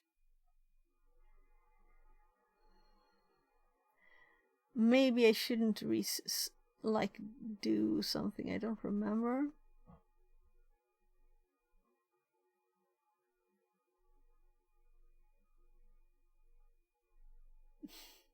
Well, we have notes, so it's still starting. First, this was the Nmap scan. We had 22 and 80. It's like all machines have 22 and 80. And then the web page looks like this. And I selected this. We could see the first question is find a different host name. So it was this one. Was the correct reply. And if you go to that one, you get a flag. That's simple. So that's the first two flags here. And then it says look for a page under development. And we didn't even have to look because our GoBuster scan gave like one hit. And that's test.php. And I tried both there. Ferox Buster 2 just to practice, I guess. So we found this file, and this file was kind of funny. Also, the name of it was the answer to a question.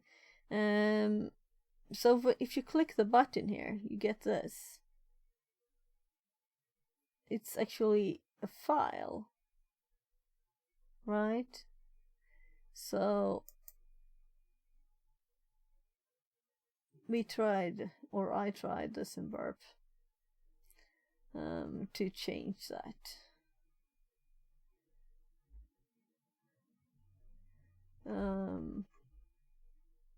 Right, a test PHP file with PHP filter. The file itself. And if you encode this, you can see that this is the code for the page.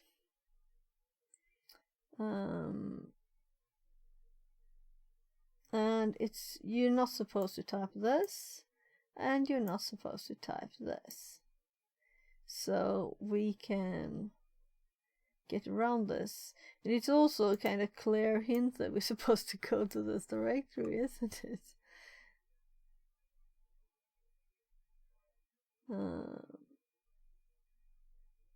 Well, right.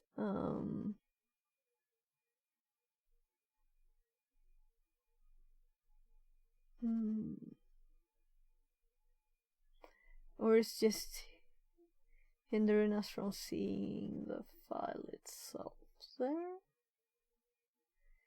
I know I tested around with these things and I found this.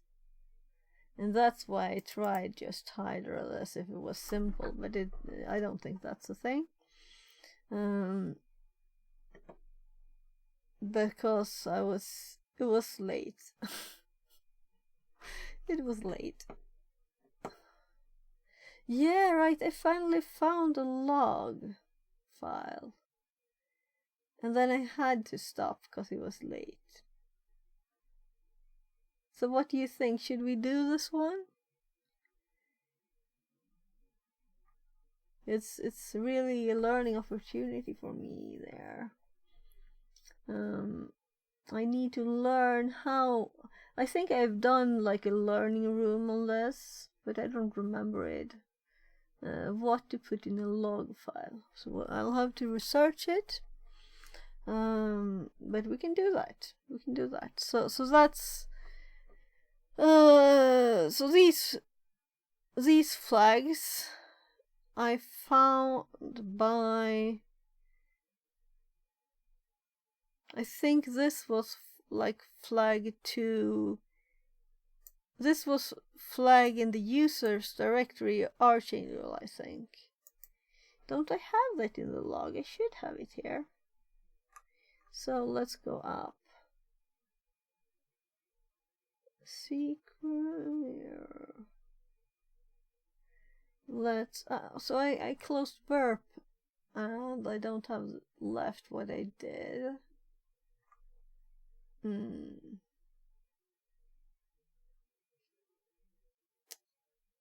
But where we have that's like too bad. But here is just to get a file, and we can just change this. So let's I guess go to the box, to the VM, and we have this running. So let's close these, and this one was actually still up.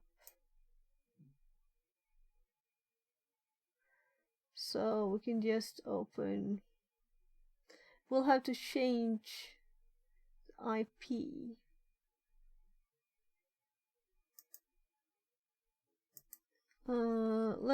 Let's edit hosts first.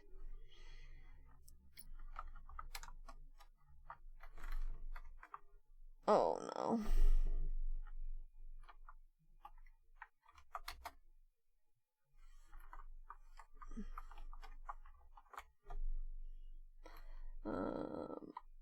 Cute IP, right? The shortest one ever. Now we have a longer one. Turner19.13. There. And let's start burp now. So we don't have to mess about with the settings, since we still know the IP.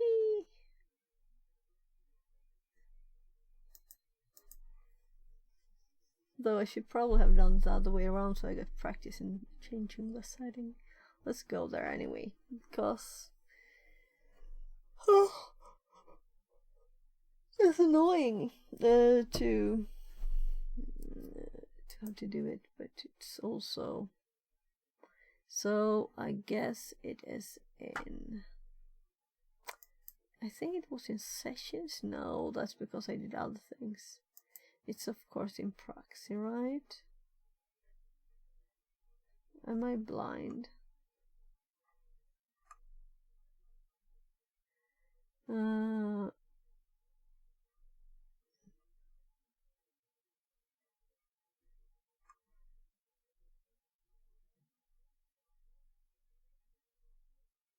I don't need it now.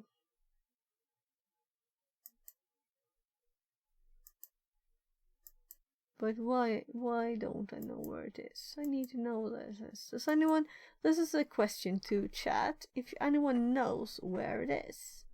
The setting if you were to need to set an IP.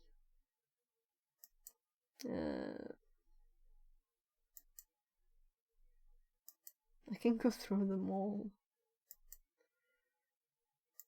This is definitely not logging. In sessions it's I did this recently, redid the macro bit there. Network, yeah, network sounds logical. Here it is, I found it. Hostname resolution overlies network connections.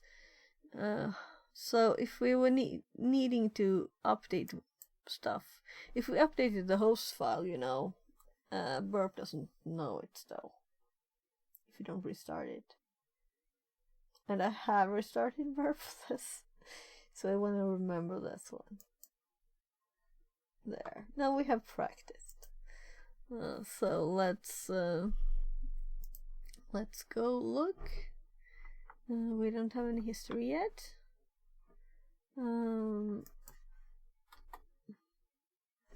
Now we have. So this one, and let's compare it to the notes. Right, let's first just... So, I guess I should add how I found these two notes, right? We should find them once more. Just because. Because notes are important. Notes are important. So this is what I did.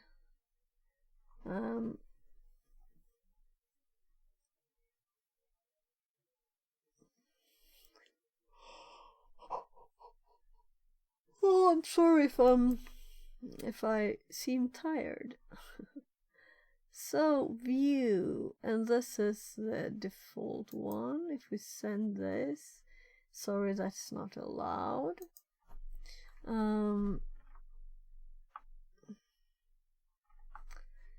I guess that I could put the notes on this side so we can switch easier. And also I can see what I did.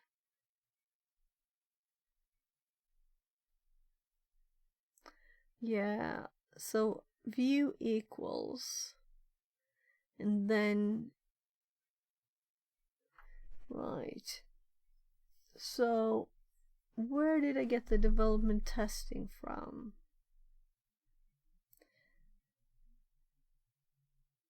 Right, but what?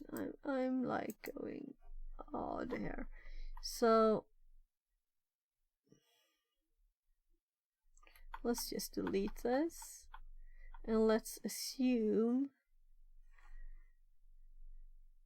So let's make it as short as possible and see if this works. If we do ... and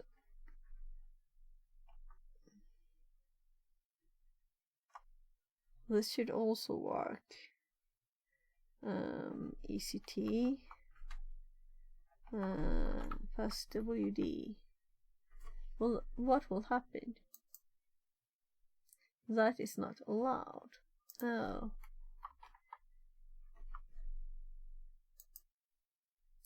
So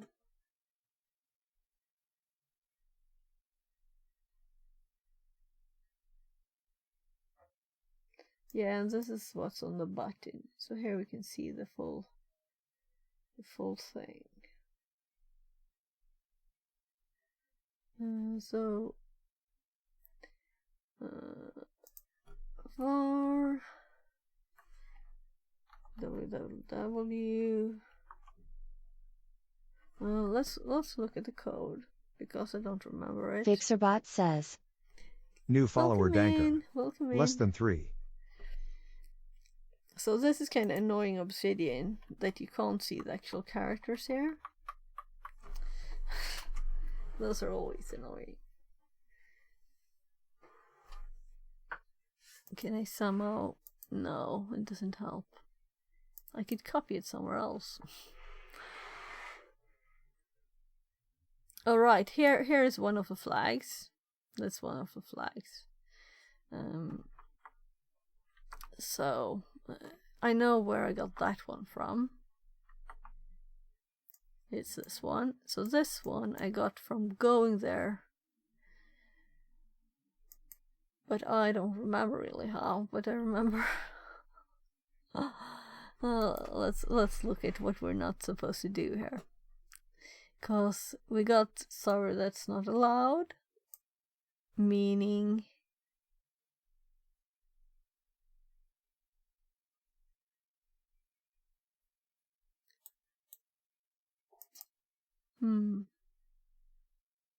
maybe that's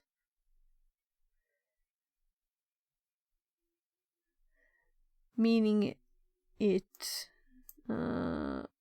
contains string view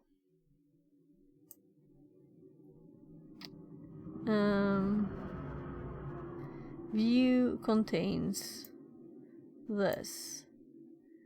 As long as it doesn't do that, it doesn't do that. And contain string the view thing this.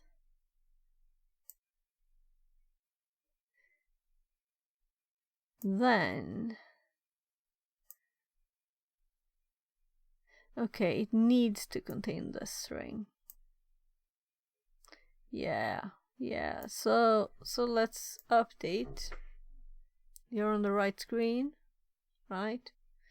So let's copy this one and make sure that we have it here in the full thing,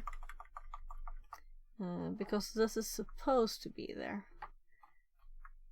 And okay, that's my third attempt to paste it. So we need to go several steps then. We need to go down from development testing, and then we need to do double because it's blocking them. And then we go down through HTML, double, down through VVV, double, down through var, and I'm the best at hitting the right keys. And then it's the password. Now it's containing this that it had to, and it's not containing what it's not supposed to. So then we get the file. Nice. And I already have this in my log. What I didn't have is that if we instead do home here, and the user that we knew is in there, from, oh well, we don't have to look at notes for this. We can see here we have home Archangel. We know that this directory exists here, so that's where we're going. Archangel. And then I was just typing flag here, I think, and try to get that. And it might be flag.txt. There. No. Flag 1. Flag 2. Flag. What did I do? Did I do insert? Flag 3. Yes, I did, because it didn't overwrite. So I don't really remember where it was. That's the problem. Anyway, we're supposed to get a shell from this, and after searching for a long time where the log files for Apache is, and I tried, like, I think it was, let's see if I can remember. Like, we don't have to, we'll see it later. We're not supposed to find it this way anyway, that flag. Var logs Apache. And I tried this, and I googled then, and then I saw in my own directories that I had 2.0. So let's look again in our own directories. So let's make a new tab and cd. Here we have, it's just log, of course. So let's update this to log. And here, the VM's logs, we have 2, Apache 2. So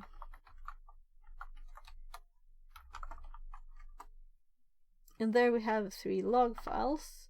So not 2.0. I think I tried so many things there. And let's see.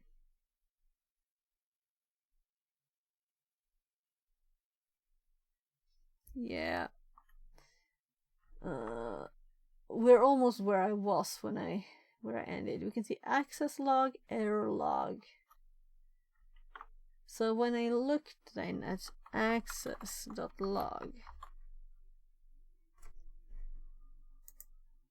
we found stuff.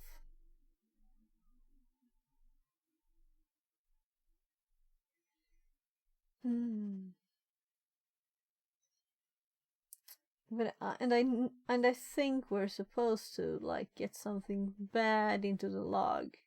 That's how it's supposed to do this. You can see all my attempts here at files. And also there's the error one. So it's called error.log. And also here we can see it says the service is Apache, you know. So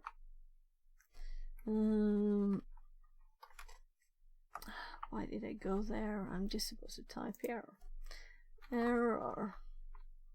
Or we could like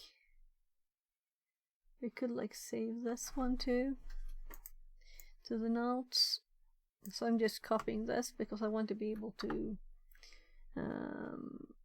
copy it if I need to redo this or something. So we have also the error log here, the access log, and this time I had more of these. So, but they're already in here. Only, yeah, I had a much shorter log here. I had to restart it, and as soon as I restarted it, it worked. I got stuff working as soon as I did it. So I had to. This didn't work, and then I restarted. That's why we only have this in the log. And I think the error log.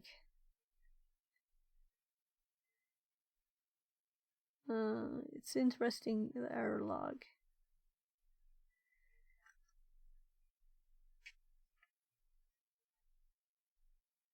I will have to look at that again. Command line. It says command line. Command line.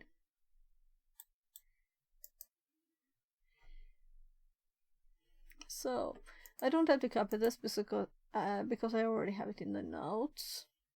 But let's look at the error one then.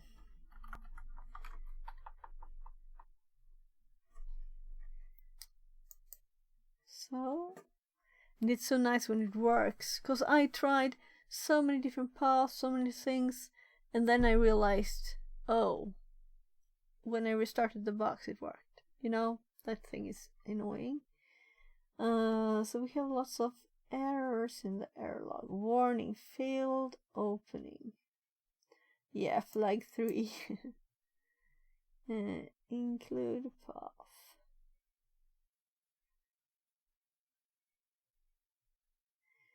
So now I have to Google what could we possibly do to, because I'm thinking we need to make it, might need to do something to, we can write things into the logs. Apparently our text is there. No?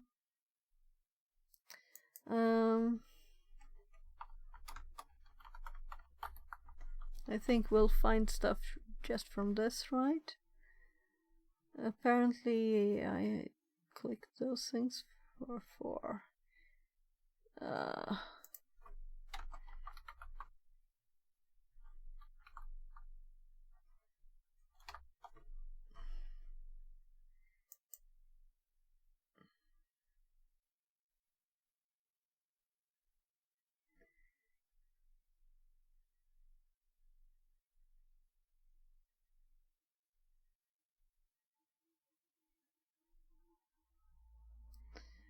so I think I did this once.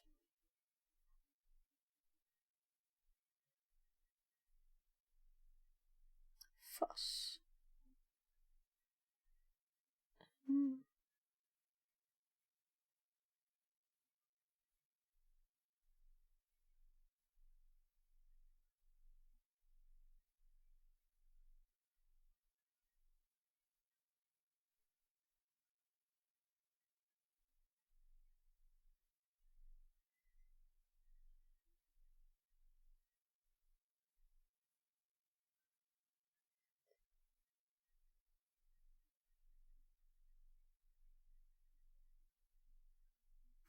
The vulnerability occurs when the user can control in some way the file is going to be loaded by the server.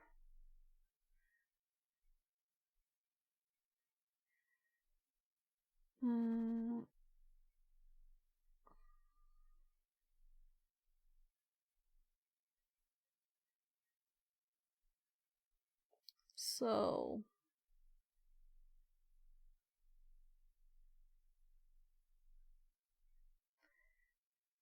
it's like they're helping us to get to files. I'm just thinking, how can we exploit this? Yeah, we have the passwd. All examples for the local file agree. Also,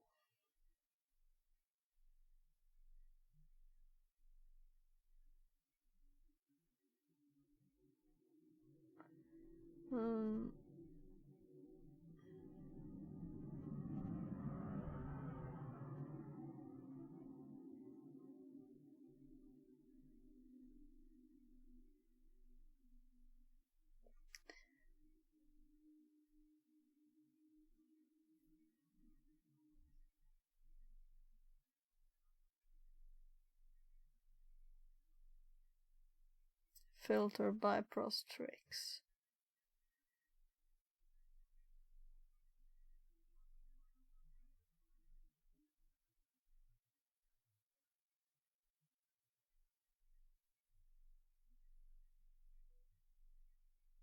I need to switch ears again. This one is in pain.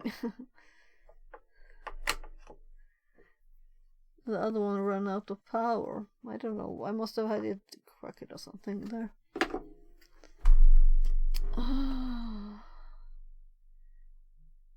So I did search for log. That's what I did, right?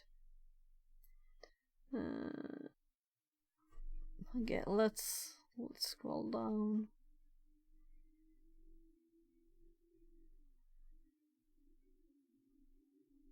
I should scroll quicker, but I want to read everything.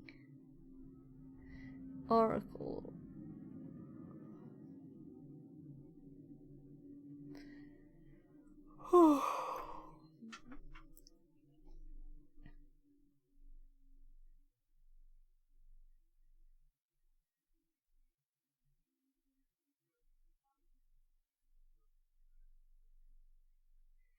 Level 5 via PHP assert.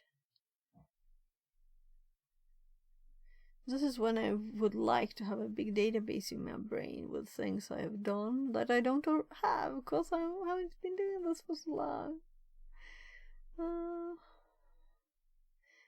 Oh, we're finally getting somewhere. So, remote. No, it's not remote.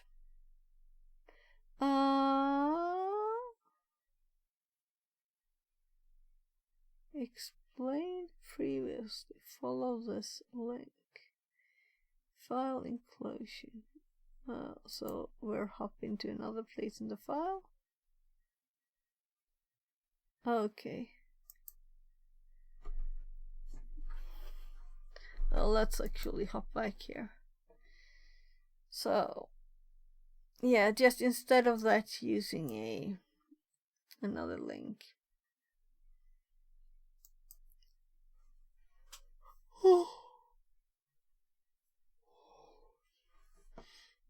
Now that would of course be nice. We could try that. I'm not sure it doesn't work. So, well, let's try it. I'm hopping there. Not that I think we can just try. Right. We would need this in the path. Right. Let's add this directory to ours. Why not try it? So I'm just doing this to remember the path. So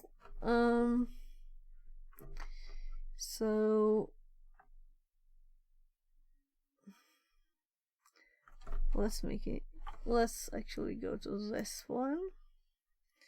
And let's go back and let's make a directory Arch Angel I don't think I have one before, and now I'm sure.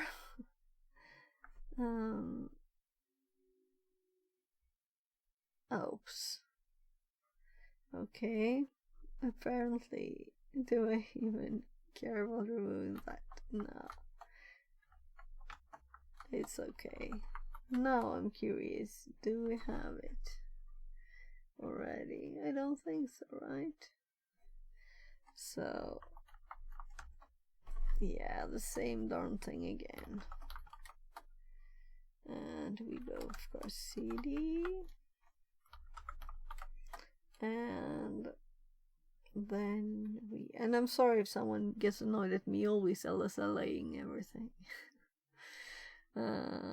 So we're supposed to make the path up there, it's my thought then.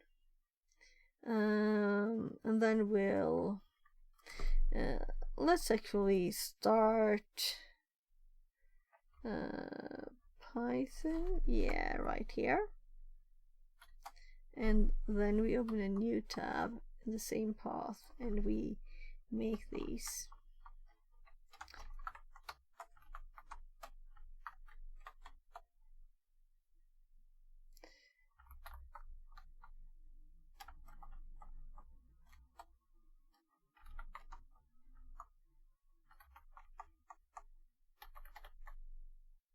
My god, it looks like one letter.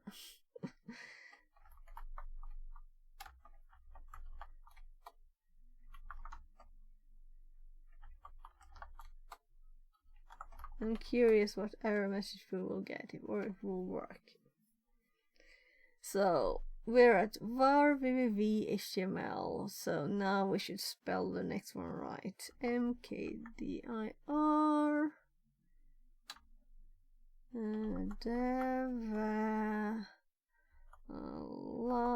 development testing cd. So what if we put a file here? What does it do with the view file really? What if we put a PHP file here?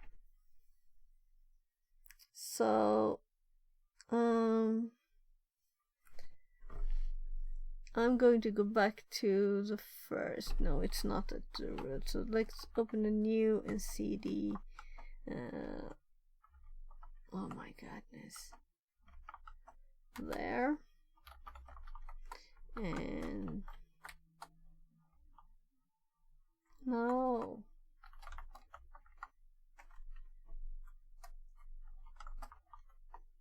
And then we have, I'm sure, a PHP one here.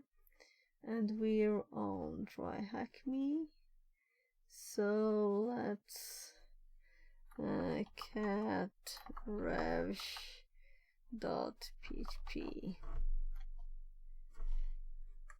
I think this is pentest monkeys. Yes. And we have this.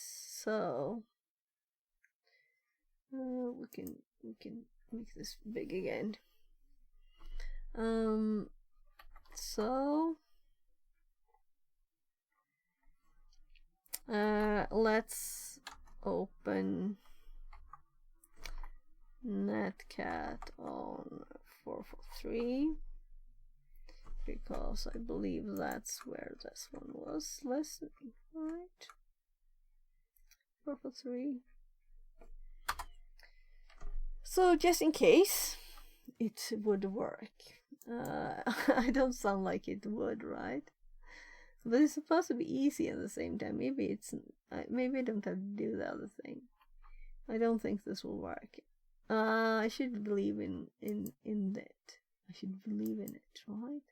So this one is open, or it's an HTTP server in before these. So we can close this one. Oh right, I wanted to save it because of if I want the names or anything like that. So this one, we have the full path there. So that's where we need to copy the shell.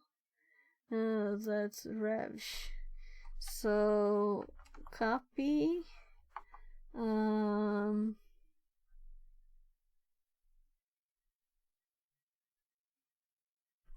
Now let's do that.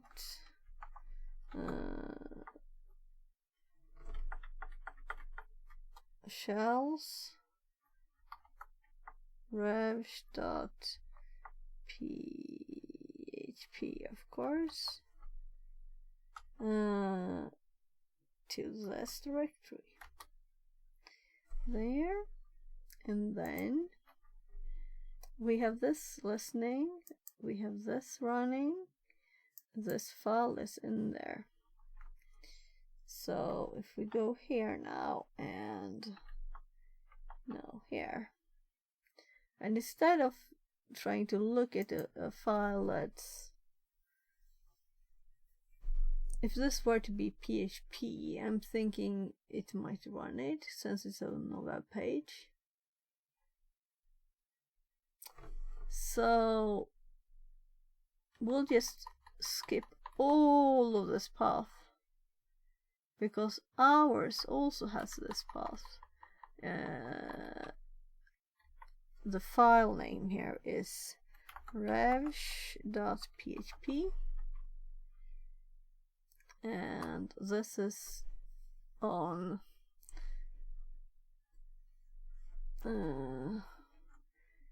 http :/10.18.21.26 :8000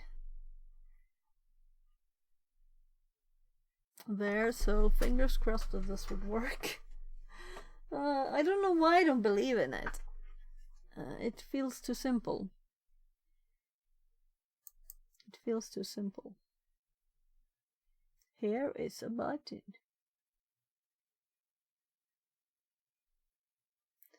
So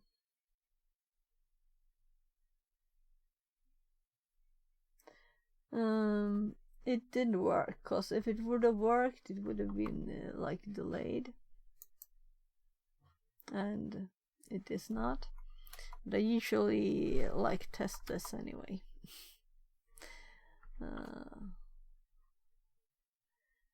So I heard the door, so just a sec, I'll be back. I'll be back.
So I started a bit of dinner in the oven. So it's one of these ready-made big lasagnas. There. So if anyone has any suggestion why this would work and not work, I'm curious to know, because this is a PHP. This is PHP code, and this is run in a PHP page, right? And we're following their rules. Let's go to the notes. Let's see here. So their rules.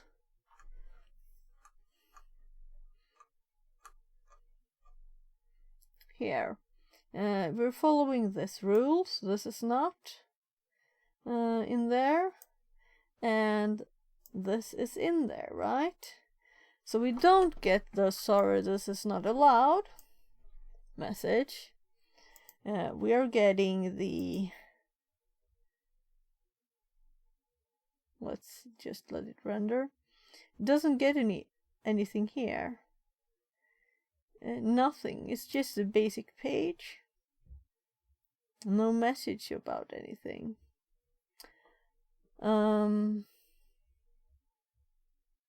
So if we compare to the other ones down here where we have the messages, there's nothing.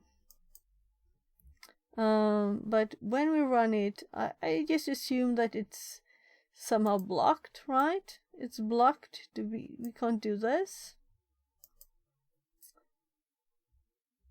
Of course we could try like a simpler one. That's kind of much code in this one, a lot of code. We could make a very, very simple web one. Right. I of course have those also in this directory. So if we abort this and so I think I have web shell PHP, right? So let's cut that one. It's very simple, but we need to add CMD up there.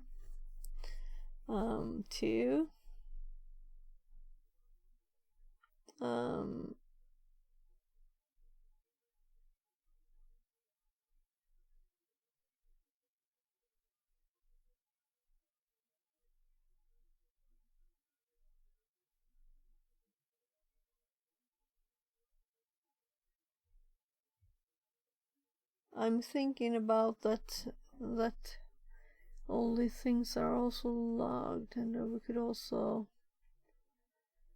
after something like that, but I don't have lots of experience with that yet. So let's just try this one. So now I copied from the other directory because it's kind of long to type, right? So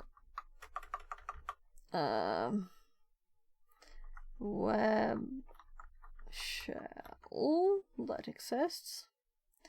So now we have both files. And also if we were to just go to this site, let's start netcat again here. Our own HTTP server. to make sure that the path is correct, right? Oh. No, I did click that, I'm kind of sure. Wrong one, I think. So this path, but instead with web.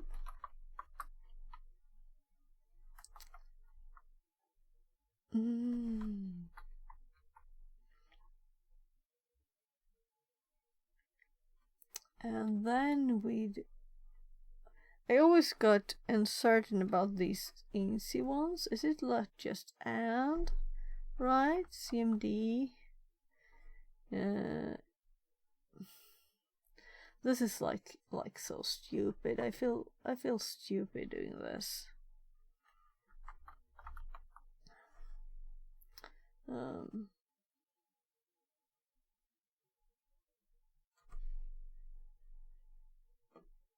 Because I don't know, well, I don't think this will work. That's why, I guess. So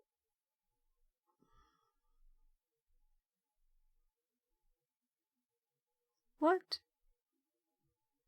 Oh, I just scrolled.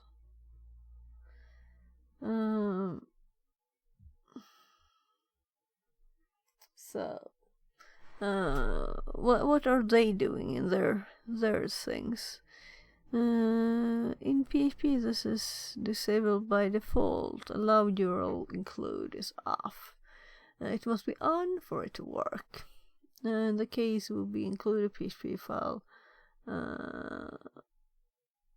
page equals, and then yeah. If for some reason arrow is on, but PHP is filtering access to web pages according to this post. Okay, let's open that one. We can always learn stuff.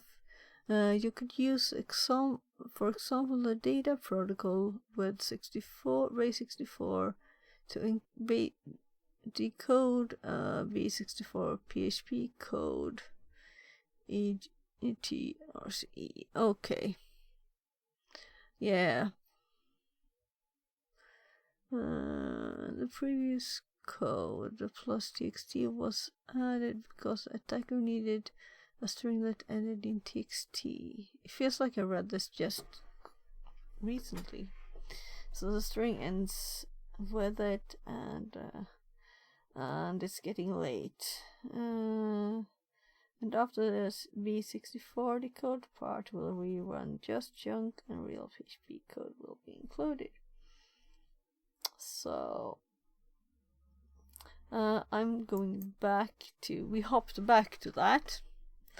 Let's turn off all the pink.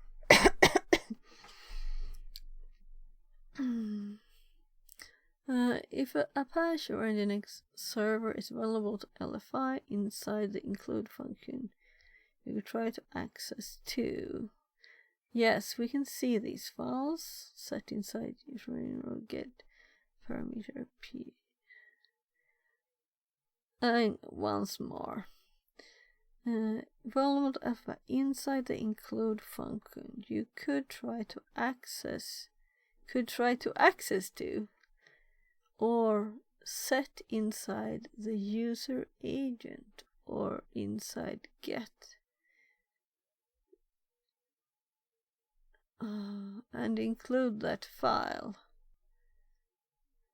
This could also be done. So I'm sorry, but the English here is kind of hard to understand. Note that if you use double quotes for shell instead of single quotes, the double quotes will be modified for the string quote. PHP will for error there, and nothing else will be executed. Also make sure you write correctly the payload, or PHP will error every time it tries to load the log file, and you won't have a second opportunity. Yeah, but I don't know what you mean because it's not clear. Let's see. This could also be done with other logs, but be careful. Yeah, and this is exactly the log we have, so the code inside the logs could be URL encoded, and this could destroy the shell. So this is a restartable box. We have infinite attempts. They just take time. So I saw the editor in me wants to fix this, you know? The text. The code inside the logs could be URL encoded, and this could destroy the shell. How?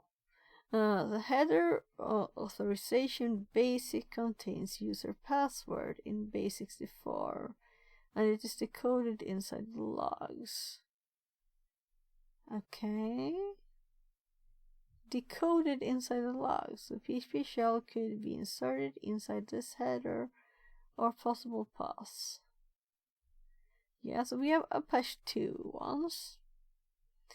Fuzzing word list. Why a fuzzing word list here? I don't get it. I don't get it. So, let's say that we just put like this on the... We send this to it. How? And then would we then include this file? Is that what we're trying to do? So let's look at the log file again.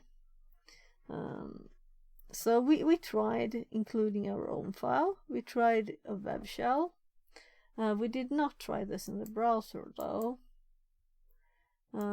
So we can just copy this one too and do it in the normal browser just to compare. So,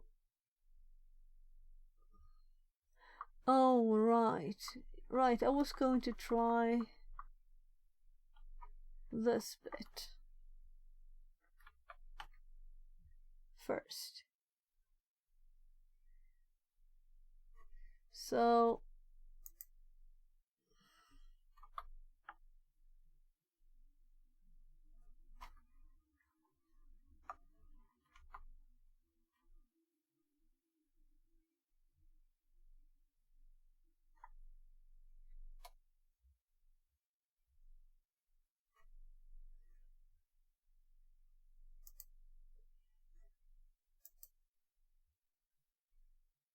.404 var www HTML development testing websh.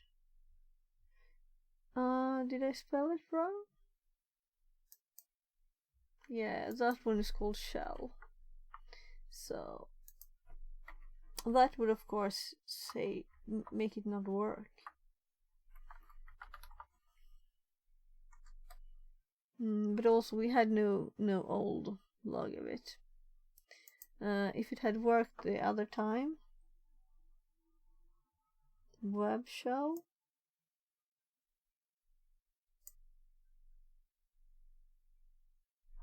So let's just remove the last bit. And that's a 200. And anywhere.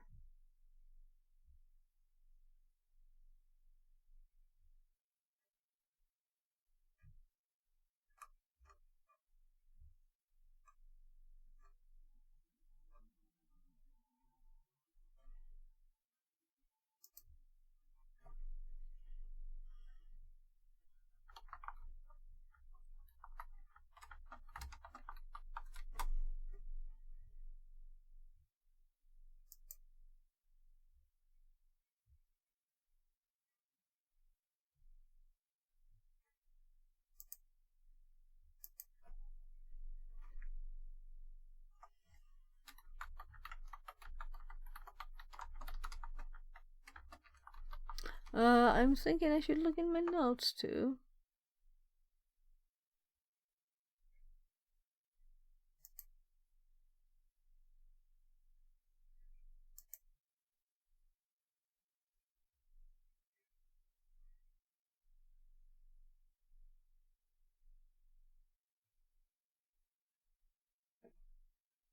Yeah, so I'm just double checking that we're supposed to use the and character, because that's I get uncertain that I'm doing the right thing there, and if that was wrong, nothing would work, right?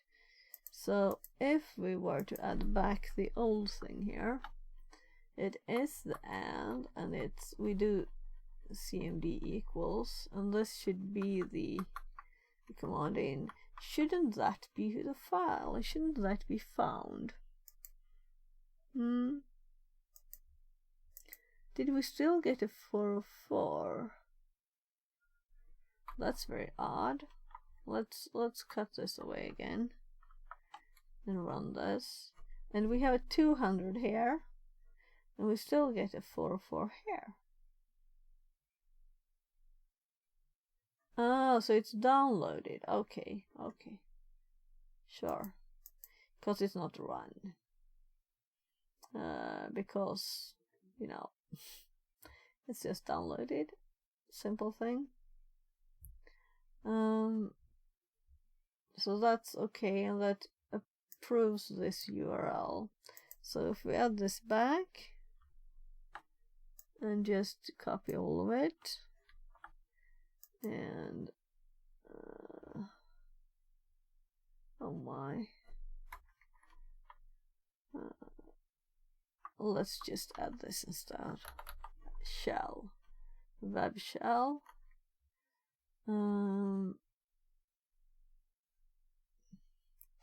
view test PHP. Right, so this is what we need to remove. We can't have two view there.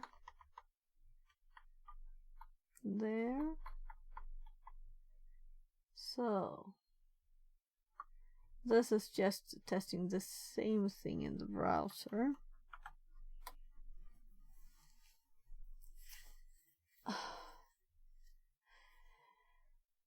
Google. Well, Google, this is not what I wanted. We wanted http:// in front of this, which should be kind of obvious since we were on this page just 2 seconds ago. And we get the same, we get like nothing. We don't get an error that is not allowed, because it is allowed, but it doesn't run the PHP. So I guess that means that it's external PHP includes are not allowed for some reason, which is default apparently also. So what was this? It was the default, right? Yeah, that's the default. When you click the button, that's what you get.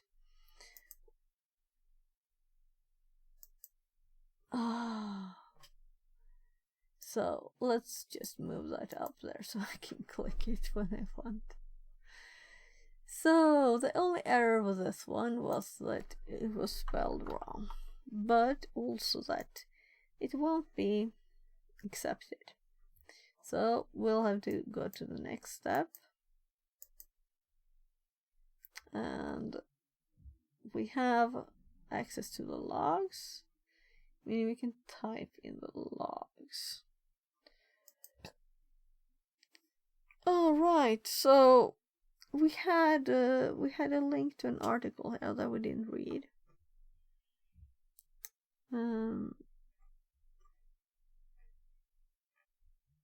So this is kind of long, but why is it so compressed in the middle of the page? I don't get it. Why can't they use all of the page? It's like the Obsidian does this by default, and you have to make it wide.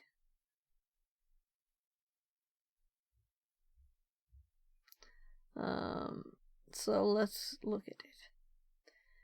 On one of the real world PHP website, I found an LFI. There was a URL parameter that I checked if the value ends with txt.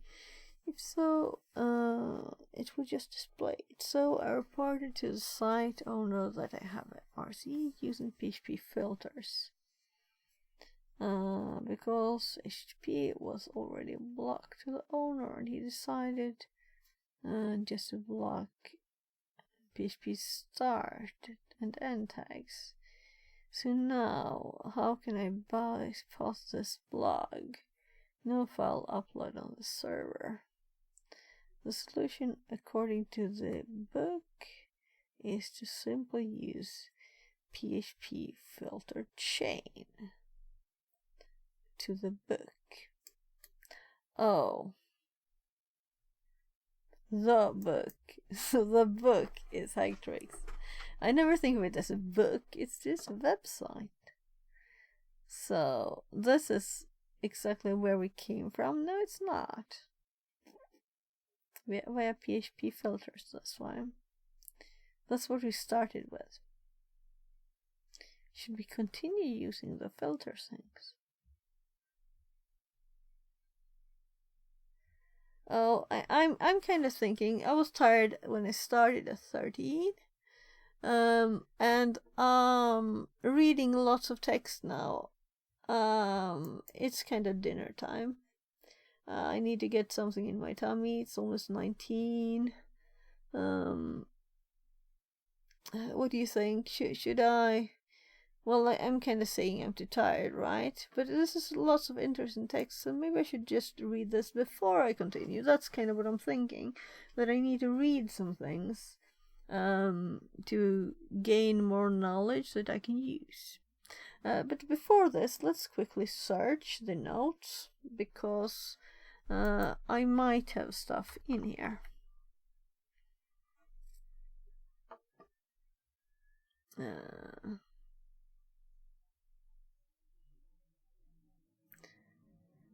So log is, I don't want to limit it more, but I'm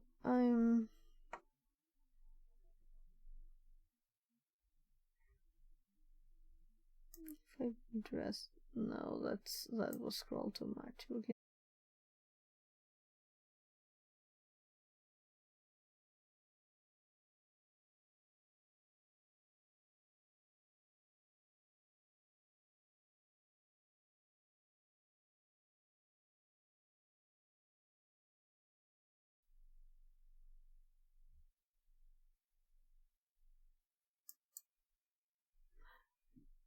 Well, I don't think OBS was the only thing that crashed, because StreamerBot should have done stuff when I started streaming again.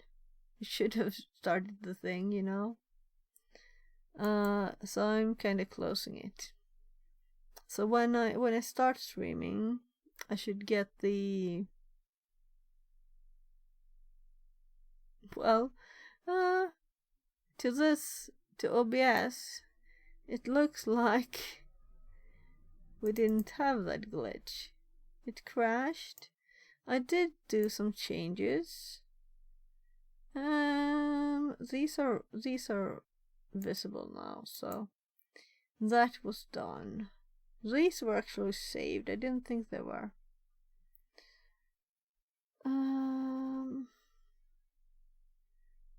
Very funny, very, very funny. Well, I was about to stop, you know. What I did was to scroll in OBS. No, I scrolled in Obsidian. And it was very obvious that as soon as I started scrolling there, having my mouse pointer over them, it just died. Very odd. Oh, I can close that file. It's about my kids' school applications.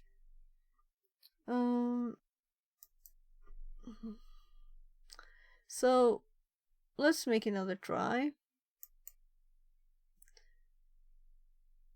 So it still remembers the search I made. Making, if things are saved here, it's still searching. It says 11,000 hits. So I can understand why this is a problem. It might be just that the memory is just like eaten up from this. So let's skip the search. Still, OBS and StreamerBot StreamerBot didn't say it crashed, but it didn't start the. It's usually supposed to switch scenes and things when I start streaming, Possibly I should have a variable that makes it not do that if I'm already streaming and it just crashed, because it does crash. And it didn't used to crash before I added the plugins. Are a few rounded corners worth it? That's the question, because I don't use anything else. I don't think I use anything else in my OBS than the rounded corners. So we have one person less. I have to decide. So let's. Will Trash Puppy was in here before. She was in here. So I'm thinking we'll raid her. It was some time ago. And I'll just click here. So I can copy the name. Oh, she's like BRB. Let's make sure we don't have anyone else that are.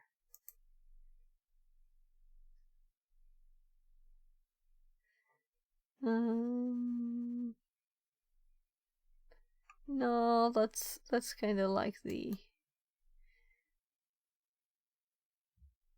So look, this one seems to have no one online by now. And I do think Trash Puppy is streaming in Software Game Development. It should be in there.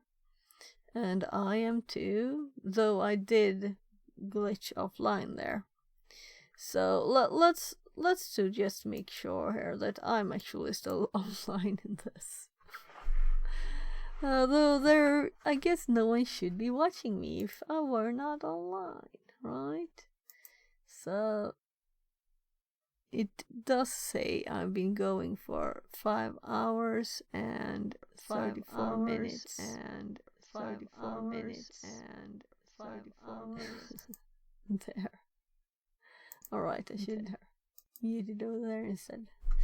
Because then even if you switch, like you get raided. So let's she is offline, sorry, but I'm thinking we'll raid and I'll go and check on the food in the oven without stressing. And I'm going to read these texts and also check through my notes. We can check the notes for a bit. We can check the notes for a bit more. Because I might have them organized actually. Let's see. Let's see if we can find.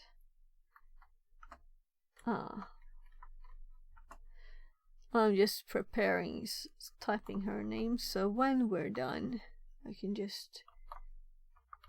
There. So I don't have to do that then. So let's see now. We have lots of notes.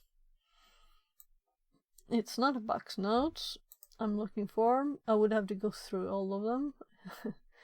But where could we possibly have like log stuff? I'm thinking it's not a Windows. It is kind of web, right? So I would now, if I would put it somewhere, I would put it in web. But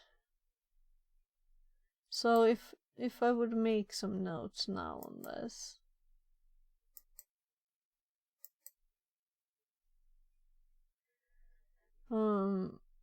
But maybe it's somewhere else. Alright, we have also... No, vulnerabilities. So I guess it should be here, right? That's where I'd add it now, but I didn't make the notes now. I made the notes some time ago, long enough for me to have it like in a clear memory. We have exploits here.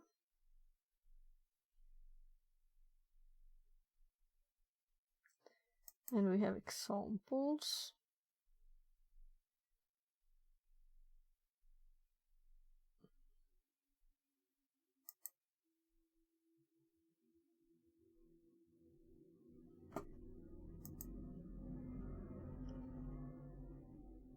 Oh, Try Hack Me just topped up. It's 19.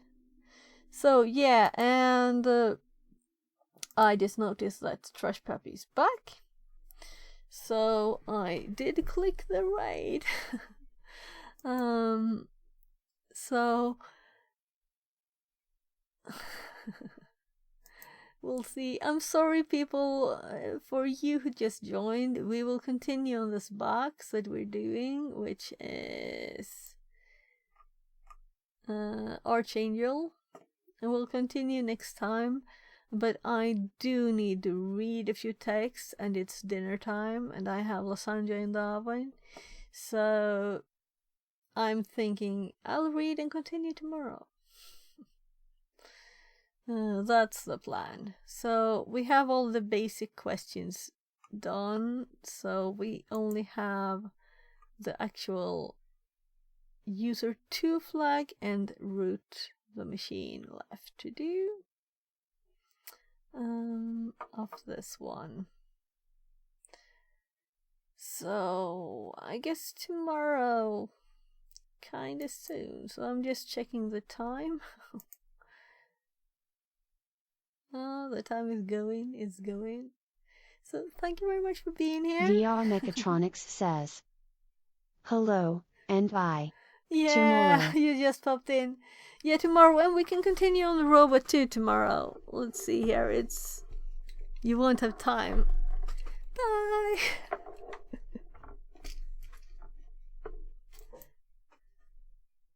How is it?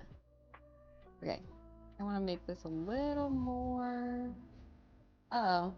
Who's that? Vixen, hey! Yo, welcome everyone! Welcome, welcome, welcome! Guys, Vixen was working on a robot this morning. This is awesome.